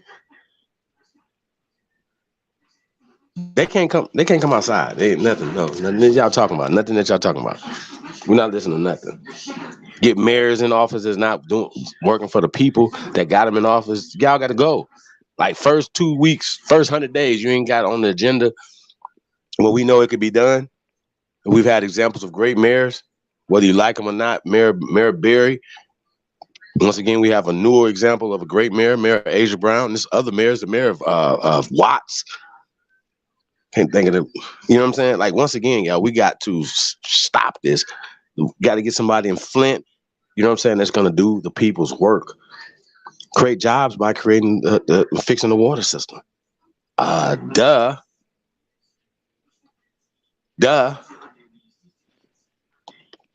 Tayshawn, what it do, brother? Cali Love said, "Don't vote." Period. Yeah, I mean, exactly. That only works if we, you know. I think we can use different strategies depending on what you're voting for, because we definitely didn't have a dog in the fight. But I still say I'd rather see Trump in office than these two fools. Hell yeah. That nigga Trump was actually doing shit. This nigga was trying to get rid of the deep state. That's what niggas don't realize. He's trying to get rid of their whole system. That's why they got rid of him. And then that nigga used to expose shit all the time, talking about those don't look like the Indians. Then he said he went to Massachusetts and he seen some Indians that look like Michael Jordan. So I'm like, yeah, Trump ain't as bad as everybody trying to think he is. But I ain't advocating for him, but I'm just saying he a lot better than Joe Biden.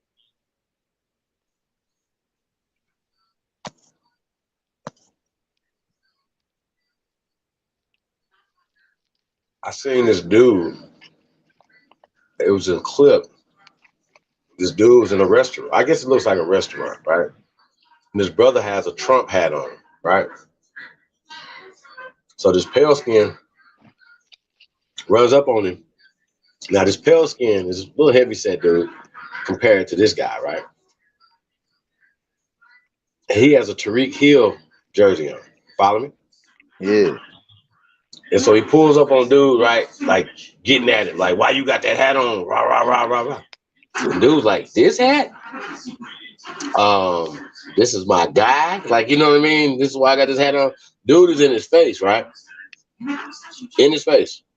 He's like, so ultimately, you know, dude, the little skinny brother, right? Nerdish looking dude, half the size of this dude, right? He's like, bro, what are you gonna do? What are you gonna do? You know what I'm saying? Like, if everybody in the restaurant, a lot of pale skins is watching, it's like they confused because they see this brother wearing this MAGA hat, and you see an overly aggressive pale skin with a Tariq Hill jersey on, probably mad that they just lost, right? Pulling up on this dude, being very in his face, being very aggressive. Now, where I come from, he'd already been punched because he's already in punching land, right? That's where I come from. I'd already. Matter of fact, he wouldn't have said shit to me. I could have had a whole Trump hat on, Trump shirt on with Trump on it. He'd have been like, "Not might be one of them niggas. I might not let me leave him alone." Yeah, I'm gonna leave him alone. He could do, hey, go Trump. You know what I mean? That's what the fuck he gonna say to me, right? However, this guy, he thought it was a little, you know, whatever. But he took this dude's hat off his head and threw it on the ground. Oh no! Now I would have already hit the roundhouse them already a long time ago, before that happened. But the point is that he felt comfortable to do this to his brother. You see what I'm saying? Like, once again, y'all, like, it's just, you gotta be on code across the board, bro. Like, I can't see nothing, bro. Like, I don't want to see nothing, y'all. So I pray that shit don't happen around me, because I'm gonna act a fool. I'm letting y'all know. I don't give a fuck. Like, especially fucking with our sisters. You know what I mean? That's just a no-go. That's not. I don't even tolerate the disrespect, like just little disrespect. So let alone talk about doing something to him. Your ass going to UMC. On God. I'm just letting you know. And that should be law in America. Law. You put your motherfucking hands on our sisters, you're going to a hospital or the grave. See the one. Based off of a lot of things. You know what I mean? That's how I feel. I don't really care what Malcolm said. Let's make it plain.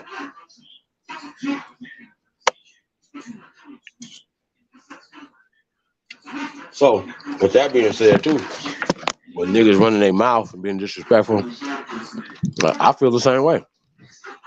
Just letting y'all know. So you know. Yeah, I was gonna say that's why I wear my army hat. Not that I'm proud that I served the country, just to let a nigga know I'm ready and prepared to turn the fuck up if I have to. Point blank, period.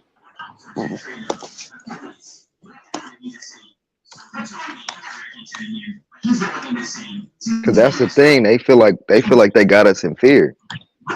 They do got most of these people in fear, but a lot of us, we are warriors.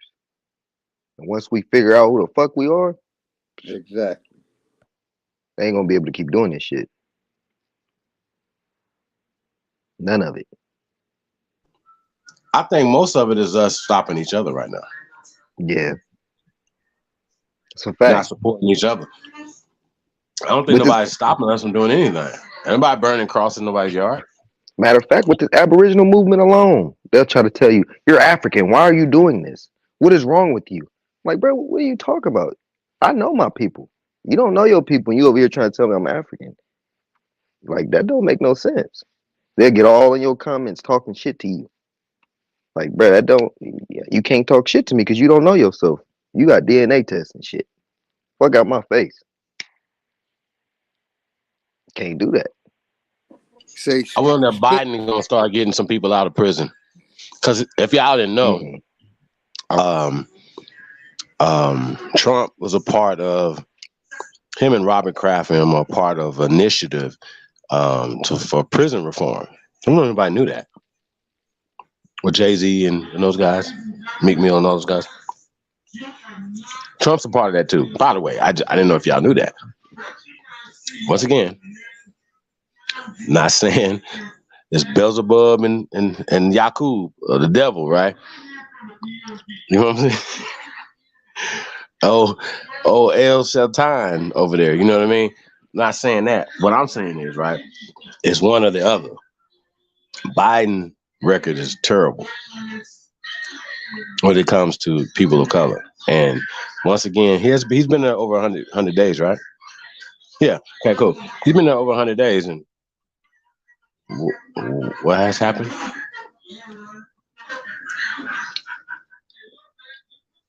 Anybody can tell me anything? Not a damn thing. Nothing but mandate after mandate. He did nothing for our people at all besides mandates. And he never will do shit for us. I think Joe Biden not for us. He told us that when he first started. When he first started running, what did he say? He was like, if you don't vote for me, you're basically not, you know. Like, man, what the fuck? Then you go back to 1978, you see all his shit. Just check his track record. He always been against us. It's like, come on, y'all pick this nigga, bro. Kamala Harris, she always been against us. Super predators. Anybody in California tell you that? You know what I'm saying? Like, what are y'all talking about? It's a young actor, matter of fact, from San Francisco. He was prosecuted by her. And he explained that he was innocent, didn't do nothing, but she was ready to lock his ass up. And her being another, you know, melanated person, you would think she wouldn't want to do that. She try to, you know, figure something out. Because this dude didn't have nothing, like there was no evidence against him, but she was trying her hardest to get him locked up. That's what Kamala Harris is there for. Lock up her own people. But I don't even know if she really one of us. I don't think she is. She not? I know she ain't. I don't even think her dad is like a Jamaican, like she said. He looked like he one of them Indians. Both her parents look like they're Indians. You might be onto something right there, bro. And she never showed the grandparents. Like, show the grandparents then. Since you showing this dude that look like he may be a little melanated, but then you go to India, you find some people that look a little melanated. Like you could find that anywhere. So this dude don't look like a Jamaican. Nothing like a Jamaican. Yan the Magnificent is in the building. Peace, Empress. Maurice Miller, she is Indian. Straight up. Well, that makes her 100%. an Indian American then, huh? No. What are we doing? What are we saying? I'm sorry. My She may bad. have a little bit of that city blood or something in her. Wait, is she Indian American though? No, India Not from the American Indian. I said Indian from the American. That's continent a of India or the from, yeah. Like we say Hindu or Yeah, Hindu. she a Hindu. Well, she's Indian because it's called India. Okay, just like it's a bunch of Indian Americans, right? Y'all can go down there today when they shops, right? Shout out to all my Indian Americans, right? See, Now that's I'm why not you saying Native Americans. I'm saying or American Indians. I'm saying Indian Americans. that shit confusing. Not to me. No, I'm saying to everybody else. That's why I was like, bro, don't go by that Like red American dot of Indian feather. shit. Red Yeah, dot. Like I'm not red no dot. Indian. I'm Right. Aboriginal. See, that's my part. That's my problem right there. See, we don't have to. You can make those distinctions and start telling people. So, oh well, no, just like I'm this type of Indian, no red dot. Exactly. So she ain't got nothing to do with us though. Like, so when they had the barbecue, what the hell was she at the barbecue for? See what I'm saying? With the Native Hey, Americans. man, They look, didn't invite bro. us to that motherfucker. Niggas should have, niggas is so passive. Like, bro, it was so disrespectful, nigga. She came with some Tim's on, bro. I'd have slapped the dog shit out her ass, bro. Like, what, like, shorty, what you doing? Blood, like, bitch, you showed up with some Tim's on in the summertime and you ain't even from New York? Like, nigga, what the fuck wrong with you, nigga? Like, and when it's like wintertime out here, I be having the Tim's on and shit. Niggas like, oh, nigga, you must be from New York. Like, nah, nigga, I'm from Chicago. Oh, y'all wear Tim's? Yeah, we wear Tim's. But in the summer, not in the wintertime, nigga. You feel me? Like, even in Chicago, niggas see you coming down the block with some Tim's on in the summertime. Niggas will get the roasting and shit out your ass. They be like, yo, son, check it out, son. What type of socks you got under there, son? You got some mini Tim's under there? Like, bro, we'll roast shit out your ass. You come down the block with some Tim's on in the summertime. But we know in New York, that's how I get down, bro. Like, that's they swing, that's they lingo and shit, bro. So, just like it's some shit we do, them niggas probably be laughing at us and shit. Like, nigga, look at the Conflict was out there with coat overalls on and shit. Nigga, I was shaking my head like, yo, these motherfuckers got us fucked up. But I like that song, though. That bitch banging. Like, but yeah, bro, that bitch Kamala, bro, she hella disrespectful, and they just let her got away with that shit. Just on the simple fact that she looked like us, but she ain't one of us, bro. You know how many motherfucking Hindu-looking motherfuckers right now is getting into Harvard and Yale under programs that was strictly meant for us and calling themselves that? That's why when every time the Pan-Africans come with all this black shit, I'll be like, so what about them black Hindus? Like, no, that's like, no, nigga, we all black. Like, what's up? My bad, man. I just smoked this weed. This shit got my mind expanded, man. I'm mute up, man. What's up, Amani Bay, man? Shout out to my man. What's up, man? My Greetings, relative, brother. my cousin, Greetings, man. dear truth. Greetings, bro. You was on some shit Sorry though. to jump on and interrupt you guys. I just wanted to get on for a couple of minutes and kind No, of you got the floor, OG. expand upon what you're talking about. And you notice that in especially all the work you guys put in from your the Aboriginal American community, and that's why I respect that. You guys put a lot of work in, especially over there in clubhouses, especially with you, Truth.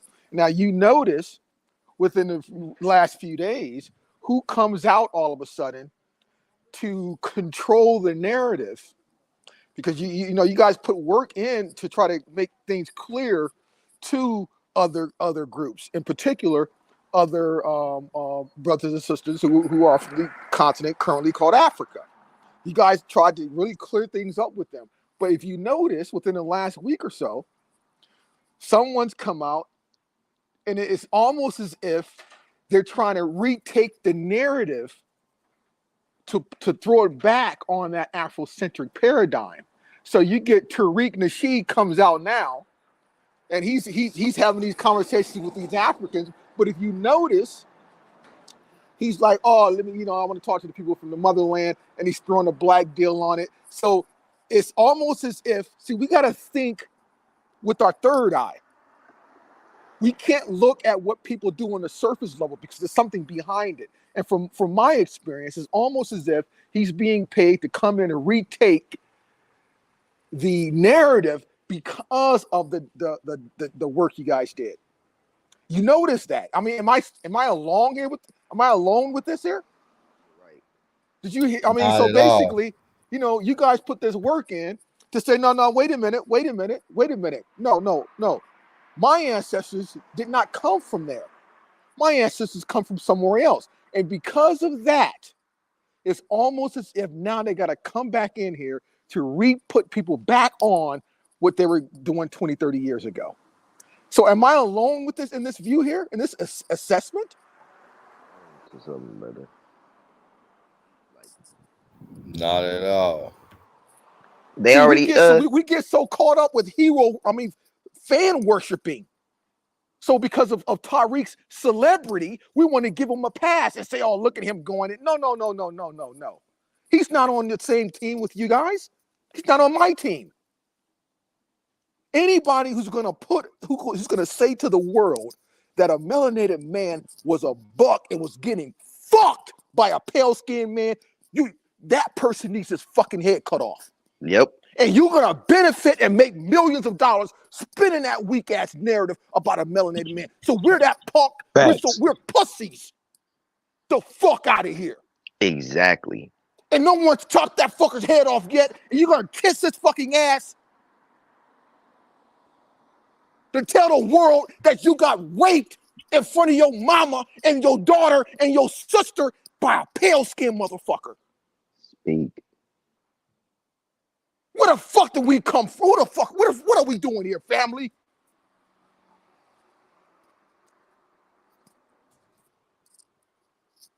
That's how he makes his fucking money.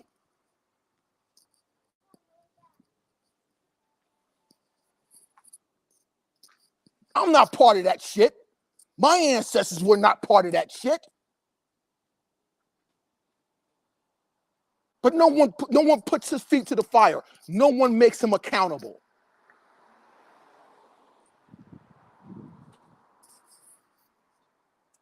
And you bring up a point. These people want to come on. They love the black umbrella because they all can fit up under it and benefit.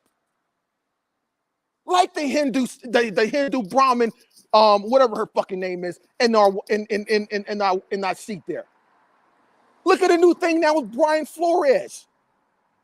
His parents are from Honduras. He doesn't have our experience in the mainland. He's not us. Man, like I said before, we are an endangered species. We've had our head in the sand for 30 years. We pop up out of the sand, and very few of us are left.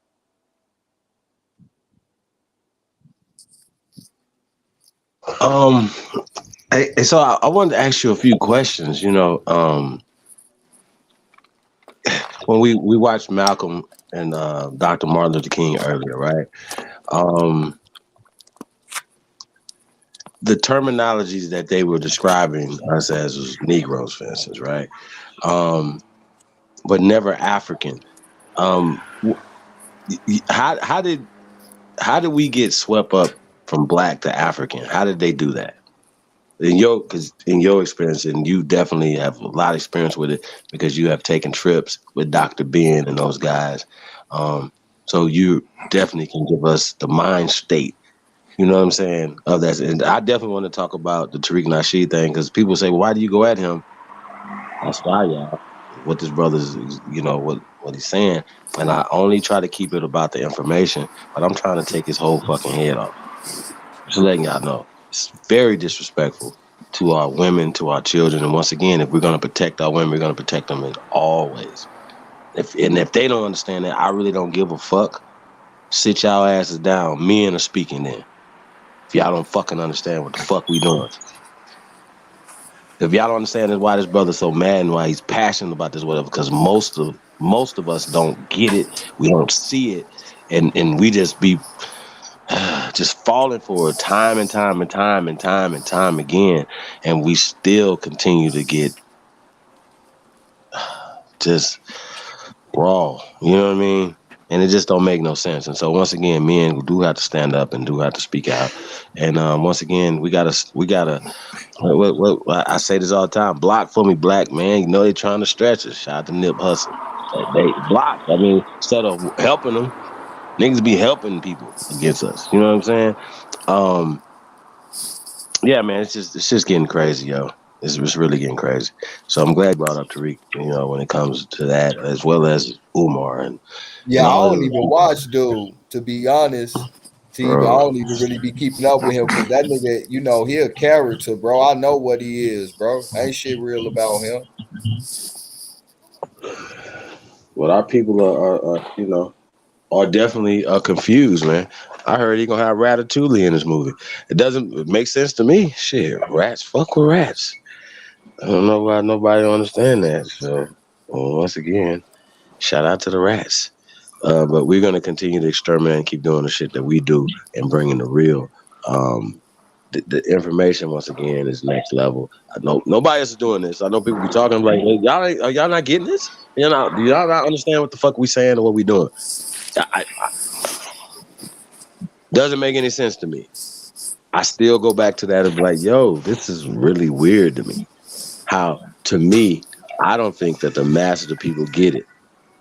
I don't. Well, to quickly answer your question there, I don't get it. Yeah. um, But yeah, back to the question though, how do we get to this mind state, brother? To where we well, allow people like these people to send us to La La Land, brother. well, but it's we get caught up with the glamour, and you know these people are well funded. We have to understand that, right? And so we've all been programmed since children to worship, you know, these individuals who are on these media platforms and movies, athletes, you know, entertainers, etc. Right? So. And these people can promote certain narratives and paradigms, and then we'll fall victim to that, get up under their sorcery. But this is the question we have to understand, because this is a war, and so you're going to have the opponent is going to do things to try to beat you. So that's understandable. But we have to also have our plans and apply our plans to defend ourselves and to, you know, to defeat the opponent, right? Because in my, you know, all through my experience, so I understand Dr. Ben, Ivan Van Sertima, Runoko Rashidi, Ajwa Kwesi, what those guys were funded for and what their objective was. I see that clearly now, because what at the end of the day, what's important, family, is it's land, ownership of land. That's what makes the world go round. And North America in particular, okay, it's the heartbeat, it's the seedbed, it's where everyone wants to be. It is the core of the planet. Okay, we are the landowners in that particular geographical location. So put yourself in the enemy's shoes. So if you want the true landlords to lose that position, you're going to have to create certain you know, measures, countermeasures to take them away from that so you can control it. And that's what they did. From funding the out of Africa paradigm, for paying these agents to come in here and to spin it and to disconnect us from it, to get us somewhere else, to where, you know, yeah, I paid nearly $6,000 to go on the tour to Egypt with Dr. Ben. I did all that, yes. I was funding. I was driving Ronoko Rashidi to his lectures and helping him prepare for all that shit. I did all that, yes. But now looking back at it, and that's why they never talked about genealogy. Oh no, they didn't. That was one thing they never wanted us to get into, because once you uncover that, open that Pandora's box. Oh, then you'll see the fraud, that they're all fraudulent, right?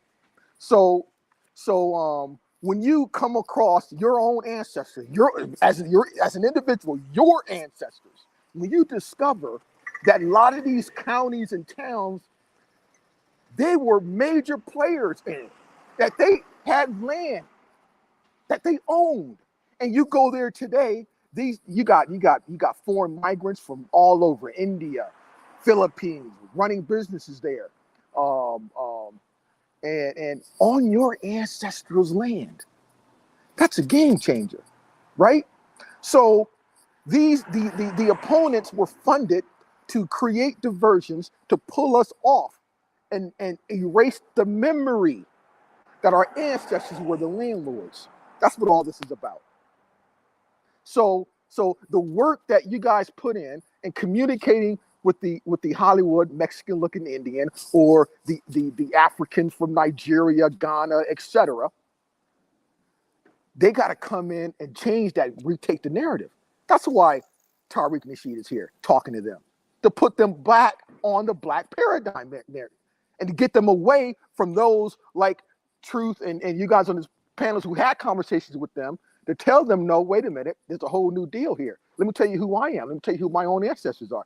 They need to retake that. That's what's happening here now, right? So we have to recognize it, and then we're going to have to move and come up with our own plans. But again, the most important thing is to honor your ancestors. Yes. Hey, man, I'm sorry, I didn't mean to cut in. I just want to say on some G shit, I've been telling people straight up, like, man, we spend too much motherfucking time explaining who the fuck we is, man. Fuck these people. Well, no, you're right. You're right. The people that they need to matter the most to is us, like, like today, right? I had hood nigga Doom with me, right? And I took him, I took him around with me and shit over to one of my homies' crib. And like I say, when I took him there, he'll tell you, it's a white boy, it's a mixed dude, and it's a Vietnamese dude. Like these is people who I interact with. We don't even talk race shit. It's just all respect shit, right? And at the end of the day, it's about us and shit. You feel me? Like, for instance, all of a sudden now you got these fucking black immigrants and shit that all of a sudden got an opinion. And I tell them straight up, like, nigga, fuck your opinion. You left your home country, nigga. You want shit until you got here. So in my opinion, nigga, you the worst of the worst. You was a real bitch, nigga. You let somebody chase you from your own fucking country, nigga. We always been here fighting. So have an opinion about us, nigga, you can kiss my ass, nigga. It don't fucking matter. Don't talk, nigga. That's where the real issue is coming in at. And that's why I fought these Pan-Africans and shit. Because they give them this sense of confidence and this sense of belonging. Well, yep. They actually think they fucking opinion matter. Like, nigga, it don't. You feel me? And like I tell people, as individuals, respect gonna get respect regardless. But when it start coming down to some real shit about us, hey man, mind your fucking business. Because I would tell anybody that shit in a heartbeat, like real talk. I told one of my white homies that shit one time. I don't know how the conversation got there or whatever. But I had to tell him like straight up, like, hey, look, respect gonna go a long way regardless, because I don't want to see nobody being done wrong nowhere. But when it comes to shit that deal with us, respectfully, bro, mind your business and keep your opinion. This is some shit we got to deal with on our own. And we don't need no outside influences on nothing, nigga. You feel me? But he definitely rock with what I was telling him about niggas really being from here. Cause he know a lot of our people and shit that he interact with that knows this about theyself as well too. And he done heard it, a lot as well too. So, man, we just need to just focus on us and then start pushing forward our agendas against this motherfucking government, because we have a tendency of arguing with people that don't mean nothing, not even amongst their own people. They nobodies. So like, why the fuck is we arguing with nobodies instead of putting our shit together and taking this shit and discussing with motherfuckers? Not saying that these people matter, but these are the people that we really got to go through to get this shit right. And that's this government. You know, like I tell people, man, we don't need to be going out there to no fucking Oklahoma dealing with these motherfuckers on the reservations. We need to be coming as a group and going straight to the Secretary of Interior. Nigga, we knocking on the door on the nigga that make the calls, nigga. Because even whatever they got going on out there, if they make that call and be like, you know what? Nah, we not having that shit. These docile, mouth head fucking welfare babies got to fall in line. So that's what this shit is really about, this shit, man. You know, man, like, yeah, man, we got all these ideas and all these agendas. We need to stop wasting time but arguing with fucking nobodies. Because like I say, everybody that has a point of contention with us is all nobodies. Even if we convince them, they are in no position to change shit.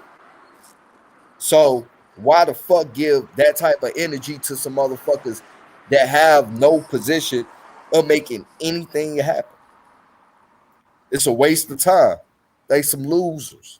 They double losers at that, because nigga, they come from ethnic groups that been basically giving doors open to put them above us, and they still ain't got shit. So they some extra fucking losers, bro. Like, nigga, if you struggling like I'm struggling or make less than me, and you ain't one of my peoples, like, nigga, you's a fucking loser in my mind, nigga.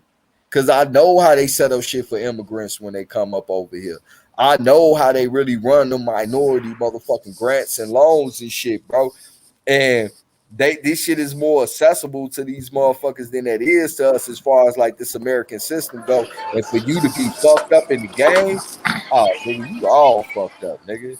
I'm a mute right there, man. Like I say, I'm high, and sometimes I'm out to smoke some weed. Let me correct that. Let me let you know what type of high I am, because the nigga tried to be like, yeah, that nigga was high off rocks or some shit. Nigga, I'll smoke some weed and I can jump from topic to topic, so I need to mute the fuck up. But yeah, man, keep going, man. That shit fire. Well, no, agreed, Truth. I mean, it's So you just a on some shit. distraction. It's just a distraction. So again, we have to honor our mothers and fathers, and you do that by getting down that rabbit hole, going as deep as you can, because you're going to find a treasure, and you claim that treasure, and then that's the best thing you can do. Screw all the other the distraction stuff. So again, and that's what I'm out here doing. I'm somewhere aware of what I'm doing to help others, and then what I'm going to be doing for myself in the spring. So yes, we're recording, we're claiming land, helping people claim their ancestral lands, and moving to the second phase, which is that lawsuit. And that's that lawsuit that goes on what Truth is saying, hitting it and putting people that where it counts, with putting their feet to the fire. Exactly, and that's at least what I'm doing. So, but everyone doesn't have the skill set that I have. So, what I can do for everyone is to set the actual template by successfully completing that process, and then laying that template out and showing it for everybody, so they can see, okay, this is how it's done, and they can just follow that template. So that's my intention here with all this here, right? So. I've showed and proved that there's these federal lawsuits happening right now as we speak to reclaim ancestral lands.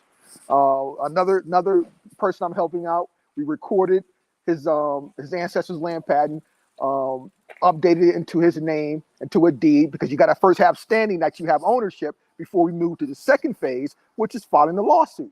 And this lawsuit is just not to get the land back, family. It's to get the damages. Because as long as you've been denied your ancestral land, they have to compensate you in damages. They have to make you whole. You see, and the reason why you were not able to benefit off of it is because of the grand fictitious law that they created. They denied you knowledge of that. Each case is different, though. Each case is different. So once you uncover all those facts, this is what we have to do.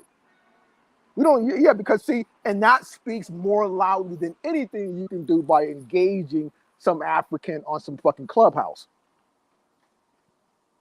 That speaks loud right there. You can't speak any louder than that by silently going after those that matter, that deprived you of your ancestral land, and you reclaim it, and then they pay you and make you whole again via damages, and then you have your land. That's what it's about right now.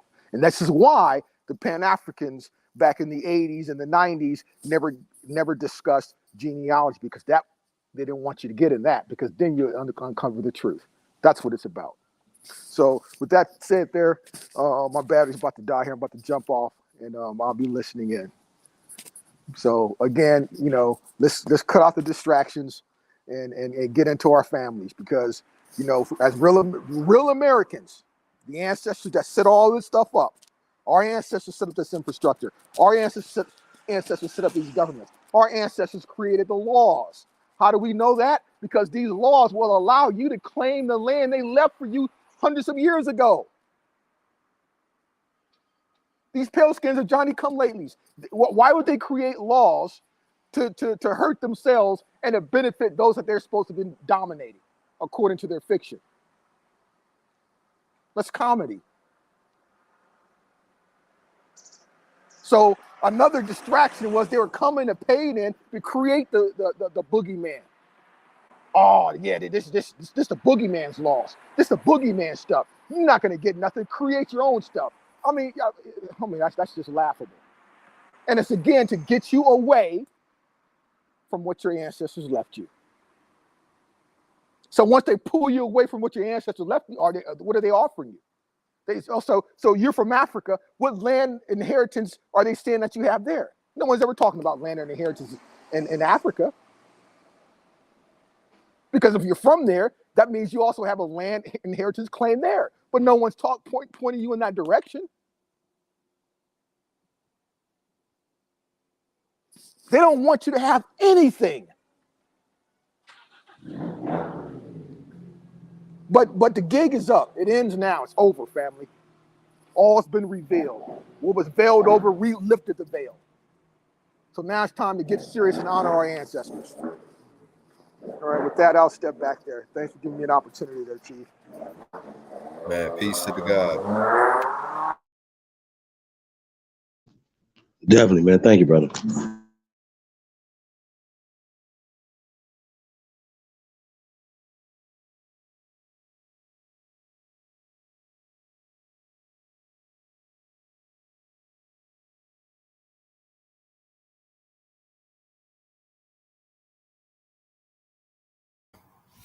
Yeah, man, we chin checking niggas from here on out who call us anything other than what the fuck we are, nigga. If you call me black, I'm checking your ass respectfully.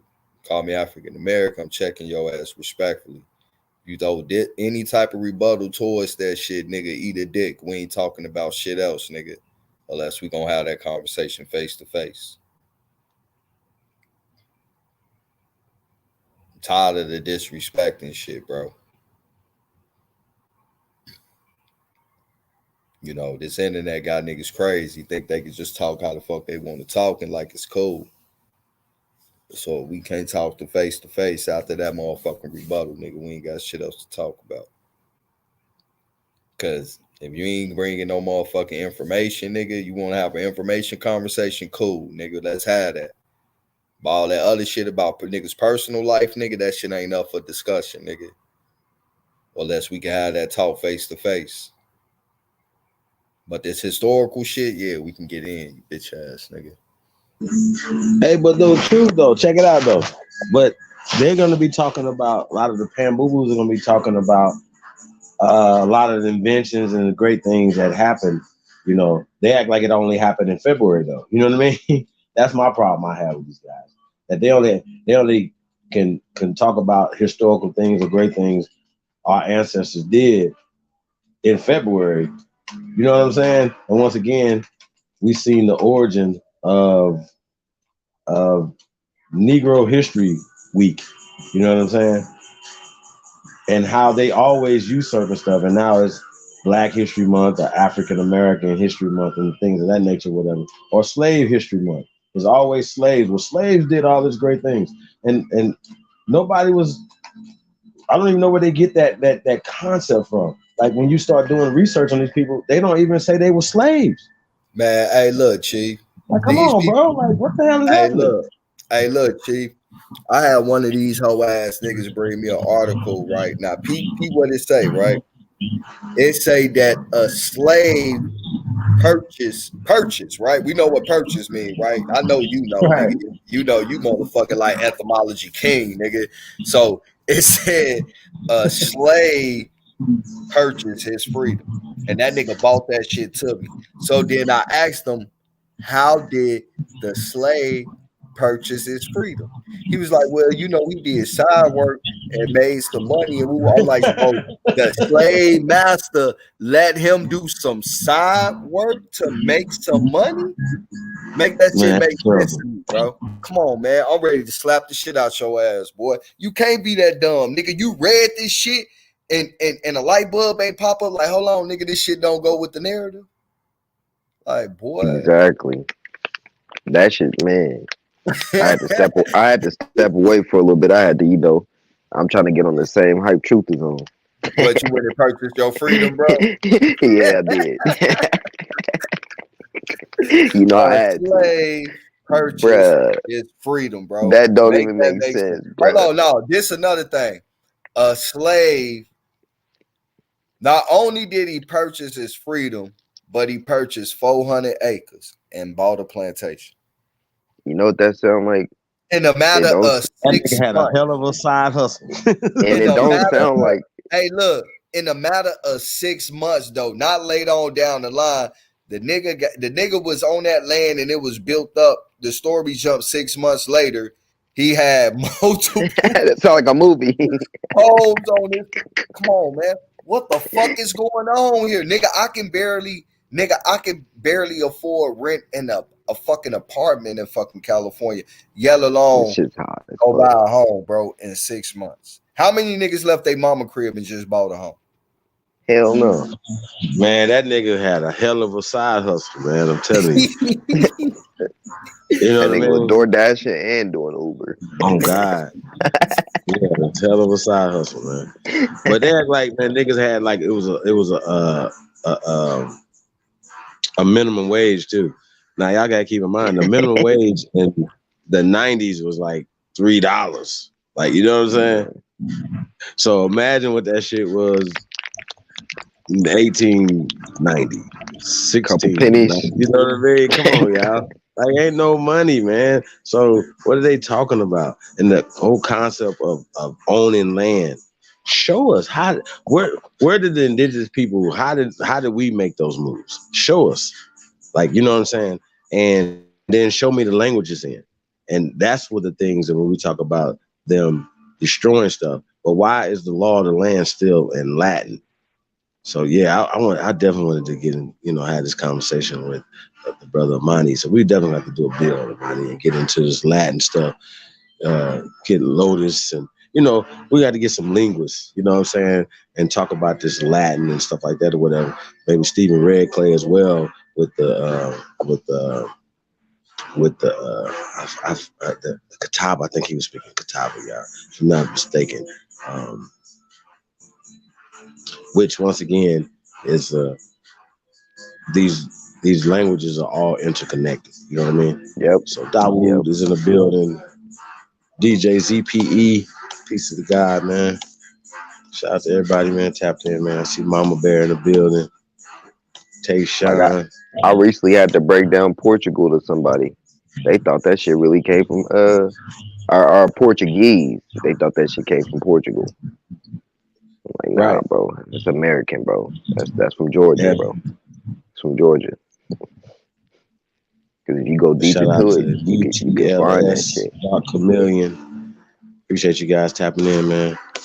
The links in the chat room, y'all. If you guys want to get on the panel, saying Dark Chameleon, say something. I don't know if you're on here, brother.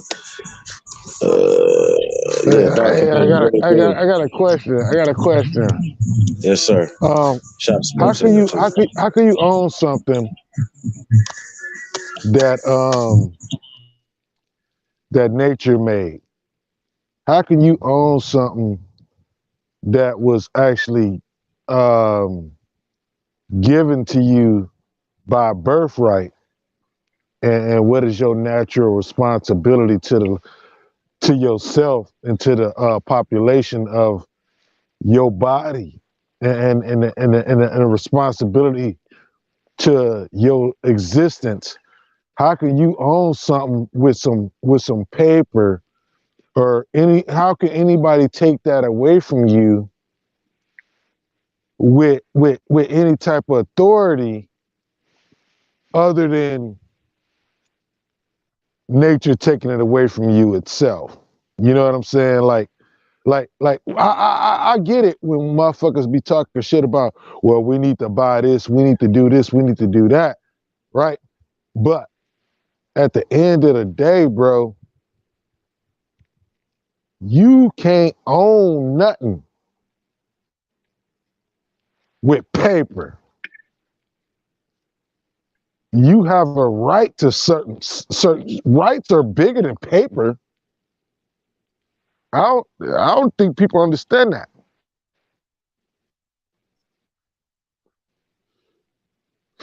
Your natural God-given right is to be a person.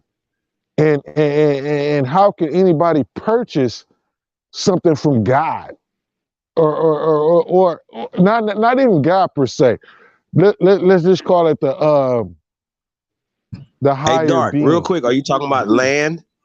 I'm talking about everything in totality.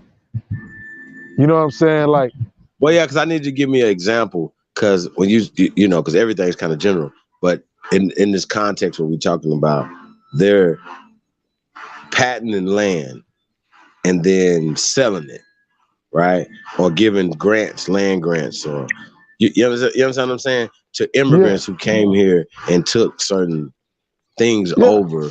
You know what I'm saying? Systems over. So yeah, how in can 1790 anybody? we were the majority here in 1790, even in their calculations with their 13 or 14 states. You understand what I'm saying, bro? Yeah, I'm just saying, like, on some real life, on some real life reality type. Just use your third eye. Just blanket some of the information that you have inside your head. Just think about what I'm saying. Just come at it with a blank sheet, right? Just blank Facts. your mind out. Just blank all the bullshit out and think about it. How can Look at anybody? them census records.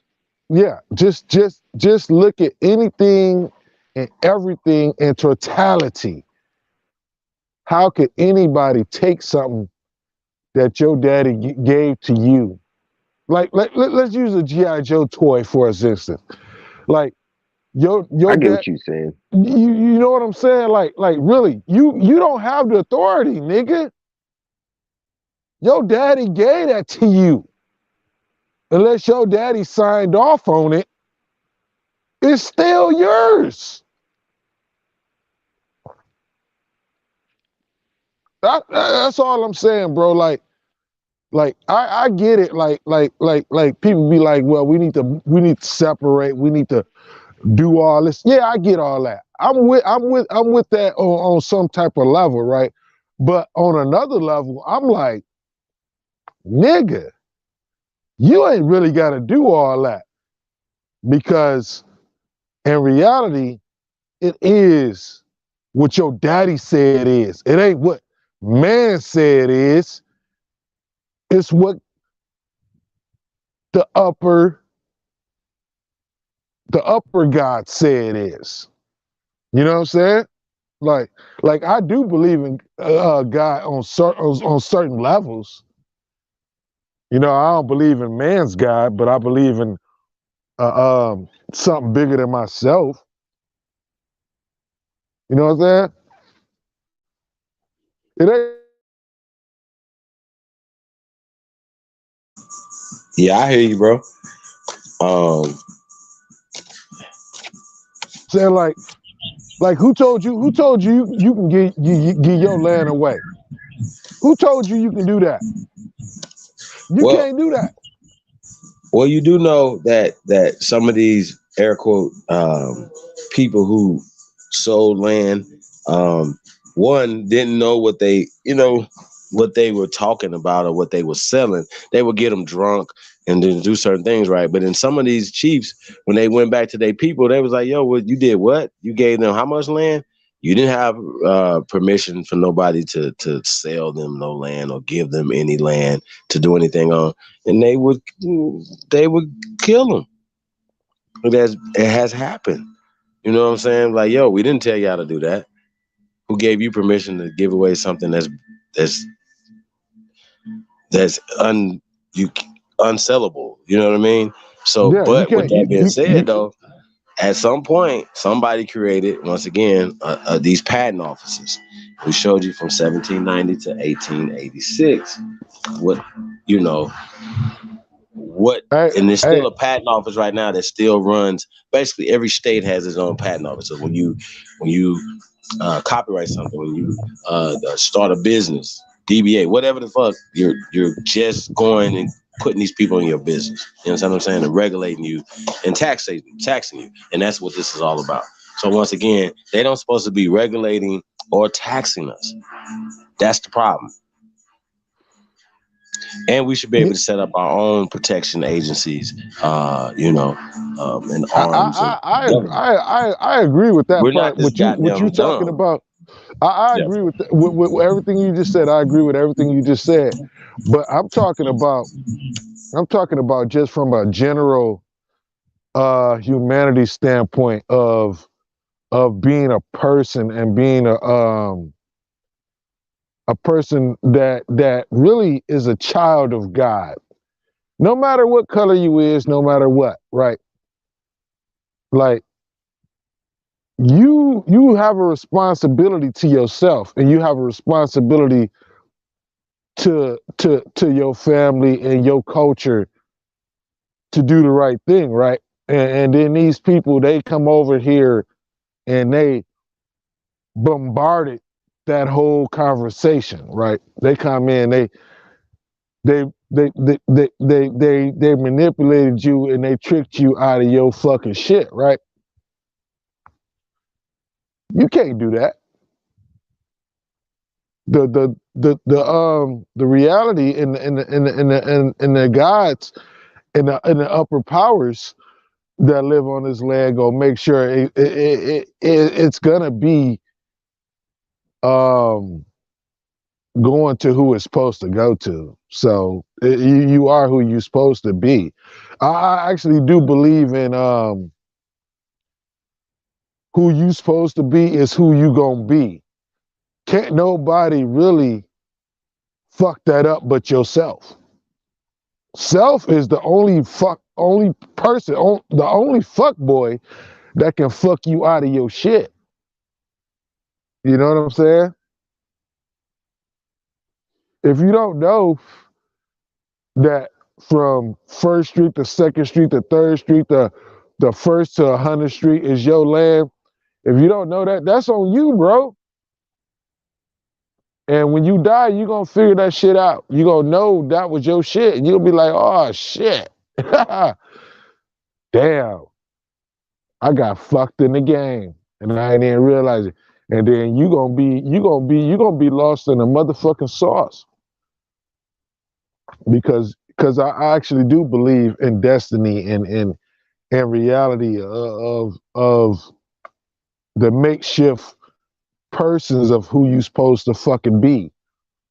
You know what I'm saying? It's up to you to get there.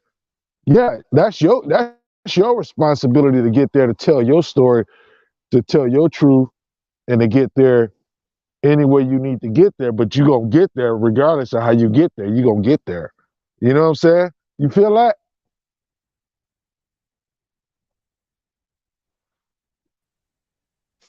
Bruh, you got a nigga going in circles, man. Won't you just clarify or articulate your comments with a little more clarity so we can get something out of it? It's like destiny, bro. It's like reality. It's like you gonna be who you supposed to be. You gonna get what you supposed to get, and can't no man take that away from you. I don't care what type of paperwork they fucking put out. I don't care what type of law. See, that's why they got the paperwork, to manipulate your mind and to tell you what you're not supposed to be able to have and all this old bullshit. But you can't with man-made laws, you can't disrupt nature. You can try. That's what they doing. They trying. But the natural laws, the natural life, it's gonna always win. That's why they doing what they doing, because they know natural law is gonna win.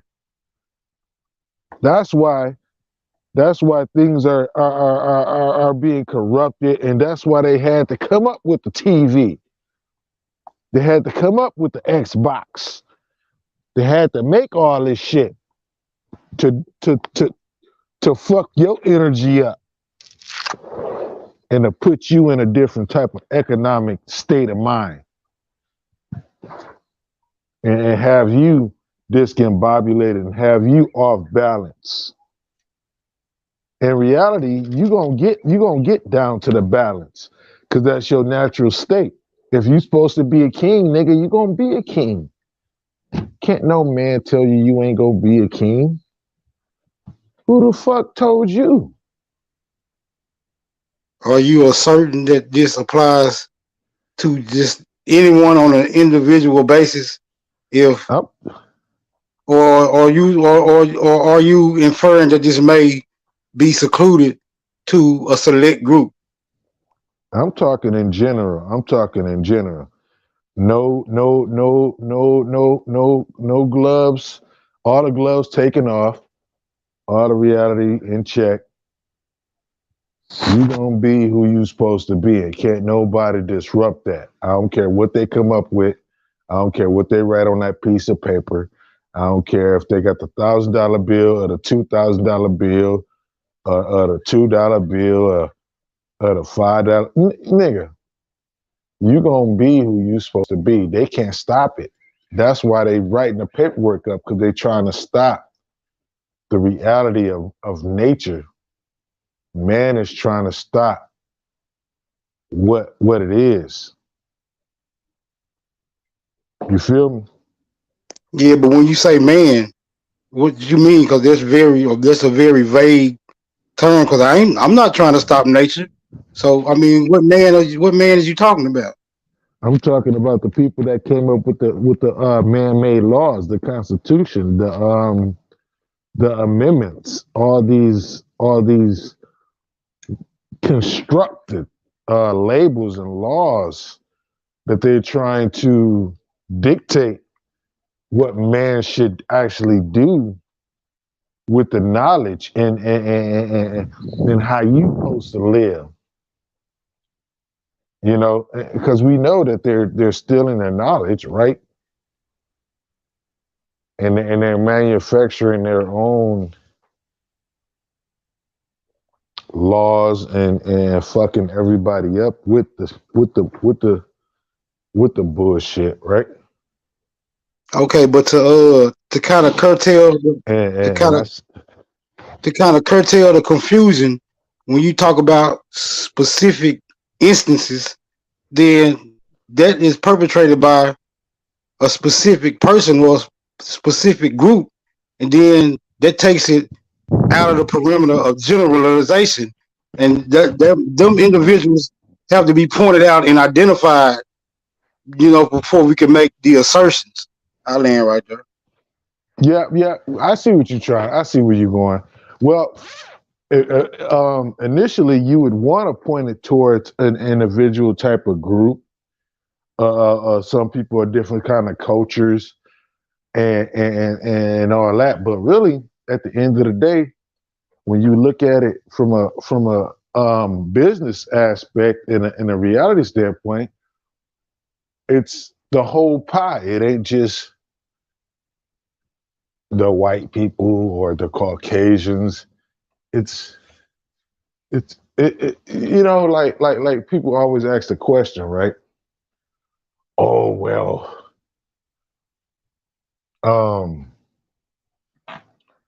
these sort of people did this, or these sort of people did this. But look at your damn dog, stop. My puppy yanking my cord out my ears and shit. And the whole thing is, it's like this, bro. It's like everything is yeah, stop it. Yeah, bite that cord. Rip that. That's what he doing. He is biting the shit out of my shit. You better chill. Chill. This little nigga, he ain't even that old. Stop it. But check it out. The whole thing is manipulation, and we're being used in the power. I mean, a lot of things that a lot of brothers say be 100, but it don't really be getting deep into the information, right? You know what I'm saying? I agree with a lot of things all you brothers be saying. That's why I don't never come with disagreements, but I be trying to add on. You know what I'm saying? Add on to the disruption of the information, because we need to take it a step further and not just stay on the surface with it. You know they fucking it up, but you need to go deeper. You need to analyze how deep it's going. How check it out. Like niggas actually really care about what's going on overseas. I get it, because we compassionate people, right? But in reality, you need to forget about that shit. That's how they fuck us up. Because we're compassionate about other people and other people's shit, but we don't have the same type of compassion, the same kind of love for what's being happening to us. You know, on multiple levels. You know, it's like the pan boo-boos he always talk about. The pan boo-boo plight ain't nothing but a cash grab. Why can't we just talk about that part? Like, these niggas is trying to make money off of merchandise and get niggas to go over to Africa just to do tours, and they're making millions off the shit. It's a $1 billion business. We can point that out, right? And then our people don't even listen to it. They don't. They look at the Christian shit, they point at it. It's $1 billion fucking business. Being a Christian is a $1 billion business. Well, let me ask you something before you get too far away from it. When you say they fucking it up and they making it hard on us, who would you say are the they? Who would you say are the us? I would say it's everybody in totality, because they gotta have everybody. It can't just be one-sided. You can't just blame it on the Caucasians. It's our own people too. They're lost in the sauce too. I think that's how they conquered this land. You gotta have traders. I always say this shit when I jump on panels, and when I be in the chat, I be telling motherfuckers it's really everybody. It ain't just a colored thing. It's everybody. Just like I was asking Chief Holiday early in the stream, I was like, do you respect everything Martin Luther King had to say? Do you respect what Malcolm had to say? You know, like, cause they was lost too. They didn't really get it all. They didn't get all this shit, bro. They was just as confused as we is, even to this day. That's why I don't even put all the blame on them. I put some of it on them. I put like about 20, maybe 30% on them. But I don't dig deep into it on on a reality level where it's like, well, it's all their fault. No, they was lost in the sauce too, because they didn't understand what was happening either. Right? You can't say that Martin Luther King knew. I agree with that.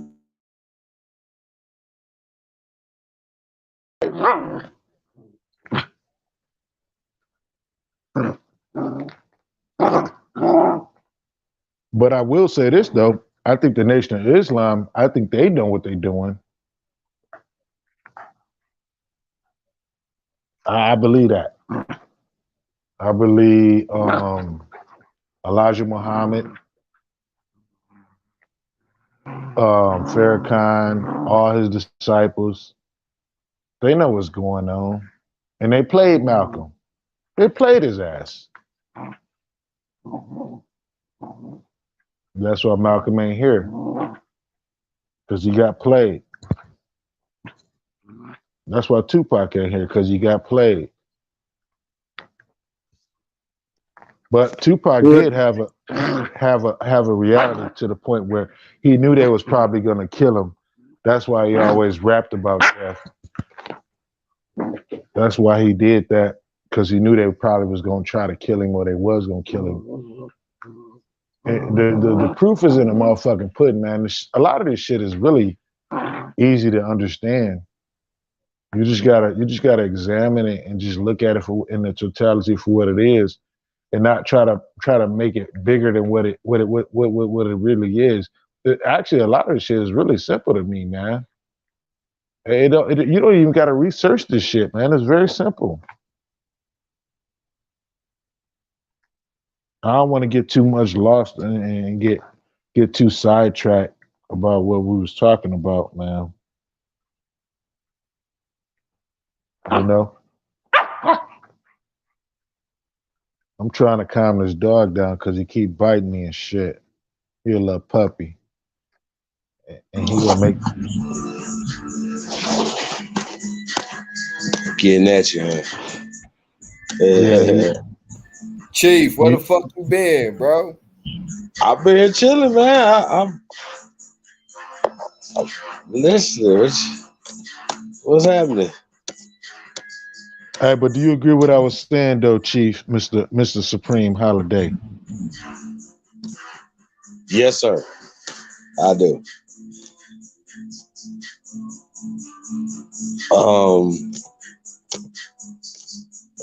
In the chat room.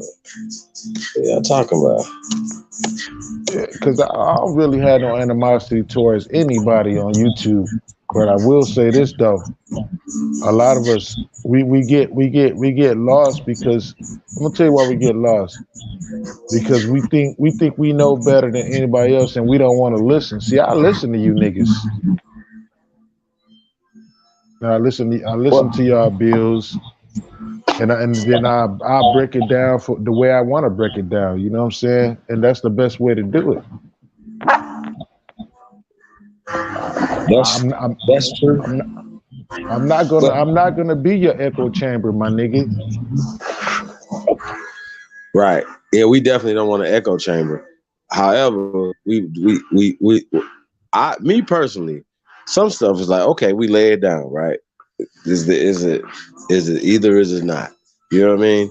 Like, well, we hear first, yes, okay. Then Africa, is that a new word? Yes, okay. Well, we know that's not an ancient word. We know it's not even a 200-year-old word. So when they're trying to write these words and place them on everybody, yo, is that a part of a social construct? Yes. Is black part of a social construct? Yes. Is white part of a social construct? Yes. Okay. Why is anybody against anything that we're saying though, brother? For you to just outside looking in, what do you think? Why do you think I'm gonna tell you what it is right now, because the truth needs to be silenced. That's why.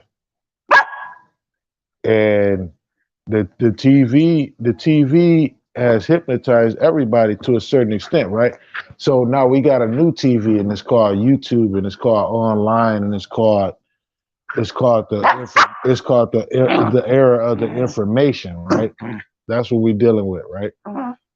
The era we got new information. And YouTube is the gift and the curse because before today we was never able to connect and find like-minded people that think like we think. You know what I'm saying? And connect and can compare notes. And I can do my little talk shit, and then I can listen to y'all talk y'all shit and be like, you know what? That made total sense. And then you can listen to what I had to say, be like, you know what? That made total sense. What the fuck that nigga Dark Chameleon just said, and we could just build off of that. Yeah, you gonna get the truth. It's the era of the information, and I'm gonna quit saying the information. I'm gonna say it's the era of the truth because the truth coming out. Because it's been too long, been manipulated and silenced. Even to this day, they're using even right now, even on YouTube, they found their counterpart to silence the truth. Even if you came on YouTube and you ain't never been on YouTube a day in your life, right? And yesterday you jumped on YouTube and you started listening to other content creators. It's a possibility that you will be confused because it's a lot of stuff out here. You got red pill, you got blue pill, you got all these other different directions you could go. You got the gender wars, and you got flat power. You got the Aboriginals. You got hey, the Matrix has a counterpart to deal with the truth, and it's gonna come out either way. It's been instilled into the AI, which I always said this AI is out here learning off of all of us as a whole and will deal with us accordingly, individually, not as a whole, but individually. It will attack us individually. I felt it. I actually right now I am being attacked individually by AI and the people that work for AI, which I call them people the zombies. You know, some people are being attacked by Christians. Hey, either way it go, don't matter. Religion, whatever. It's the zombie wars, it's the mental war. It ain't a physical war.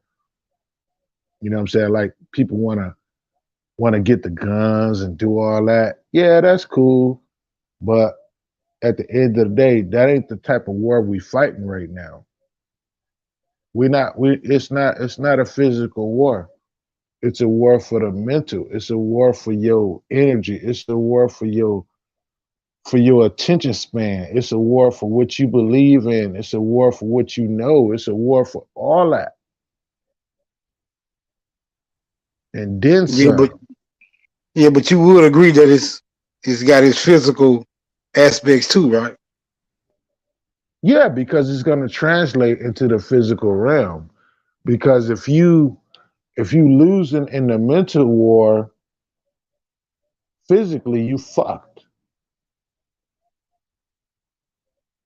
You know what I'm saying? Like if you believe that they landed on the moon, then you can't deal with people like me. We can't have a conversation. So automatically that puts me on an island because there's more people that believe that they landed on the moon than don't. That's the number game. You know, it works in their favor all the time, and it's gonna keep going that way because the idiot box is still has a stronghold on the reality. It ain't gonna happen overnight. It's just not. That ain't the way. All that shit is just I don't know, years and years and generations worth of work ain't finna be manipulated and taken out overnight.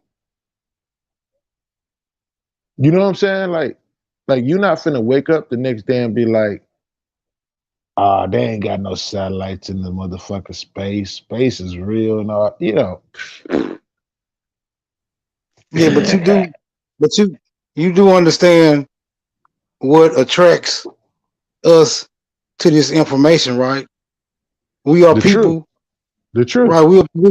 We are people who are making, or we are aligning ourselves with people who are making a superior claim, and that claim is basically we was here first, and that claim supersedes anybody You kind of faded out. I didn't hear that end part. in the world.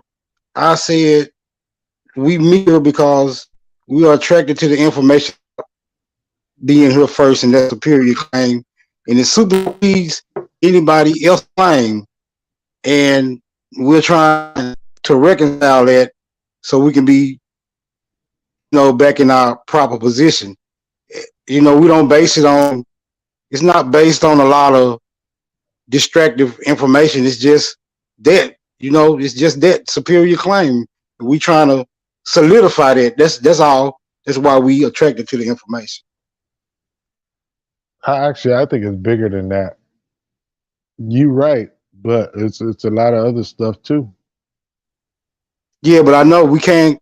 We can't deal with the moon and the superior claim. We have to deal with the moon on some other instance. Like that's distractive information. You know what I'm saying? No, It don't have nothing to do with. It don't have nothing to do with the claim we making. Whether or yes, not it they went to does. the moon. Yes, it does. No, Yes, it no, does. it doesn't. I'm gonna Not tell you really. how it does. Yes, it does. I'm gonna tell you how it does. I'm gonna tell you how it does. It shows superiority. It shows that their science works. It shows it's a lot of things that actually proves like it proves space is real. It proves, listen, that moon shit that proves a lot of shit. It proves the globe. It proves um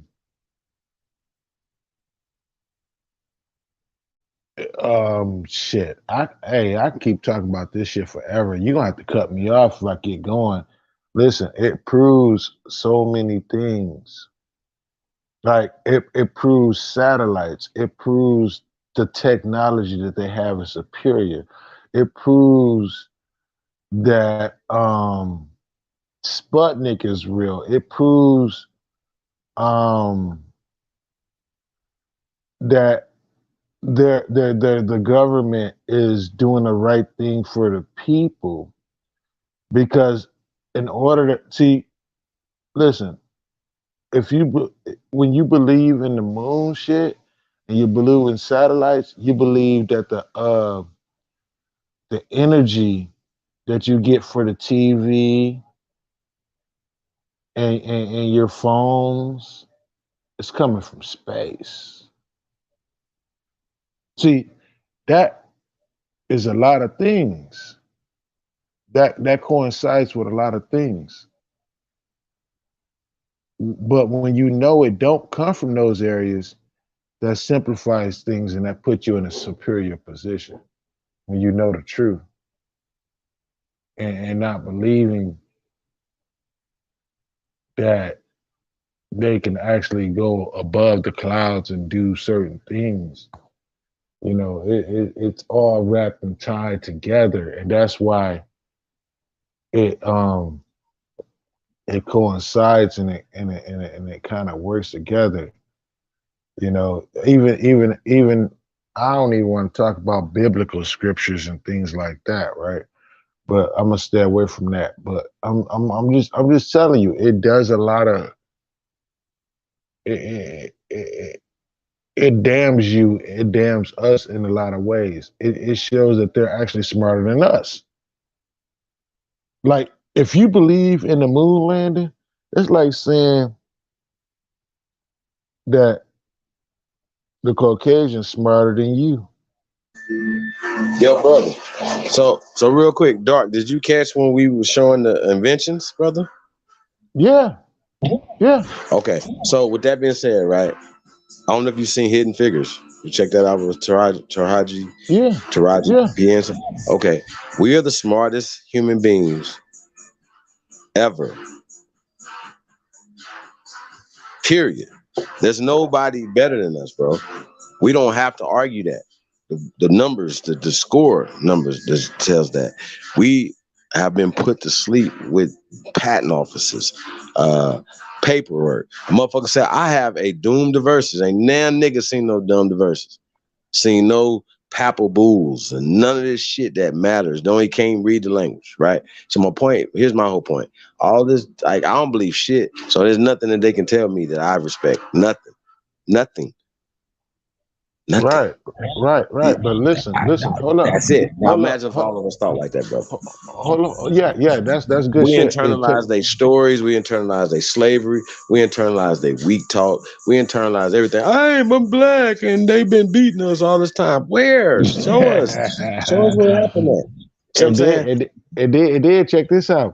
How long did it? How long? Not to cut you off, but how long They're never gonna be did smarter it? than us. Ever. How It's never gonna long did? happen. How long did it take them to tell you that those sisters helped them go into space?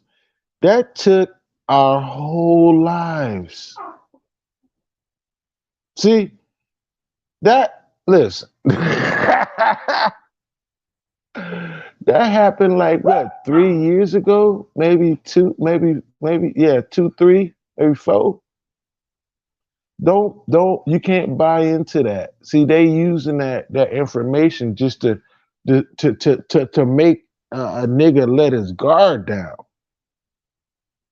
See, I understand. See, I still watch TV and I decipher it and I use it for my benefit.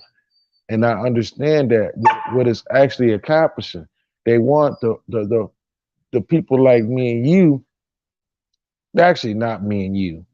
No, I'm talking surface level niggas to keep their guard down, not let the rabbit ears show.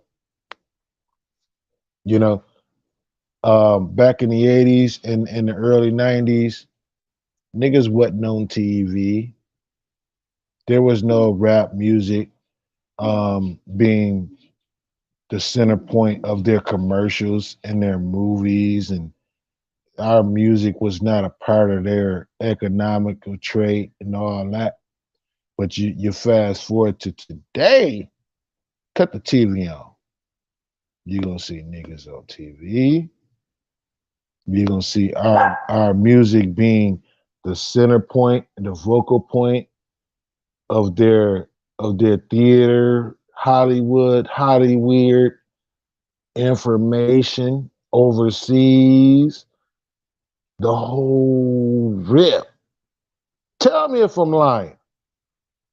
I'm waiting. I'll wait, bro. Seriously.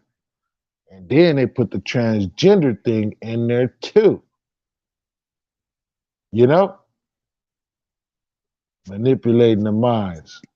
Shining. Yeah, yeah, but that's all distractions to keep you distracted while they keep implementing their agenda, which is basically control, or you can say population control, or however you want to. I just say control because they want control of more than just the population. You ask me. Yeah, I agree. I agree. But it's more than just a distraction. It's a manipulation of energy. It's an acceptance. Yeah, it is a distraction, but at the same time, it is um what's that word I'm looking for? Um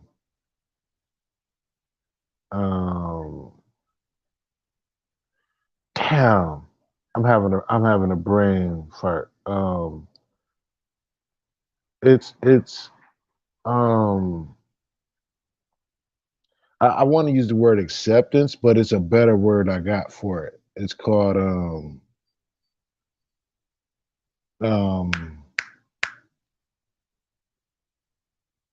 damn. We talk about it all the time. I just can't think of the proper word for it. It's Are you talking? You mean like propaganda or something like that? well, it Is that is the word you looking propaganda. for? It is propaganda, but it's another word. Oh, brain conditioning. That's the word I'm looking for. Conditioning. When I can condition you for certain things, you will accept it better when you see it in your reality. If I can condition you to put um same sex people that love each other in commercials, so when you see it in public, you won't have a different type of feeling towards it. So you will accept it better. You know what I'm saying? Like, that's a part of the brainwashing tactics that they've been doing since the '60s. And they did it, and they showed people overseas that we ain't nothing but niggas and we gangsters. And we've accepted that here in this country. Like like niggas going to prison. We accept that. We accept it. Niggas selling crack and niggas killing niggas and white people killing niggas. We've accepted that here in this country. We don't want to admit it, but we've accepted that. They don't accept that shit over there. Let a white cop kill a motherfucking African in the street and put his knee on his neck and let that nigga die out in the streets of motherfucking Ghana. If a white cop do it, or even a black cop do it, or any cop do it, let it happen in Ghana. What's gonna happen to that cop? They finna kill him.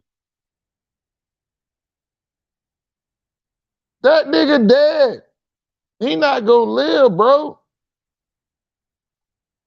See what I'm talking about there? They do things on our benefit and manipulate us to accept it. But over there, they ain't gonna accept that, bro. It's not gonna happen. That's that Yeah. So mercy what? on. So what advice would you give to the people to make a correction on that type of behavior pattern? Actually, I really don't want to do that. I can't. I mean, I could do that, but you know, Hold on, bro. Now you're not being fair with us, bro. You brought up the scenario, and now we want to know what would you do, you know, to advise the people to correct that type of behavior. because I don't want to feel like I don't want to be like a person that started that set it off. I don't want to be that person because to be honest with you, I think the people You over there obviously you did you just did the accuse the whole demographic of people being manipulated and not having the intestinal fortitude to stand up what's right. And you compared the demographic to a demographic across seas. You said the other demographic would not stand for that. So how would you advise the people over here to not stand for that? Since you brought it up, we're interested. well, to be honest with you, the people in Minnesota, when that guy was standing on that guy's neck, they should have killed that motherfucker. They should have killed all them cops. I ain't hey, that's hey, what hey, I don't care about their families, bro. Whatever. They should have been dealt with accordingly. That whole fucking city, Minneapolis should have been shut the fuck down. They should have killed them niggas and they should have killed all the motherfuckers. Flat out. Flat out. That's just my opinion, bro.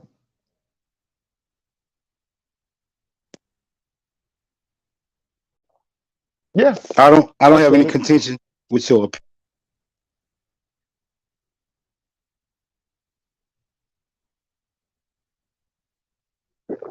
I'm just saying. Because listen, the cops, they work for us, supposedly.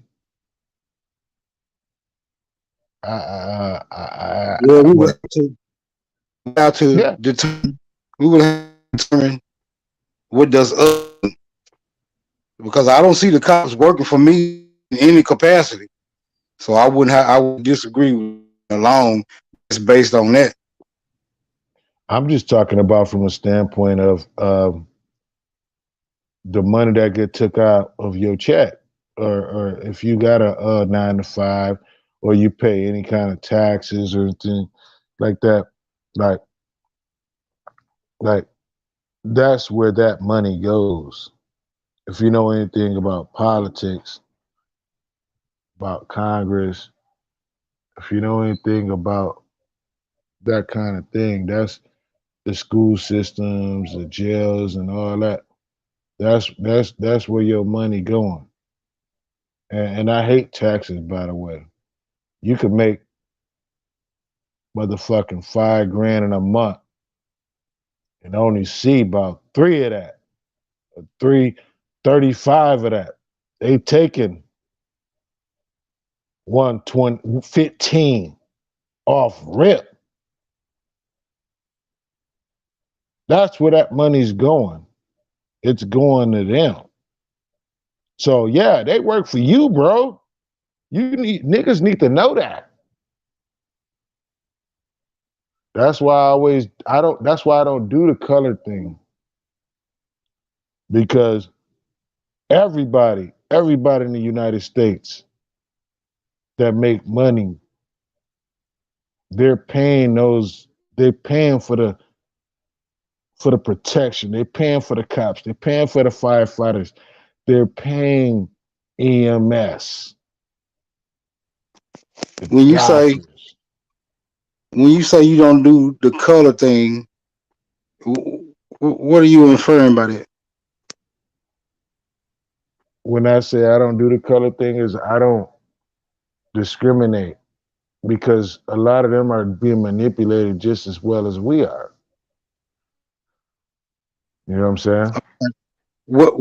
But is there a difference in the manipulation or the direction of the manipulation? Are they being manipulated to head in the same direction that we're being manipulated to head in, or is it a different direction? I don't know. I'm just looking for a little clarity in the statement, because I see a us and I see a them, and to me, it's very apparent. Well, yeah, you're right. You're right. We get scrutinized and victimized more than the other side. I would say that. I agree with that. I see what you're saying. But at the end of the day, but when it comes to where the money's going and who's paying what, at the same time, we're all footing the bill on the lawyers and the judges and all that part. You know what I'm saying? Yeah, we may get our asses fucked up a little bit more, a lot more. I see what you excuse me. I see what you're saying. Yeah, we may get killed more, and you know, and all that. Yeah, I agree with that part, bro. But Right. Well, shouldn't that be addressed with a distinction and not a generalization? Because if you can admit that there is a difference, then it had to be addressed differently and even handled differently. We can at least admit to that. well, I will say this though: when it comes to the justice system and getting locked up, and when you go to prison, That shit don't have no color bearing. Once you get in there, it's a wrap. But yeah, you will have more white dudes beating cases and all that shit. But niggas, we could beat cases too. But I mean, once you get there, you there. But yeah, you know, the reason why I don't do the color thing is because it makes you know better than them because that's what they do. That's why I am. That's why. Disagree with you on because as far as though it wasn't us who created the color code or even agreed with it, even benefited off of it. So there's still going to be a distinction.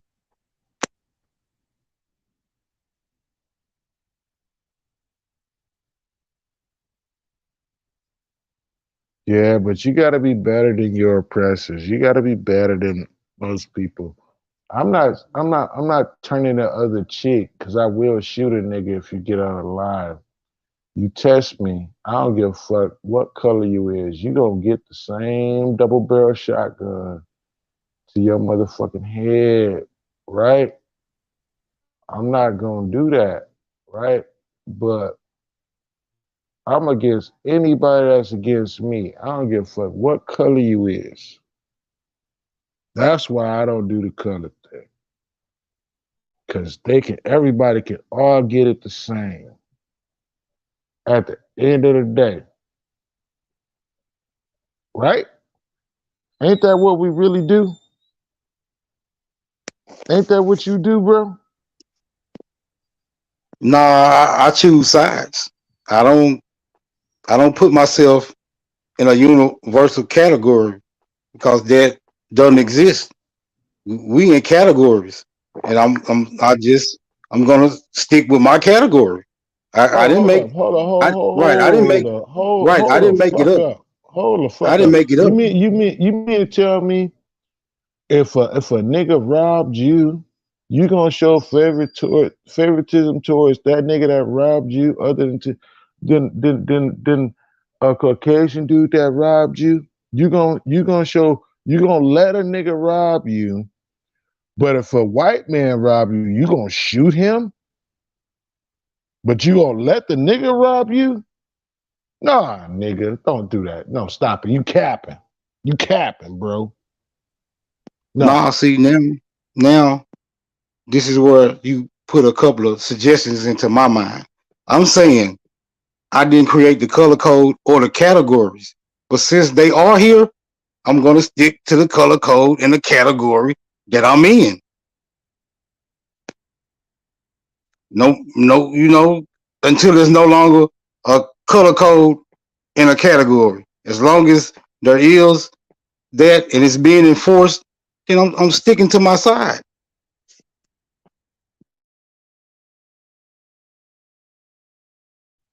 See, you trying to hit me with the Gregory Hines, bro. No, I'm not gonna do that. No, we not gonna do that, bro. Cause you gonna shoot that nigga.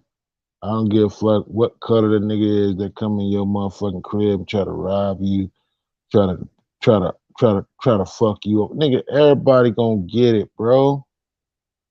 Now, see, this is where we splitting our forks in the road, right? You going, you you you're going, you're Chief going with Holiday, a you gonna hyper. let this Wait a nigga get minute, away with this, dog, bro? wait Come a minute. on, bro. You going with a hypothetical scenario. I'm going with something that actually exists. That's on the forefront of society, and it's called classification. It's called identity.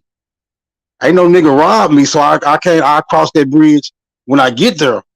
But there is white people, there is black people, there is Chinese, there is Asians, there is Native Americans. Those things exist clearly. It is very apparent. There's a whole political structure built around it. And I'm dealing with it to the best of my ability.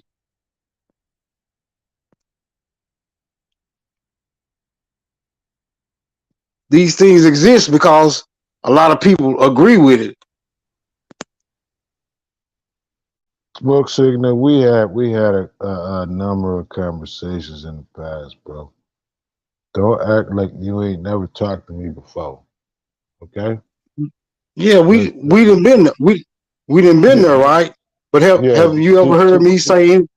Have you ever heard me say anything about it not matter? You know, these racial issues and classification markers and identifying markers and all that. Yeah, you know, those things apply. Those things apply. I land right there. And you've heard me speak before, and you've heard me say I don't do that color thing before. That ain't the first time I've actually said that. I said everywhere I go. I don't do that. Right, and every Because time you say that, you draw contention from me because those things do matter. Right. Every time you say that, you're going to draw contention from me because those things do matter. All I'm saying is we here to figure out how we're going to get out of this mess. And by including everybody in, we're not going to be able to figure it out because everybody is not we. Some people are them. Some people are us. And I want a clear distinction who is the us and who is the them. But just because they don't have to be right. They don't have to be bro. Listen, right. They don't have to be. Those they don't have to will be stab confused. you in the back, bro. I'd rather be stabbed in the back by a nigga than a foreigner. Damn. If I got to get stabbed, if I got to be stabbed, let me get stabbed by a nigga. No, I'll take a nigga stab. I'll take the nigga stab. I'll take the nigga stab. How about this? I'd rather not get stabbed at all. How about but that? You just brought the scenario up. You just brought the scenario up. I'm just playing along with the scenario you brought up. If I got to get stabbed, if it's gonna be a stab, okay. It's gonna be a nigga because I'm not gonna even be around the other people for them to stab me.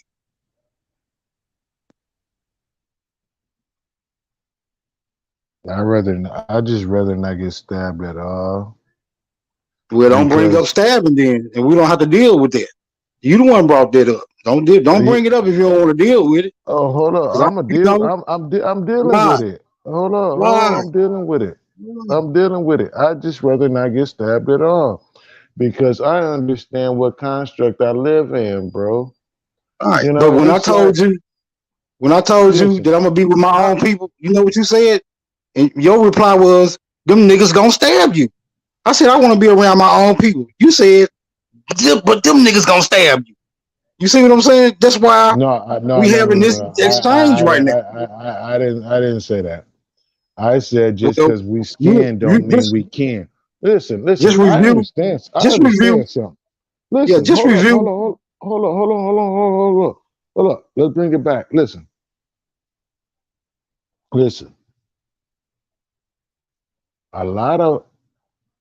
Most of the preachers and most of the people I know that are reverends are black. They're not cool, bro. They're deceivers. But you willing to give all these people a pass and say, oh, well, I don't care about them doing all that. I just care about what the government doing. I care about this and that. But listen, you got to go to the root of the problem. A lot of times we got to bag this whole thing on back and deal with our own kind. That's the only way you're going to move forward. You got to deal with home first. You know what I'm saying? Your women and people that you sleep with and the people that you break bread with, if they not on your fucking level, bro, they're the fucking problem. Do you agree with that or not? I understand where you're going with it, right? I understand where you're going with it. I asked you a question. I'm surface level, and anybody on the surface, that's just what level I'm on. I'm not claiming to be some spiritual. I'm not claiming to be some spiritual guru that can take you to the fifth dimension. I'm a nigga that's grounded, bro. I only deal with reality, and that's as much as I can tell you about that. I only deal with reality. I don't deal with the seventh heavens or You're not the dealing, chakras. Right. I you're don't not deal with dealing with reality. You're not no, I'm dealing with dealing with reality. reality. I'm dealing with I just gave you reality and you just danced around it. no, I deal with what can be seen, what can be heard, what can be Oh my tasted, God. what can be touched, and what can be smelt. That's reality. That's common. That's Please, common sense, please, bro. please, That's common sense. somebody else talk, please. I just gave him reality and he just tap danced around it. Now you giving me hypothetical No, I scenarios. gave you reality. All the preachers, all the reverends that I know are black. They're con artists. Now, how many preachers you know that are white? Probably not many, maybe one or two. But for the most part, the congregation, hold up, is black. Right? So That's what you know. I don't know that. I don't know that. oh man, I'm I done, don't bro. right. You crazy. I don't think it's an honest preacher anywhere. I don't care what color he is. You just saying the black ones. I'm saying if you a preacher, if you preaching some type of religious philosophy, then if you ask me, you crooked anyway. I don't care what color you are. If you preaching that, if you preaching a religious philosophy that can't be proven, you crooked anyway. So it ain't just the That black that ones. that You're right. that's my point. That's why I don't do the color thing. That's my point. That It's is mighty exactly the funny. point It's I'm mighty making. funny. It's mighty funny that you say you don't do the color thing, but you only address black preachers. You see what I'm saying? No, I was it's mighty trying to make funny. a It's point. mighty funny. It's mighty. But I'm To just saying get you. that's I was trying to get you I find to that make. very awkward. I was trying to That's get very you. awkward. Hold on. I was trying to get you to commit to something, and you didn't want to commit to anything. That's the only reason why I use color. Well, I'm Because already committed. I'm already committed to something. I'm already committed to something. So it's gonna be hard. You're gonna be hard pressed trying to get me to commit to something else when I'm already committed to something. I'm committed to the truth. And I know the truth ain't got a color. But the truth is there is colors. That's the truth. The truth is there is colors. And as long as I fit into a color category, I'm just in that color category. And anybody who doesn't fit in that category, I'm not ashamed. I'm not ashamed to say that you do not fit Hey, into Smoke. the category that I'm in. Hey, Smoke. Don't you think that that's like playing a part of the system, though? As long as you playing that, Yeah, then I understand. keep winning. Right. Right. I understand how the system works. I understand how the system works. But what I'm saying is I'm anti-system. So I really don't. It really don't. What the system says. What the system says don't apply to me because I know the system is anti what the fuck I am anyway. Right. What Dark Whether it saying be a is color, that right? it's Whether more it be a color people of color or harming an us than. identity. But he's saying there's more people of color harm people of color. Hey, I want you guys to address the concept of it's all men on the panel. The sisters are feeling unsafe. You know what I'm saying? Is that real or is that a program thing? No, that's for real. What can we do to change that reality, brother? We have to challenge We have to challenge. We have to challenge that narrative, right? We have to hold people accountable, even among our peer group, because a lot of our peer group feel that they have a superior position over the fair sex, right? Bitch, you should do what the fuck I say. What type of attitude does that breed when you out in public spaces? This is dangerous. So I say the whole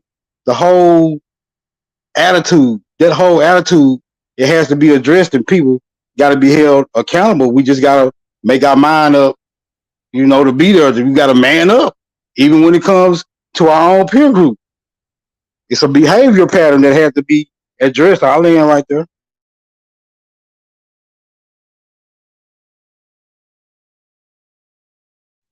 I'm gonna tell you something. I was raised by a family of single mothers, project type deal, right? But I've listen, I've moved totally against all that information, but I understand why they did what they did back in the 80s. I was born in the 70s. I'm not an 80s baby. I'm a 70s baby. I was born in the 70s. And I grew up with my mom on welfare, single, with me, my two older sisters, and my younger brother, right? And she got food stamps. I remember food stamps. A lot of niggas don't know what food stamps is. That's before EBT. That's before all that bullshit, right? But in retrospect, if my mom was alive today, she'd be like, nigga, you are a hypocrite, you an asshole, because I'm totally against food stamps and I'm totally against EBT. I'm totally against all that shit. You know why? Because that was a construct that was made to fuck us up even more than what we already was dealing with from the jump. Hold on, you're a little off topic. We was talking about why are the women feeling threatened by their own men. What's up? That's a part of it. That's how we get. I'm telling you how we got there. I'm showing you how we got there, bro. That's all I was doing. You gotta you gotta listen sometimes, brother. I'm showing you how we got there. Okay? That's how we got there. We got there because it's a certain type of information, a certain type of security and a certain type of disrespect that took place when she didn't need you no more and all this shit came out and putting her on a pedestal, showing her and putting her in a position where she feel like she didn't need you. See, I ain't talking about all. I'm talking about some, maybe even most, even feel like that. And that causes a problem. When you get to that level, when you feel like you are equal to a man and you feel like you don't need a man, guess what's gonna happen? A man's gonna turn his back on your ass. And he gonna let you deal with it on your own. And you gonna have to show and prove that you can actually be a man and actually deal with man responsibilities. And women can't really do that, bro. And that's the point I was making. So where does that responsibility fall? Does it fall on the man or does it fall on the woman? Because the woman is the one making the assertion that she does not feel safe. Hey, you can roll with that any way you want to go with that, bro. It's a construct that I would consider to be put in the same category with the justice system. You know what I'm saying? I consider the justice system, the educational system, the prison system, the welfare system, anything that's government related that is a construct that disrupts the actual factual reality of people's lifestyles and the way they feel and the way they think will cause an issue down the road. And I don't think our people really can grasp the facts of that information. And it turns into a gender war. You know, I'm not saying a woman's wrong for taking food stamps and all that, because a man is wrong for letting her do that. But even if a man is trying to be there, a lot of women do it anyway.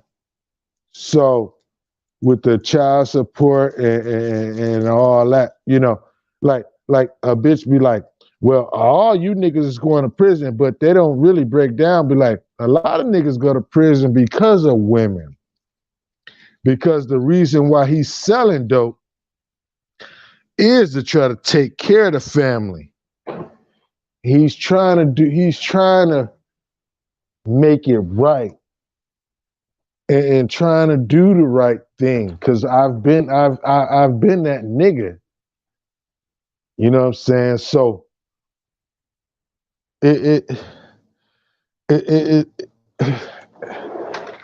it's not really hard to explain, but it's hard for motherfuckers to understand. You know what I'm saying? You get me? Well, I'm just trying to figure out. Should we place blame on someone who has to accept a benefit where no benefit was available?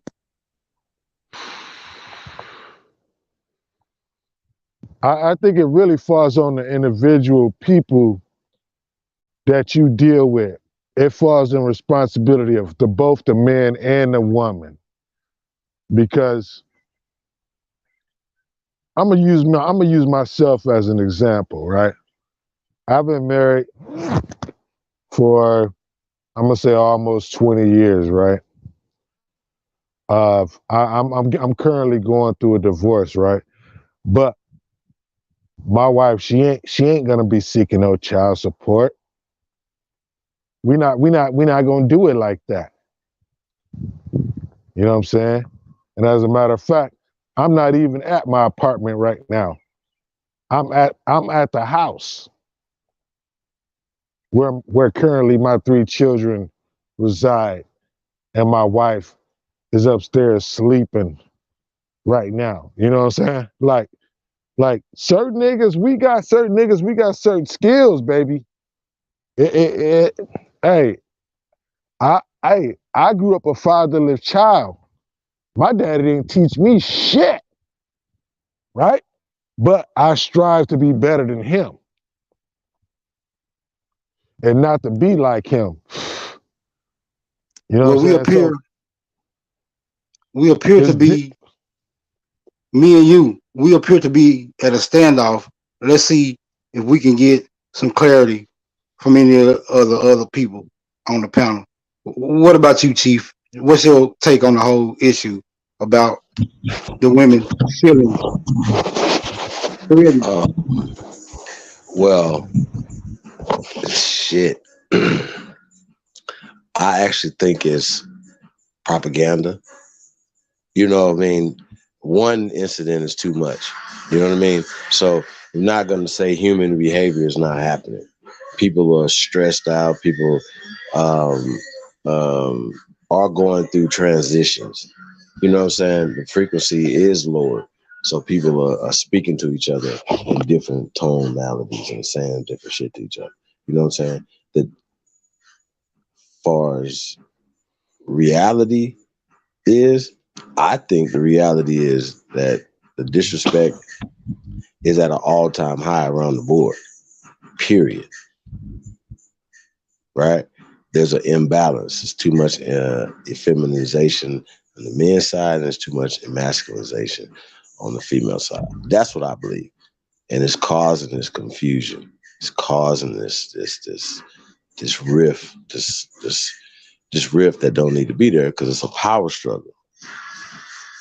That's what I believe. That, you know, and honestly, I don't think that it's ever gonna be right. Because honestly, sisters are not going back 50 years. It's over. You know what I'm saying? They're not going back 60 years, 70 years. They're not going back to the way it used to be. So that's not happening. And once again, you know, when they talk about women don't make as much as men, well, should they actually be in the workforce or should they be home? See what I'm saying? And then once again, I heard somebody say it's the man's fault if these things aren't there in place. Well, once again, because we have acquiesced to the system to go work for somebody, to have to go be a slave, actually, because we believe in the old slave narrative. So yes, there's a respect problem. Yes, there's a disrespect problem. You know what I mean? Yes, we don't trust each other. We don't honor each other because you can see that because we're not building shit. So yeah, I think it's a big problem, brother. A real big problem. And I agree with everything you just said because that's part of the reason. That's part of the reason why I got my own crib. Why I'm doing what I'm doing because I woke up to the knowledge, and I understand that you not finna demasculate me. You not finna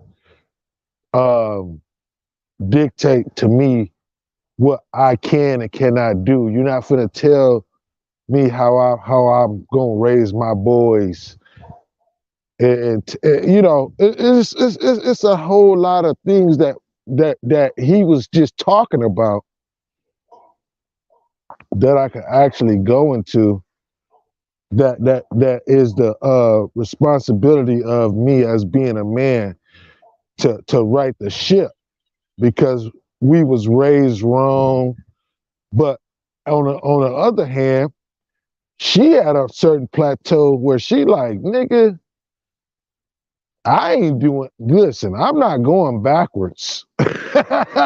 You know, like, I get it, bro, but listen, that's what that's two bulls, we gonna hit them horns.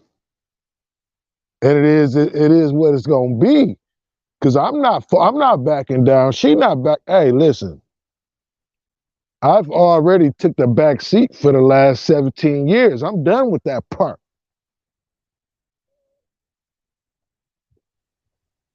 Well, I could You know what I'm saying? definitely say where a void exists, it should be filled. And I'm of the opinion that the man will always need the woman, and the woman will always need the man, and the children will need both of those energies to make them complete people.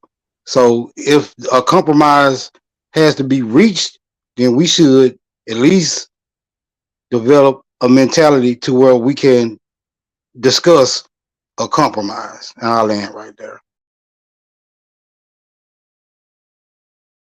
Hey, bro, but what if there's not a compromise to be had? Well, What if there can't be a compromise? Because I know most brothers, you know, they want peace in their household. So if you wise, you're gonna be doing a lot of compromising. Because most stuff shouldn't matter to you anyway. You want, you know what they say, happy life, happy wife, you know, or happy wife, happy life. See how that work? So,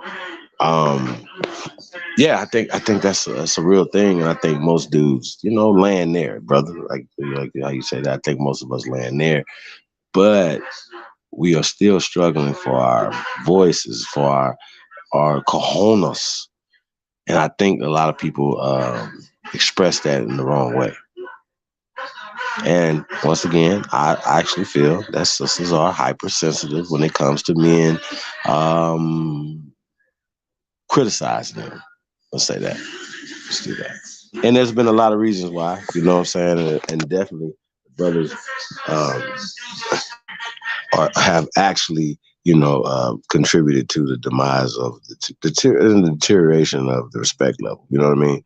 Once again, we there's too many examples of fuck nigga shit. And that's the problem, as opposed to, upright men. You know what I mean? So I just wanted to point that out. Yes, hey, I see Raina in the building. Suzanne Thompson is in the building. FOBENT is in the building. Indigenous Fire. Lady Linda. I want to say peace. Peace to the guys, man. Appreciate you guys, man, tapping in. Really do. And to top it off, what you're talking about, brother, we gonna get to a point. Actually, myself, I'm gonna use myself again, right? I'm gonna say I'm done with just not being what's the word I'm looking for? Not being respected, considered, heard. I'm done with being not heard and not being taken seriously as far as what it is. You know what I'm saying? Like, yeah, she take me serious and she considers what I'm thinking, but it's like you have to pick your fucking poison, because at some point she gon' Well, I know this. I know a lot of dudes' wife got their balls in her purse. Yeah, well, she ain't be walking around eunuchs. She's like, here, you can have your penis back, but you can't have your balls today. Like, what? Well, I'm just saying that it's a real thing. She ain't got me like that, but it's at the point where it's like I don't like talk back. All right, I'm gonna use that for example, right? When I say something, what you talking about? Yes, you don't like talk back. No, I don't like talk back. You a divorce, nigga. When I say something, that's it, bro. You got something else to say about it? Hey, whoa. You need to fall back. Yeah, that's the old school way of thinking, man. You can't get away with that, brother. When you write, but you say go, huh? Not 100%, not 100%, but for a lot of shit, yeah. For a lot of things, yeah. When I say it, yeah, that's it. I mean, a lot of basic shit, yeah, that's it. I give a woman a word. She can say what she want to say, but when it comes to certain things, certain aspects of what we trying to accomplish, yeah, that's it. And that's called being a leader, bro. I'll listen. I ain't a dominant Hitler type motherfucker. So that goes back to the question though. So once you can't compromise, then once again you say you deserve the right to have break the tiebreaker on the compromise. Is that what you're saying, brother? Yes, sir. Yeah. Who else we got on the panel? Let's see, let me get you guys on record. Got Dark on record. Yeah, when I be like, look, check it out. If I be like,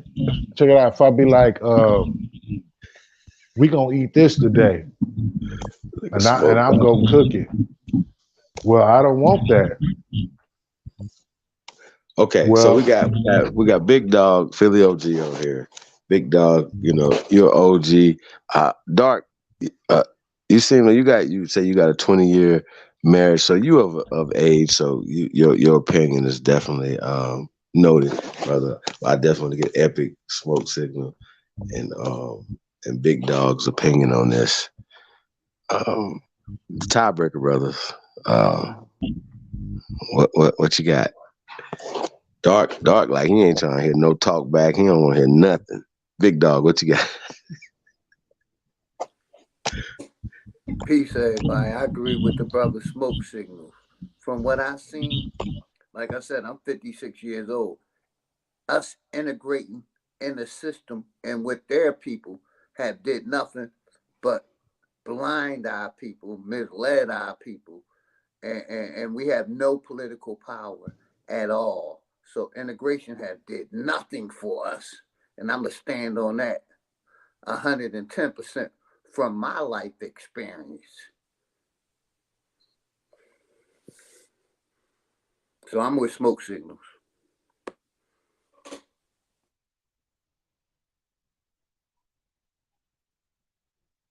I didn't say nothing about being integrated for a Oh no, point. that wasn't the question. I mean, I know we was talking about that, Yeah, but Big Dog, huh? Yeah, we were talking about that earlier, but that goes back to why our women ain't feeling secure, because they don't have real men behind them backing them up. We have these fabricated men that this society, these turn the cheek ass niggas in this society that ain't backing them up. Like I said, real men is ready to die for their families no matter what. That's all I'm saying. Y'all got it. Right, but we're talking about the respect level, right? That's kind of different than, I guess, feeling secure.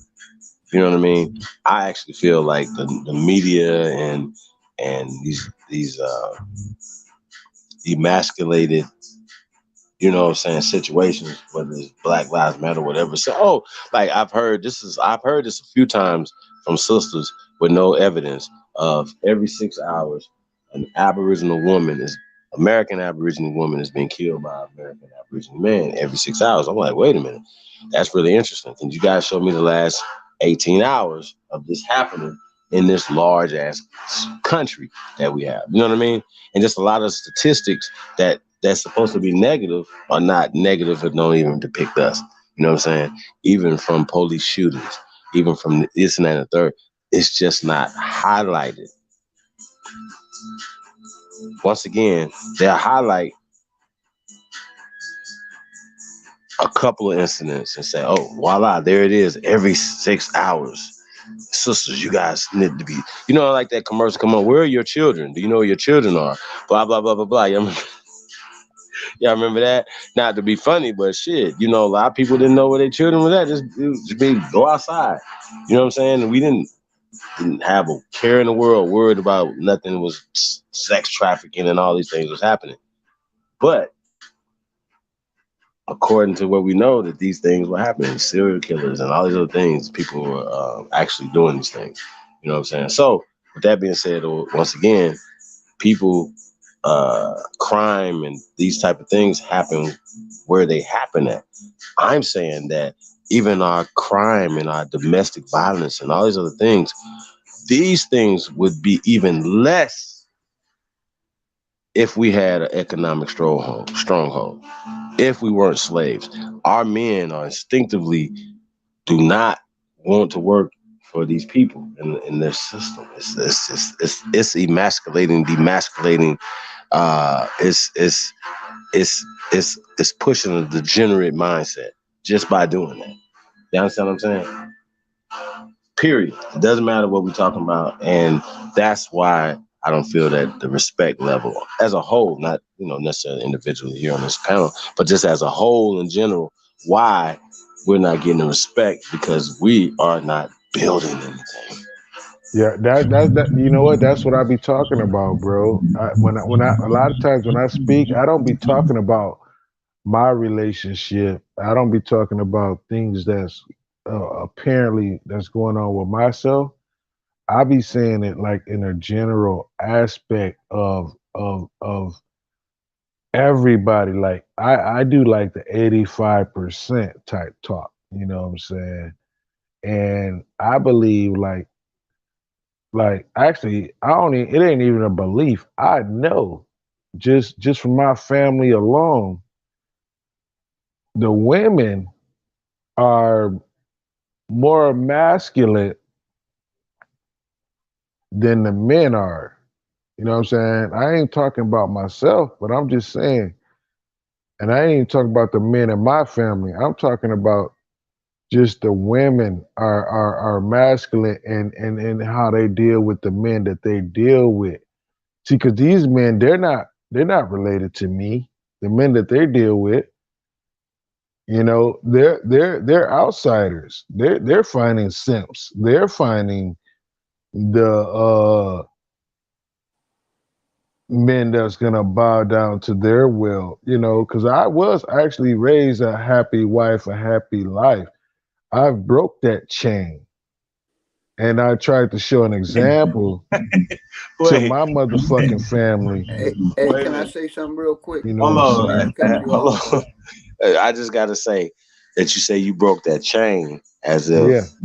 that happy wife, happy life is a chain. So I just thought that was interesting. Yeah. Yeah, This big dog. real Yeah. quick. We It have is to get back a into chain. real quick. We got to get back into teaching our families and kids self-defense. Like my wife Carrie, I carry. So I encourage her when she was young to get a carrying license and carry for when I ain't around. She'll be able to protect herself. You know what I mean? So we got to get back into, instead of doing twerking videos and all these bullshit challenges, learn how to protect our family, protect self. I ain't asking the motherfucker, do I need permission to protect my family? I'm taking it. So we have to get back into protecting our kids and teaching them how to self-defend, teaching them taekwondo, teaching them how to shoot, how to uh, load and unload weapons instead of doing these bullshit ass twerk challenges and dance challenges, and learn how to defend ourselves because we lost it a long time ago because we're dependent on a system to protect us. Fuck the cops. I'm not asking the cops to defend me. I'm defending me and my family at all costs. If it costs me my life, or I gotta spend the rest of my life behind fucking jail, I'm being a man and stepping up and defending my family. I ain't asking permission. And I'm gonna say this, like me and my wife, you know, she's younger than me. So I have to step up and be the role of the man that I'm supposed to be, not the pretender that this system wants me to be. But like a man is supposed to be able to provide information. Like when this pandemic started, I told my wife, no, we ain't wearing no mask. This is propaganda. This is some bullshit. It's about changing your diet. And my wife listened to me. And she didn't fight me and say, we gotta go do this. We gotta go do that. She said, honey, we processing the information and you're right. You know what I mean? And that's what real OG, women do. They step OG, up behind their OG, man. OG. That's why When we their gotta. man steps up and be a That's why we man. gotta. That's why But we gotta most of step our out the. That's why men we gotta ain't step out the stepping up and box, being men OG. because we wasn't OG, taught that by our fathers. But you got it, OG, brother. OG. That's why we gotta step out the box. Everybody ain't the anomaly. Like my wife not putting me on child support and doing all that old fuck shit. That's the anomaly. You know what I'm saying? Everybody don't have it that way. Everybody don't have that ability to teach their wives to carry a gun. The majority don't do that. The majority of women put their men on child support. The majority of women leave their husbands. The majority, hey, listen, I don't listen to the news. I don't do the Google thing. I don't follow any of that. I'm looking at my reality. I look at my cousins and I look at my friends and I look at my mom and my aunties. I'm using all of that to come up with what I'm talking about. And the majority of the women and the men that they deal with is what I speak about. And it tells me that they are not living the way they're supposed to be living. Like in the city of Detroit, right? You could be 35, right? And you can be a grandparent and they celebrate that. They think that's great. I look at that, I don't think that's great because she didn't finish school. She ain't going to college. She don't want to go to college. She has no aspirations of going to college. She has aspirations of putting that nigga on child support and living off the system. And that is the majority of women from what I see, which I see is a fucking Me and my wife problem. been together. We've been together Yeah, 17 years see, in May. you're Be the 17 years. anomaly. You're the anomaly. See, my wife, she ain't on that shit either. What I just said, but I'm talking about other people. It's not Right. us. But you guys also know that some people need these people to step in because they're not going to take care of their children, whether they with the females or not. See what I'm saying? Like, okay, I'm still a man. I'm still gonna be here for my children, regardless of the relationship. Right, right. You know what I'm saying? That part. That's mature. So then they can sit back and say, yeah, well, I ain't got to worry about whatever what these people gonna get involved in this, whatever, because this man is still doing the things that he's supposed to do as a father. He doesn't need these people to step in and to tell him what to do. So I think that just goes back, once again, to the fathers as well as the mothers not being, vindictive and stupid. You know what I'm saying? For that matter. You know what I mean? Yeah. So Yeah. I agree. Yeah. Just gotta talk about that. But sometimes You people be good. You good, bro. upset, and I know some dudes be like, man, she ain't with me no more. She got nothing, nigga. I ain't doing nothing for your own kids, nigga. Please get away from me. Like, you know what I mean? Like, I don't Exactly. like, who are you talking about? Yeah. Like, that doesn't make any sense. Cause you know what I mean? Like, nah, we're not gonna be doing that.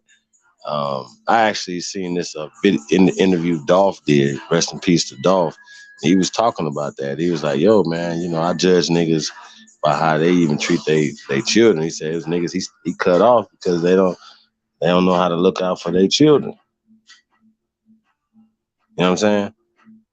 Even if they getting it. You know what I'm saying? He's like, man, I'm making all this, I'm doing all these sacrifices for not only him and his people, and then allowing stuff, brothers and whatever, and then they not taking care of their children. You know what I mean? And or they people. That's a real indication of what they got for you. A lot of times people don't, they look past those signs and it comes back to bite them in the ass. You know what I'm saying? So, just wanted to point it out, y'all. I agree with that. That's why I always go hard on paperwork because I don't need no paperwork to tell me I need to take care of my kids. You know what I'm saying? I don't need no marriage license to tell me I need to take care of my wife. I don't need no paperwork to tell me that I brought kids in this world to take care of my kids. I'm gonna do that shit anyway. I don't need your motherfucking government to fucking tell me what the fuck to do. I know what my responsibility is. I know what my legacy is. I know who my children is. I'm gonna be there for mine. You know what I'm saying? My daddy didn't even have paperwork on me, and he still didn't take care of me. You know what I'm saying? So I'm gonna strive to be better than him right off the gate. And I don't, that's I don't know. Maybe him not being there for me kind of helped me kind of instill that type of information or that type of integrity within myself to be that way. Oh well, so be it. But it is what it is. But I'm My with you, kids, Dark. My father got killed when I was an infant. I never knew my father, so me it neither. wasn't me being better than him. It was just me stepping up and be a man. When I Yeah. left my mom's house at 21 years old, I had no choice because I didn't want to go back. I had to be a man. And I didn't let this society or this system stop me from being a man. That's all I'm saying. There's no excuses. Right. And I also learned from looking at my aunties and uncles and having children all spread across the fucking city and dealing with that fucking chaos in the 90s and in the 80s. Just imagine having a kid over here, a kid over there. You ain't married to none of them, and they all got you on child support, and you feeling some kind of way and all this. Hey, listen, the psyche of a man is totally changed when he got papers on his neck. I learned that. I do know this, that I've met people that was locked up, right, for child support. And I'll be thinking to myself, like, yourself. So this guy, they took him and put him in jail because he didn't pay his child support. It's back in child support payments and stuff like that, right? Now, I don't know about you guys, but most jobs don't like people not coming to work because you're in jail for weeks or months or You're gonna years. get fired. You're gonna get fired, right? Yeah. So then now the job that you had, to not only sustain your life, right, as well as whatever you was doing for your children, as well as the children with your ex-wife or whatever, right? Now you don't have that, and they still got these people on child support and stuff. So a lot of times when you guys see these people, man, that just lose it, man. A lot of times, bro, it be the system that's behind it. You know what I mean? So a lot of times people say that I can't beat this system, man. And just say fuck it. Real quick, Chief, dig this. And I'm the opposite. When I was working, I seen all these brothers getting on child support, had by multiple women in the system. I said, shit, I don't want to be nothing like them. So like a lot of my teenage years, I was fighting addiction. Then my 20s and 30s, I woke up. And basically, I didn't start having children till late in the 40s because I seen with the system. I was like, shit, I want that pair of $1,000 gators over there. I want to be able to fly to Morocco if I want to. Having kids, that wasn't a part of my program in the early part of my life because I seen the way shit was going. Motherfuckers working 40 hours a week and shit, and they getting taxed by the system for child support. I was like, shit, I'm cool. But now I appreciate having a wife and a family.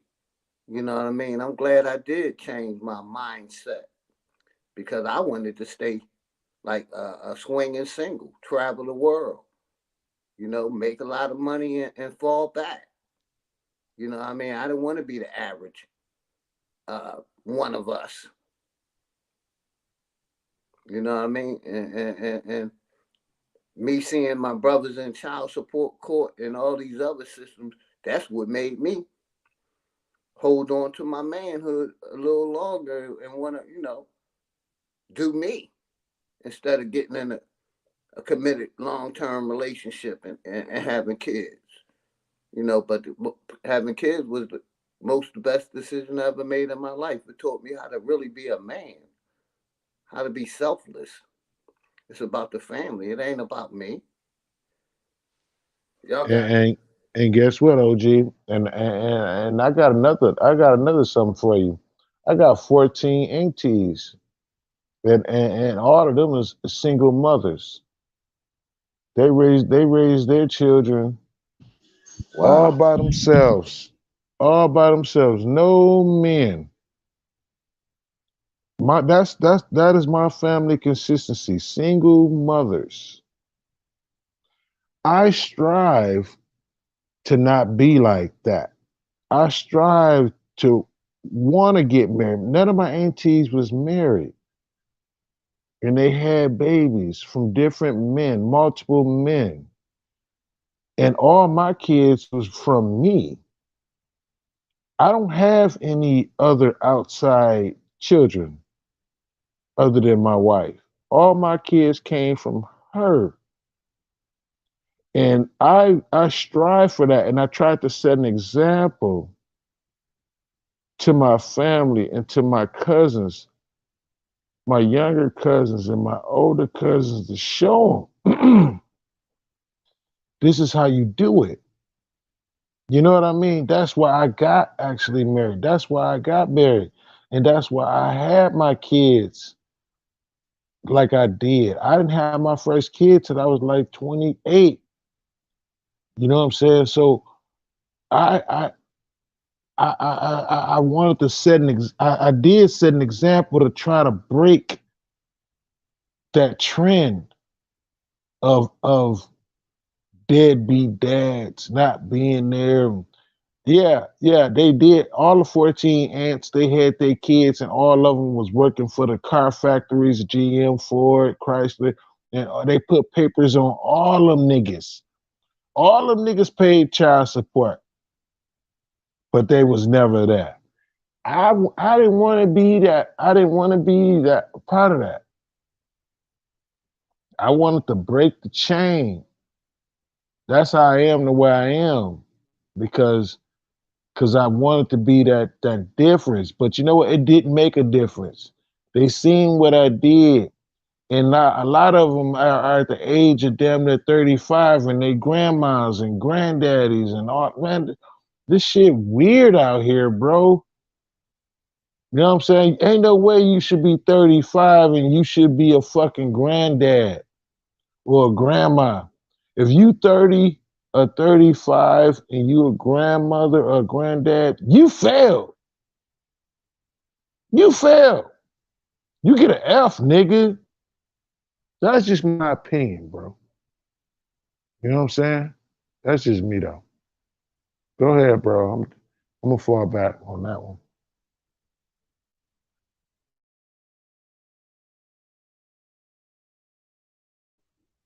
Well,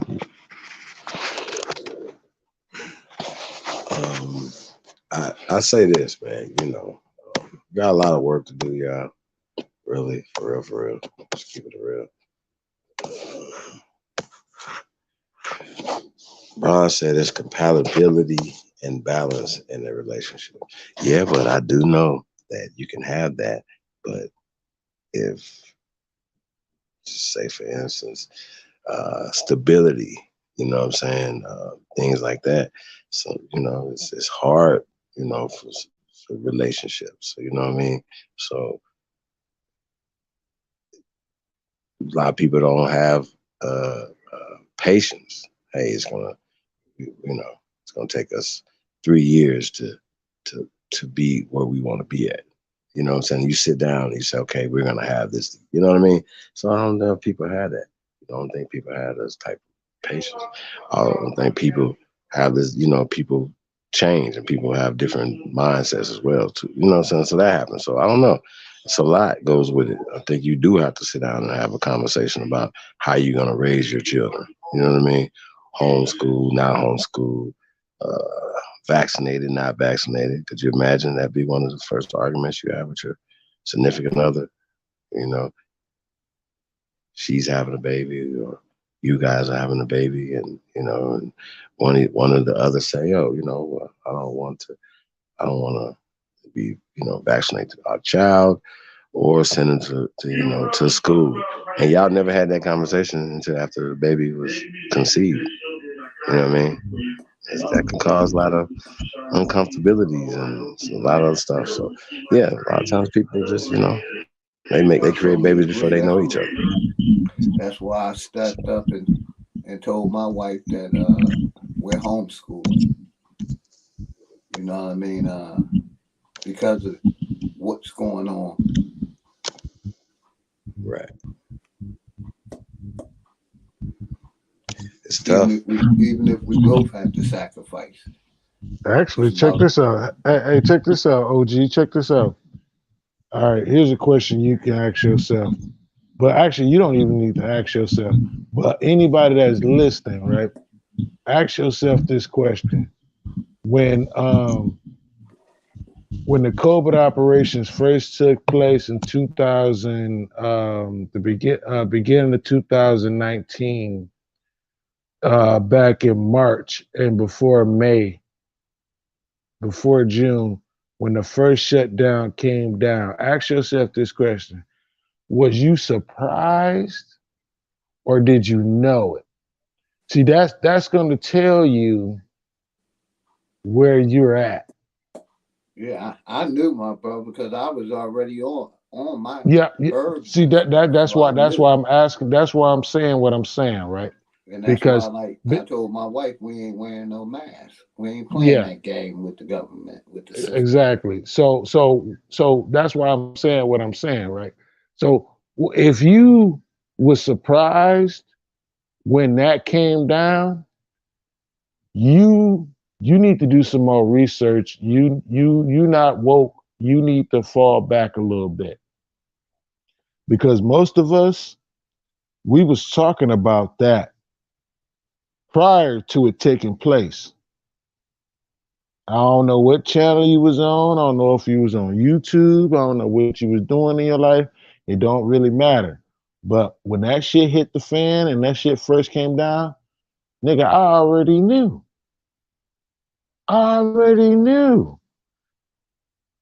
You know, and right now we waiting on the other shoe to drop. The left and the right shoe and the left and the right glove. We know, hey, listen, we up on this shit. You know what I'm saying? None of this shit is a mystery. A lot of the stuff that we're talking about and the stuff that we're dealing with, we're talking about the future, like 5-10 years ahead. That's the conversations we having. We ain't having conversations about fucking Friday and Saturday. We talking about 2024, 2030. You know what I'm saying? I think sometimes when we do these panels and shit, we need to break some of this stuff down and just kind of simplify it and kind of give the people more of a outlier of the information. That's you know what I'm saying? Dig this, when the pandemic hit, like I said, I had already got off the standard American diet.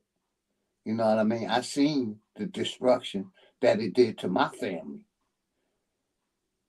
My mom had 11 kids, 9 of them gone to different man-made diseases. And like I said, I woke up, bam, all this shit smacked me in my face. I'm like, wow, it ain't no God. The government is basically the God that control religion and science to control the people's mind with religion and science. Then they hit us with this bullshit. And I had a bare belly, and I barely seen, my private parts. And I changed my diet, got away from the Western eating habits, the Western medicine, and it's been the best thing that ever happened to me. Best thing that ever happened to me. Yeah. Changing my diet. That's what I'm talking. That's what I'm talking about, OG. Eating right, taking walks, going on the beach, walking. Because a lot of people not wearing no mask. See, what I noticed with you, OG, you do a lot of individual standpoint of talking points, and which is good, just to show the people like if I can do it, you can do it. But but a lot of times what they really need to hear and what they really want to hear, Hey, bro. Dart, I'm gonna start speaking up more because I've been being quiet since I've been on YouTube. So now people want to hear my voice, so I'm gonna let them hear my experiences. You see what I'm saying? Yeah, I get you.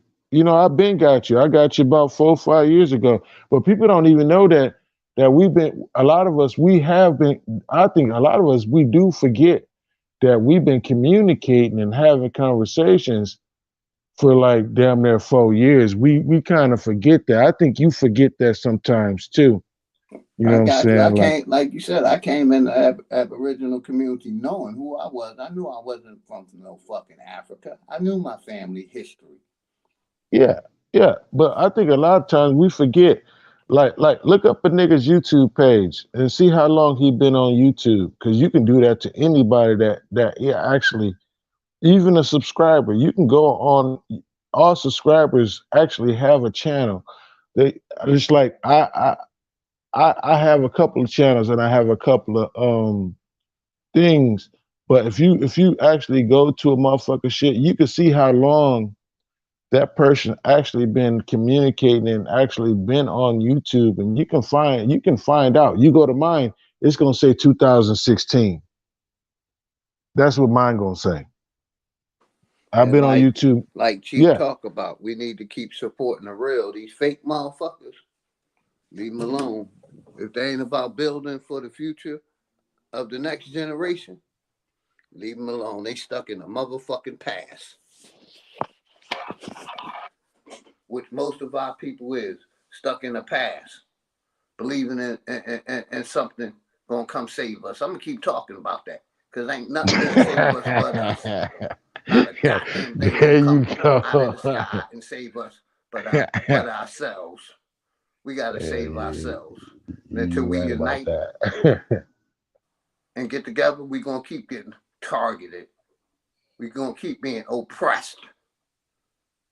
We're gonna keep having other people tell us who we are and where we from and what to believe in. Fuck their religion, fuck their science, fuck their history. You better learn about yourself. That's what you're gonna learn about. If ain't OG gonna tell you anything, he's gonna tell you learn about yourself. Get better with yourself. If I had an addiction, I know what addiction looked like. Like I said, my teens, I wasn't doing regular kid shit. I was smoking crack and selling crack. As a teen, fuck school. Who needs education? I get money. And I'm glad I didn't get that education because I'd have been indoctrinated. And I got indoctrinated through the military, wanting to learn how to defend myself and protect my so-called country. Fuck this country. I'm protecting my family and my rights. My rights to decide what medicines I want to put in my body, if any. Decide my rights if I want to put a mask on my family. I'm deciding those rights, not the fucking system, not the government. I've been a man stepping up, making those decisions. Not believing what I see on TV or hear from somebody else's mouth. I've been a man. Hey OG, with that being said, nigga. Until a person With stab that me in the being back. said, nigga, I'm about to go to bed, nigga. It's like almost 3 o'clock. I ain't want to cut you off, but I'm about to eat a salad with some motherfucking carrots, some motherfucking mushrooms. I'm gonna put a little salt on it though. I ain't gonna lie. And I'm gonna eat that, and I'm about to go to bed because I do watch my diet. You know what I'm saying? I don't talk about it a lot, but I did change my diet a lot in the last 5 years, and I've been feeling a lot better because of it. And it's all good, bro. You know what I'm saying? On some real shit, but that shit really worked. And I do the sea moss. I'll do that in the morning. I'm gonna do the sea moss, and I'm gonna do The root in the morning. Ginger root. Yeah, the ginger root. Yeah, that black seed oil is excellent for the body also, my brother. Right. But I'm about to get off.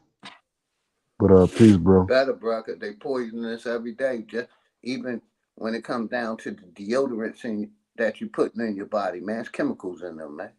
They got aluminum in them. They knew aluminum was in them. You know, these people don't want us to stand together because if we stand together, they gotta pay. They gotta get off our shit.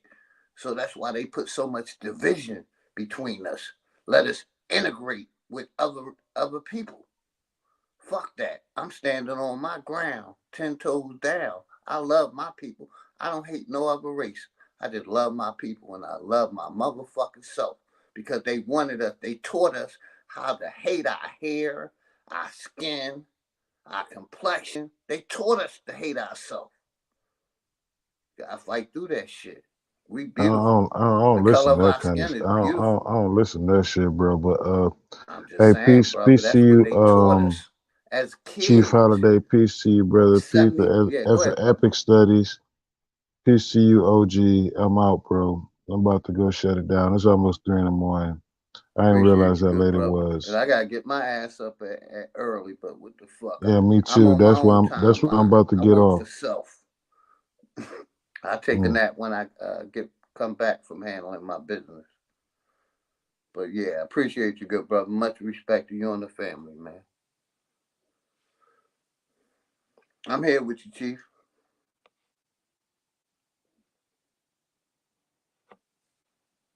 I'm here with you, my brother.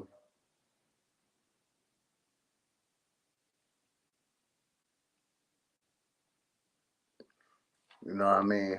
I just feel like I said, we gotta learn a little more self-discipline, man. And learn how to love ourselves. You know what I mean? And that's my stance that I take. I love myself. I love my family. I love my people. My mom, 87 years old, still here, still getting around. I got good genes. You know what I mean? And we wasn't taught to take care of our own health. We were taught to depend on the system to take care of us.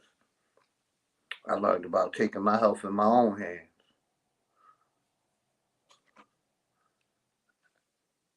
You know what I mean? And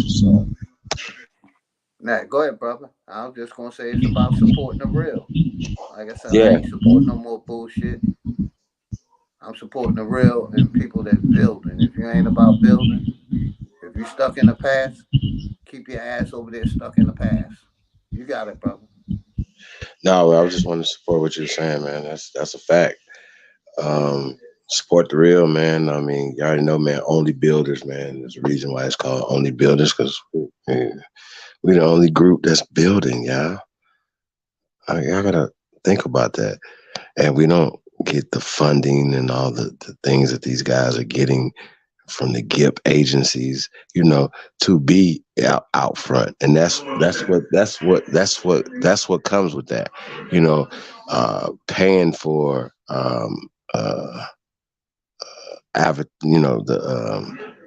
the views as well as the subscribers, so to speak. You know what I'm saying? So that's just what it is, y'all. So once again, the people have always had the power, but most of the people are asleep. Most. So yeah, man, just definitely building with like-minded people, man, and really building something, man. And I have this model: you build it, they're gonna come. So that's kind of where I'm at with it, y'all, man. Even this platform, like I said, we're a solution-based platform. Epics, you up there, bro? You haven't said something in a while. Yeah, and I said I'm gonna start becoming a little more voiceful, letting people hear my voice and let them know what I think and feel more. Hey, man, once again, man, experience is the best teacher, brother. A lot of times people be having all these books and stuff they talking about, but you just giving people your life experience, man. You know, talk about your beer belly and so on and so forth, right? That's big. You know what I mean? A lot of people not gonna, you know, they get to your age, man. They just got a beer belly. They done gave up. You know what I mean? It's over. Ain't no more. You know, it's, it's you're in your 50s. It's still young. I don't know if people understand that. You know what I'm saying? Yeah, I'm still Especially if your making babies. medicine. That's right.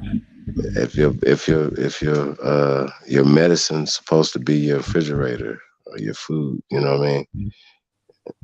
So I don't think people Exactly. understand that. That's what I've been doing, my brother. To prolong your life, definitely. Like I said, my mom 87. She outlived all her kids except for 2. I ain't trying to be the next. I'm trying to be here like my mom. 80, 85, 86, 87. Fuck that. 90. I ain't trying to be, you only got one life. You might as well enjoy that motherfucker. I'm enjoying the hell out of it while I'm here, bro. I ain't let no system or no bullshit run my mental. Mm-hmm. Hey, I just want to tell you fellas, man, and I'm sure you hip to it, big dog. But it's Arnold Schwarzenegger had produced this flick on Netflix. I've not seen it on Netflix years ago. And it talks about the effects of meat or not eating meat has on athletes. You know what I mean? So you guys really might want to watch that, check that out, fellas. You know what I mean? Especially when it comes to the things that you put in your body. You know what I'm saying? When it comes to meat, you know what I'm saying, and prostates and all those other things or whatever. So yeah, it's definitely something to take a look at, just to process, you know what I mean? I mean that you have to do anything that anybody's doing, because once again, I am not a medical doctor, you know what I mean? But you know, I do listen to people who are like Dr. Sabi, Dr. Layla Africa, Rest in Paradise, those guys, and brothers like Big Dog and other people that are actually practicing this. You know what I'm saying? And once again, once you experiment with stuff a week, 2, 3, next thing you know, years go by, 4 or 5 years go by, and you know, and you can actually say, man, I haven't had a cold. Right now, if you get a cold, that's not a good look. Anybody get a cold right now, you're gonna be like, you're gonna be like getting the crosses and garlic and all this type of shit. Like they have that thing. You're not looking at the cold the same no more. Chief, real quick, they're targeting the upper respiratory system, which is our breathing. So we need to work on our breathing and do things to preserve our breathing. You know, herbs to help with it. Like even if you smoke weed, mullein leaf is excellent for the lungs. I've been on mullein leaf for like the last 5 years, keeping my lungs strong, keep my lungs regenerated, because that's what they're targeting. You know, when they put our people on those respiratory machines, that's targeting their breathing. So that's what I built up my breathing and control of my gut, what I intake. But you got it, my brother. I just wanted to say that real quick. Well, bro, we've been going a minute, man. The brother said earlier, man. It's 3 a.m. Out east. It's midnight out this way, man. We've been going almost 8 hours, man. So we're gonna get ready to start winding this thing down, man. I got you, my brother. I'm taking my ass, close my eyes, but I appreciate it. I just, you know, I said I'm gonna start opening my mouth a little bit more. That's right. We definitely appreciate it, man. You giving us the wisdom and stories, man. You know, a lot of people, you know, can learn from your stories and get inspiration from your stories, because I'm sure that we have people that are going through addictions and going through certain things. You know what I mean? Food and food intake, I just say, is a great way to be able to control addictions or control you know, a lot of things. You know, gambling is addiction. And Yes, sir. just so you guys know, it's a lot of people. Alcohol intake. Yeah, You know, it's addiction. You know? clean your body of them toxins. Absolutely. You know what I mean? Yeah. But I just close out and say, you know, much love, much respect to everybody, Grand Rising. You know what I mean? Nobody told you they love you today. I love y'all. Let's build, let's grow. That's right. Appreciate you, Chief, for letting me up, good brother.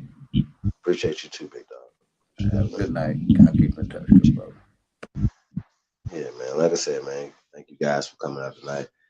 We're gonna get ready to shut this down, man. Want to say like, share, subscribe, man. Support the real. You already know, man. Take the dollar challenge, man. And onlybuilders2022 at gmail.com, man. Hey, man, if you guys missed the master build, hey, man, it's out right now. Chief Billy A1's return of Ahanu Amaru Kiel. And like I said, man, number 5, man. Tap in, man. Onlybuilders2022 at gmail.com, man. If you're not a member, I don't know what you're waiting on, man. Definitely get all the pay-per-views. Like I said, marathon coming this weekend, man. So y'all be on the lookout for that. Yeah, man, we dropping it, man. So we're gonna keep building, man. We're gonna keep bringing the heat. Builders, we're gonna be doing a little pop-up real soon, y'all. So be on the lookout for that. We get you guys the email on that. What else we got going on? So much, man. So, like I said, I want to thank everybody for tapping in tonight. You guys been rocking out the whole time, man. I really appreciate that, man. What else? Like I said, there's so much, man. I'm brain is it's fried right now, yeah. But I definitely appreciate you guys tapping in. I didn't miss anybody this evening. I want to say thank you, guys. Thank you for sure for tapping in tonight. Like I said, share this on all your social media platforms, man. And you know, come check us out tomorrow. I know AP probably gonna be doing a wake and bake show in the morning, and you know, we're gonna keep this thing moving, man. So appreciate everybody that's doing this work, man. Support the real, y'all. So we're gonna get up out of here. I don't know if we got a song. We'll get out of here. We're just gonna get out of here. I'm gonna say peace to everybody, and we out of here.